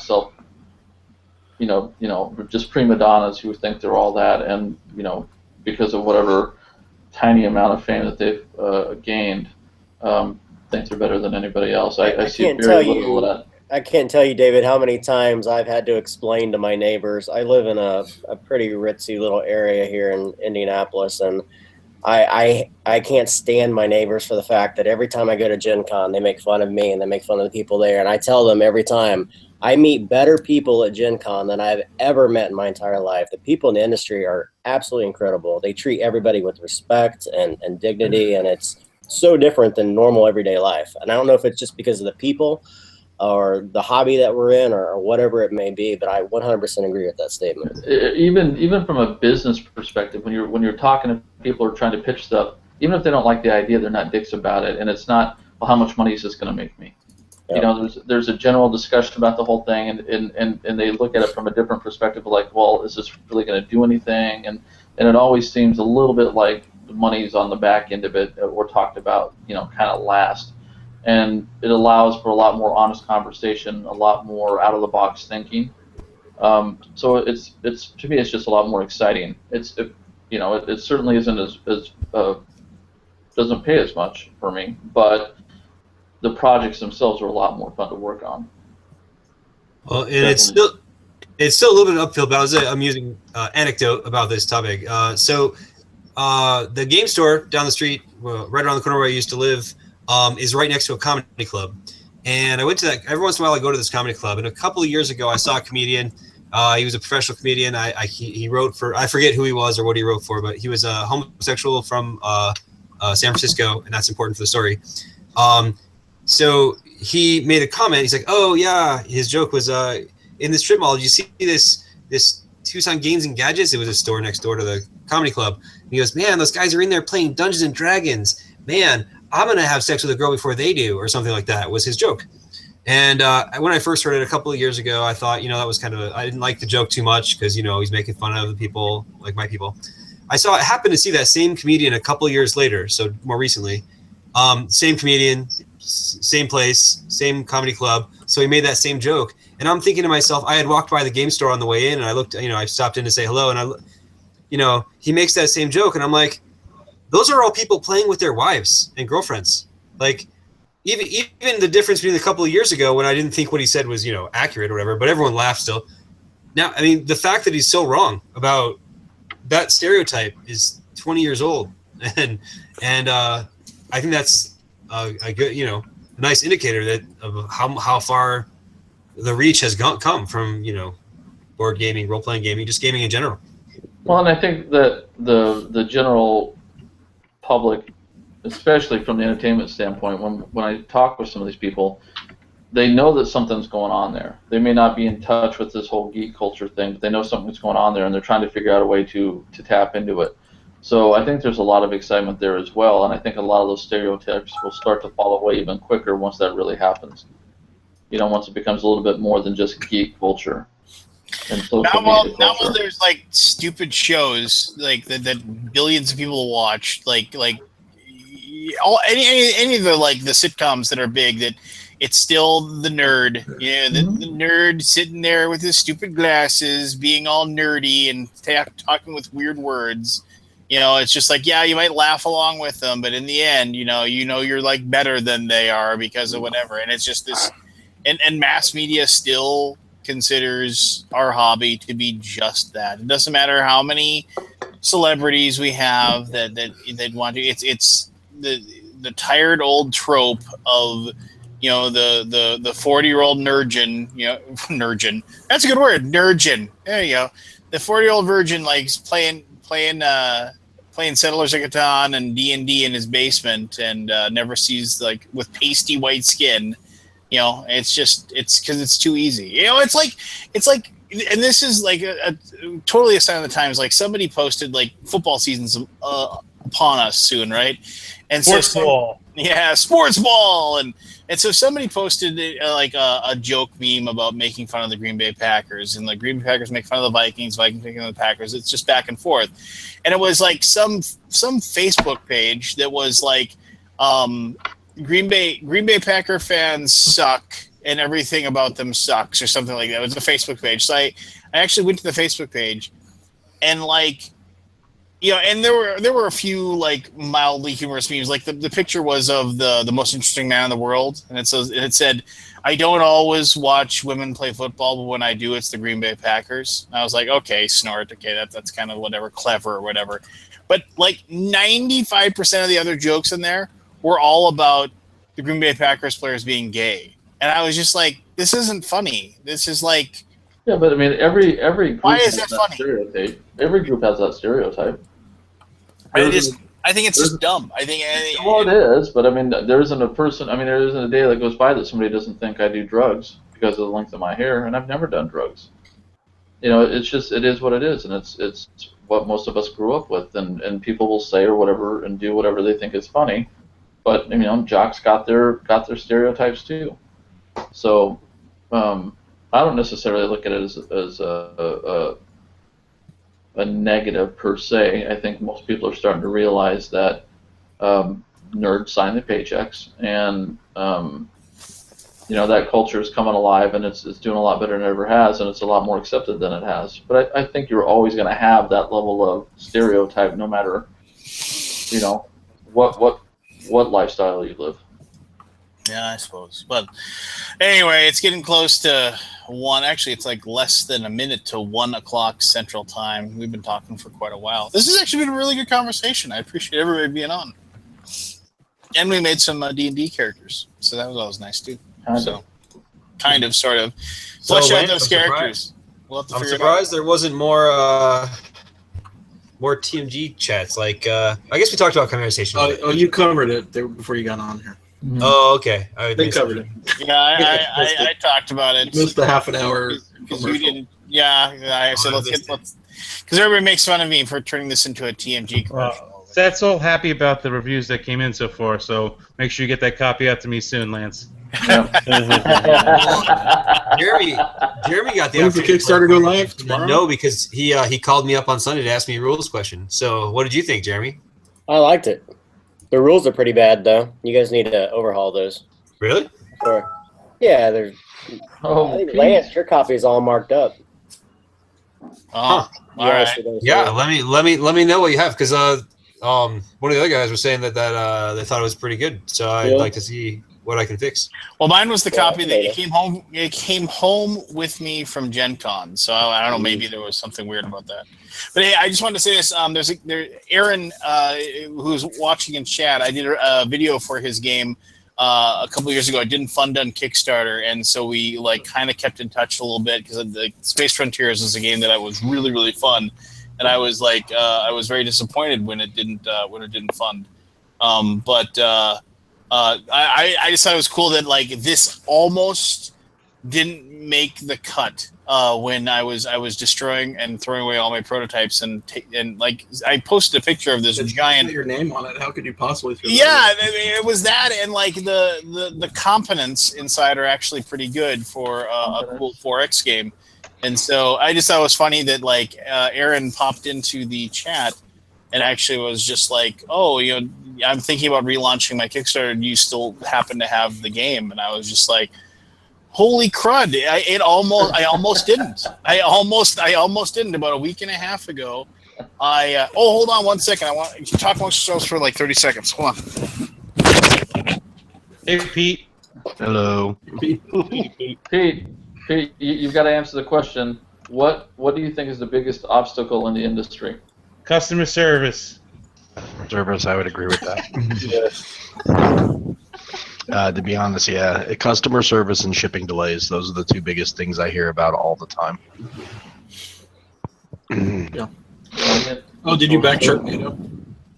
Yes, I did. I couldn't help myself. Is it going to make it? I think I was looking at the other day. I was looking a little light. It is a little light, but I think, just like all Kickstarters, the first 24 to 48 hours and the last 24 to 48 hours are the big hits. So I think it'll push across at the end, but I don't think it's going to overfund by much.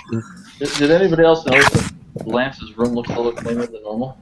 Yeah, someone's been cleaning it up. Yeah, somebody's been doing. Oh, shut! Yes, I've been cleaning up the basement. But no, this now is this weighs a little less than 20 pounds, but this is my prototype bin. My giant. Wow. Yeah. I'm gonna bring that to the convention and give it all away. I'm sure you can make some kind of fundraiser out of that. How many times have you watched? Stretch goal. Hey, how many times have you watched Jaws since it's on Netflix? 5 times. It's on right now for me. Yeah. It's always on Netflix. Go on. Yeah, basically, I just have it on my computer in the background, and I watch it. I've watched it pretty much at least once a day since it came on. So. Isn't it so great? It's just there. It's just there waiting for you. Yeah. It's been quite nice. Oh, good. So, I noticed how all the other Jaws movies are on there too, but why would you watch them? Exactly. Jaws 2 is not bad. Well, until it eats the helicopter. I mean, that's fine. What's wrong with that? That's realistic. Have you seen those things, John? Have you seen Sharknado? I've seen. I saw part of Sharknado, yeah, and there was I forget the line, but it was a very clear line about time of the month or whatever when a shark ate someone in the water and it came all red, and I was like, really? Yeah. I feel bad, Pete. We're actually wrapping up, and you just. Oh, that's okay. I've been moving and packing, so I actually fell asleep, and I woke up, and I'm like, I'm not sleeping now anyway. So let me see if you guys are still on. So I do like the weird strobe effect I'm getting from your ceiling fan and light above your head here. Because I woke up it's like a horror movie, real sort of horror movie too. Nightclub strip club atmosphere that you need. It's totally. It looks like a portal. It's either a portal or a UFO that's coming down. No, I think you're missing it. It's the perfect ambiance for the attire he's got on. Yeah, I mean, I woke up in the middle of the night, so I'm shirtless, and I'm like, I wanted to spare you because I knew if I had the camera down, you'd be babbling for hours about my man boobs and stuff. It just wasn't a good thing for anyone. Oh, we wouldn't make fun. So no, I'm just doing this for courtesy. Very cool, man. Well, I appreciate you popping on. It's always good to talk to you. Always good to hear from you. So yeah. You got any cool mini or not stuff you wanna drop on the people? Honestly, right now we're just kind of it's convention kind of wrap up from our main convention schedule. All we have left is BGG Con after a few trade shows, so we're getting ready to gear up for all of our releases. All the Gen Con stuff that we had are hitting the retail releases over the next month or so. So it's not anything new. It's just kind of officially releasing those titles that we showed off at Gen Con and had limited quantities of. So now most of our new stuff will be around the holiday time through Q1 of next year. So not a whole lot new going on right now. When do I get my copy of Masmora? The retail. Yeah, well, the retail on that's coming out. I think that's September, October. It's either the end of this month or beginning of next month. We've got like 7 or 8 games that we launched at Gen Con that are hitting. Are you guys hit at all by the shipping company? Yeah, I think it mainly affected our international distribution. I think like some of our stuff for the others was supposed to be shipped internationally through that company, so we're having to, as other companies are having to do, look for alternate solutions, and it'll definitely slow down some things. But luckily, all of our U.S. distribution and U.S. Fulfillment for that was done through another company, so it didn't affect that. Cool. I played the others on the cruise. It was great. Oh yeah, how did that go anyway? It looked fun. I saw the pictures. Cruise was great. Yeah, it was awesome. I had a great time. Met a lot of great people. Played a lot of good games. Oh, sweet. I didn't play anything bad. All the Gen Con stuff was great. Still haven't played yet. Hey Scott, how did this year's cruise compare to last year's? We were a little smaller. There was a couple big families that. It was really like a lot of repeat, like a lot of the people who came last year. I was wondering, I was going to ask that too, yeah. Although we did add like 6 people on the cruise that were BGG users who didn't know there was a cruise. We signed them up. Like just through random, they saw our badges and they're like, BGG, what? They knew BGG. So did they just start, did they play some games? Yeah, they signed up and I met most of them. Did they have to is that a sneaky way to not have to pay? No, they paid. Oh, okay. Yeah, we registered them at a discounted. It was like a prorated based on the days. Well, yeah, it was great. I played almost everything from Gen Con that I wanted to. Oh, I'm so proud of you. Lance hates me, man. No, I love you. They've been flooding me on everything I say that it's been criticized and snarky. Like I've said to many people, if I'm making fun of you, it's because I really like you. It's like because you only hurt the ones you love. I mean, right. That's the way it works. That's why Anthony is always telling me that I'm a horrible human being and. Right, no, Anthony? that's Travis. Oh yeah, that's great. All right, well, thank you everybody for taking the time to be on. It's awesome. Again, Jeremy, congrats. That's really awesome for you, and for you and David for that matter. Thank you. And yeah, say hi to Sarah for me as well, and ask her where my copy of Clank is. No, but if you hate deck builders, you're not getting a copy.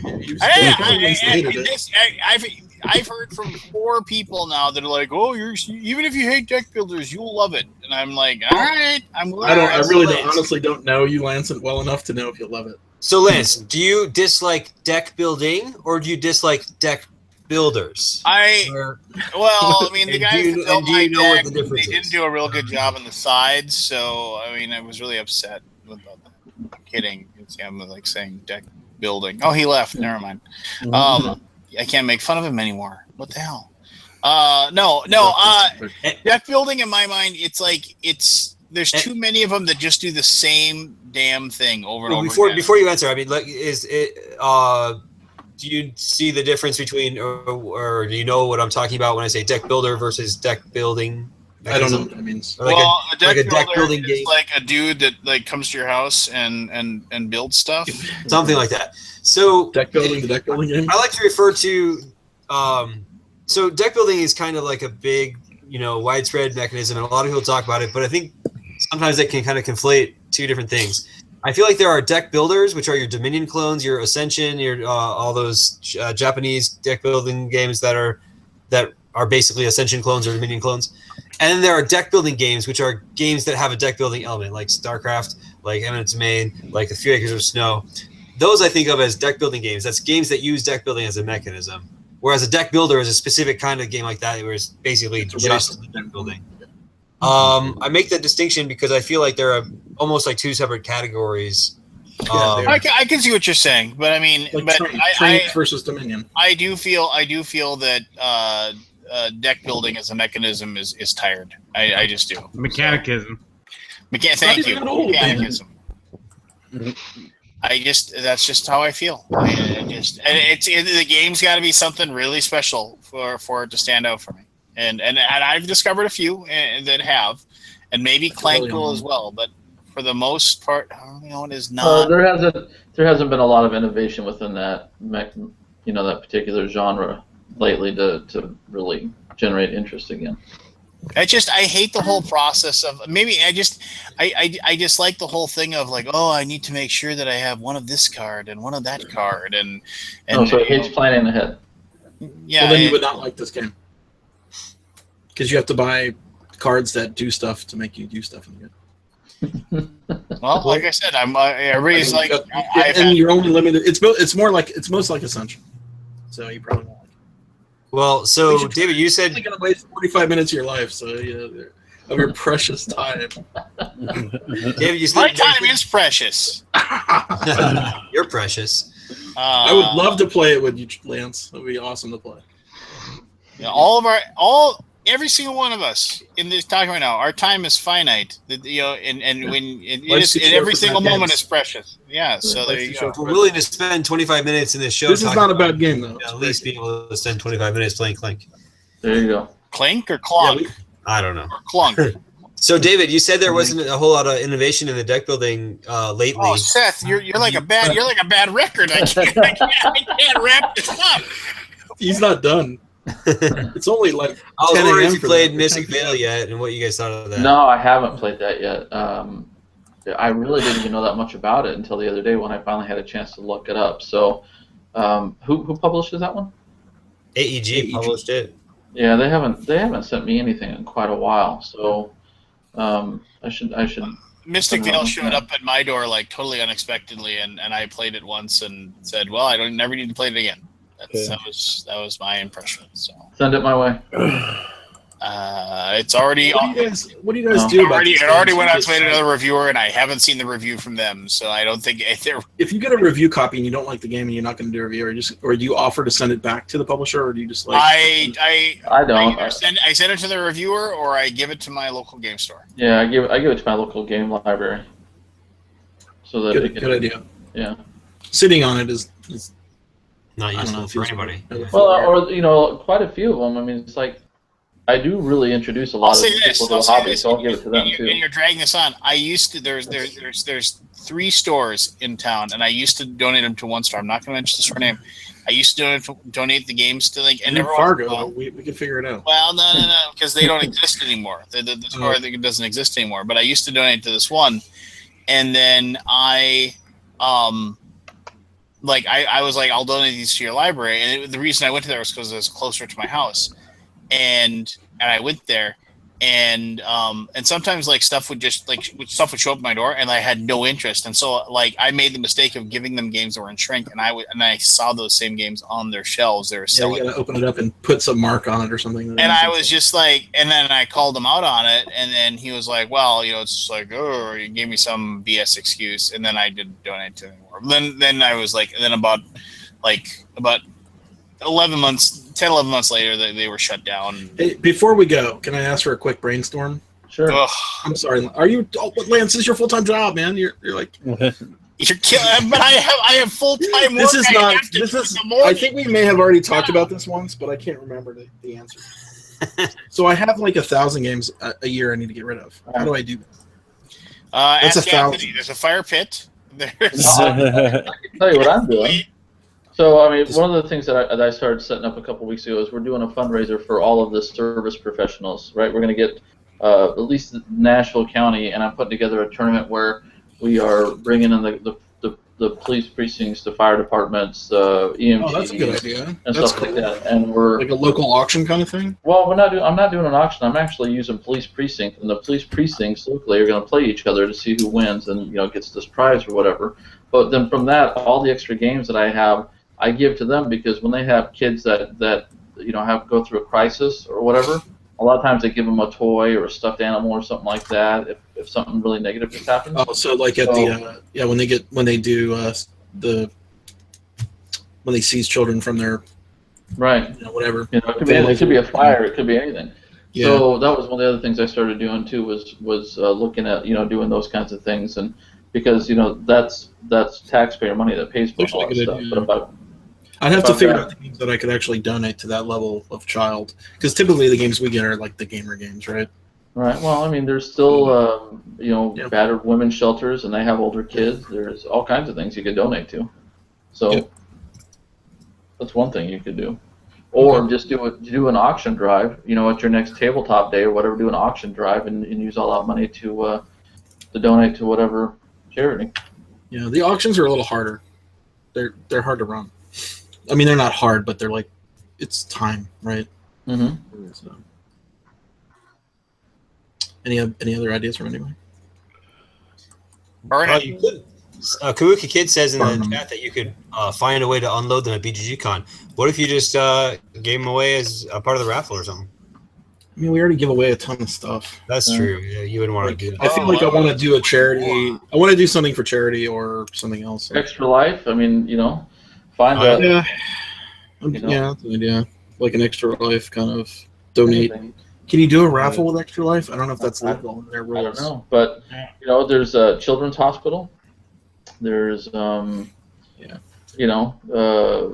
cancer centers. There's all kinds of places that could use stuff like that, no matter the level, because you get all the ages in there.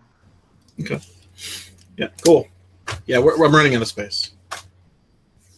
It's like whatever. I mean, it's you guys putting out 2,000 games a year, man. What am I supposed to do? Aww.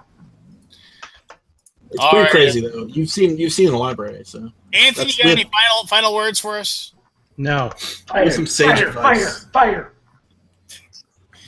Anthony, do you foresee any other games being sent to the fire pit anytime soon? No. Well, do you regret sending it to the fire pit? No. Good. I'm not going to drag us out. Oh, I will. What? Because Lance wants sleepy time. What? You say it. So, do you guys know the Easter basket, the promo pack? All right. So. Oh, like the Christmas one? Wow.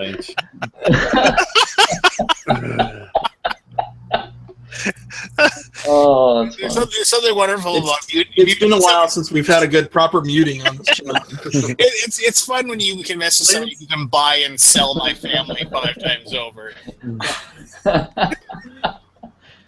Well, if they can buy and sell your family once, can't they buy and sell them again? Oh my God.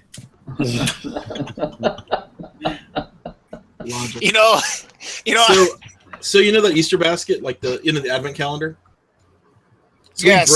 We broke open all the Easter baskets we have because people weren't buying them, and I have basically like 500 of those boxes. And I don't want to put them into a fire, although it'd be pretty awesome. Do you want boxes? Do people want boxes like those? It's like an 8x8 box, like maybe 3 or 4 inches tall. What would you use? Nobody really cares about it, right? Like you don't want boxes. Yeah. That 8x8 going into the trash, or we're gonna so burn. like something like this. Let me see. Except it's small. It's a little smaller than that, but yeah, it's a little smaller than that. I might actually once. Yeah. So like, but the thing is, I have like 500 of them. Oh, that's a lot. Like this kind of thing. Is it a telescoping box? Yeah, it's like that.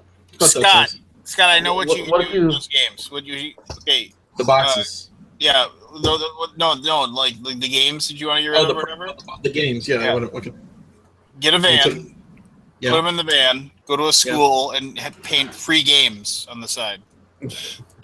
Oh yeah, like I won't get arrested. Why? You're giving away free games. Why would you get arrested? There's nothing wrong with that. Should I get one of those white vans with no windows on it? Windowless. You know what you could do? The other thing you could do, Scott, is you could divvy them up and donate them to local Boys and Girls Club or Cub Scouts and things like that too. All right. Yeah, we'll see it. So, Barry, you got anything for me? Nope. Thanks for being here, bud. I hope. Hey, Barry, can you get Ant Lab on like sometime soon?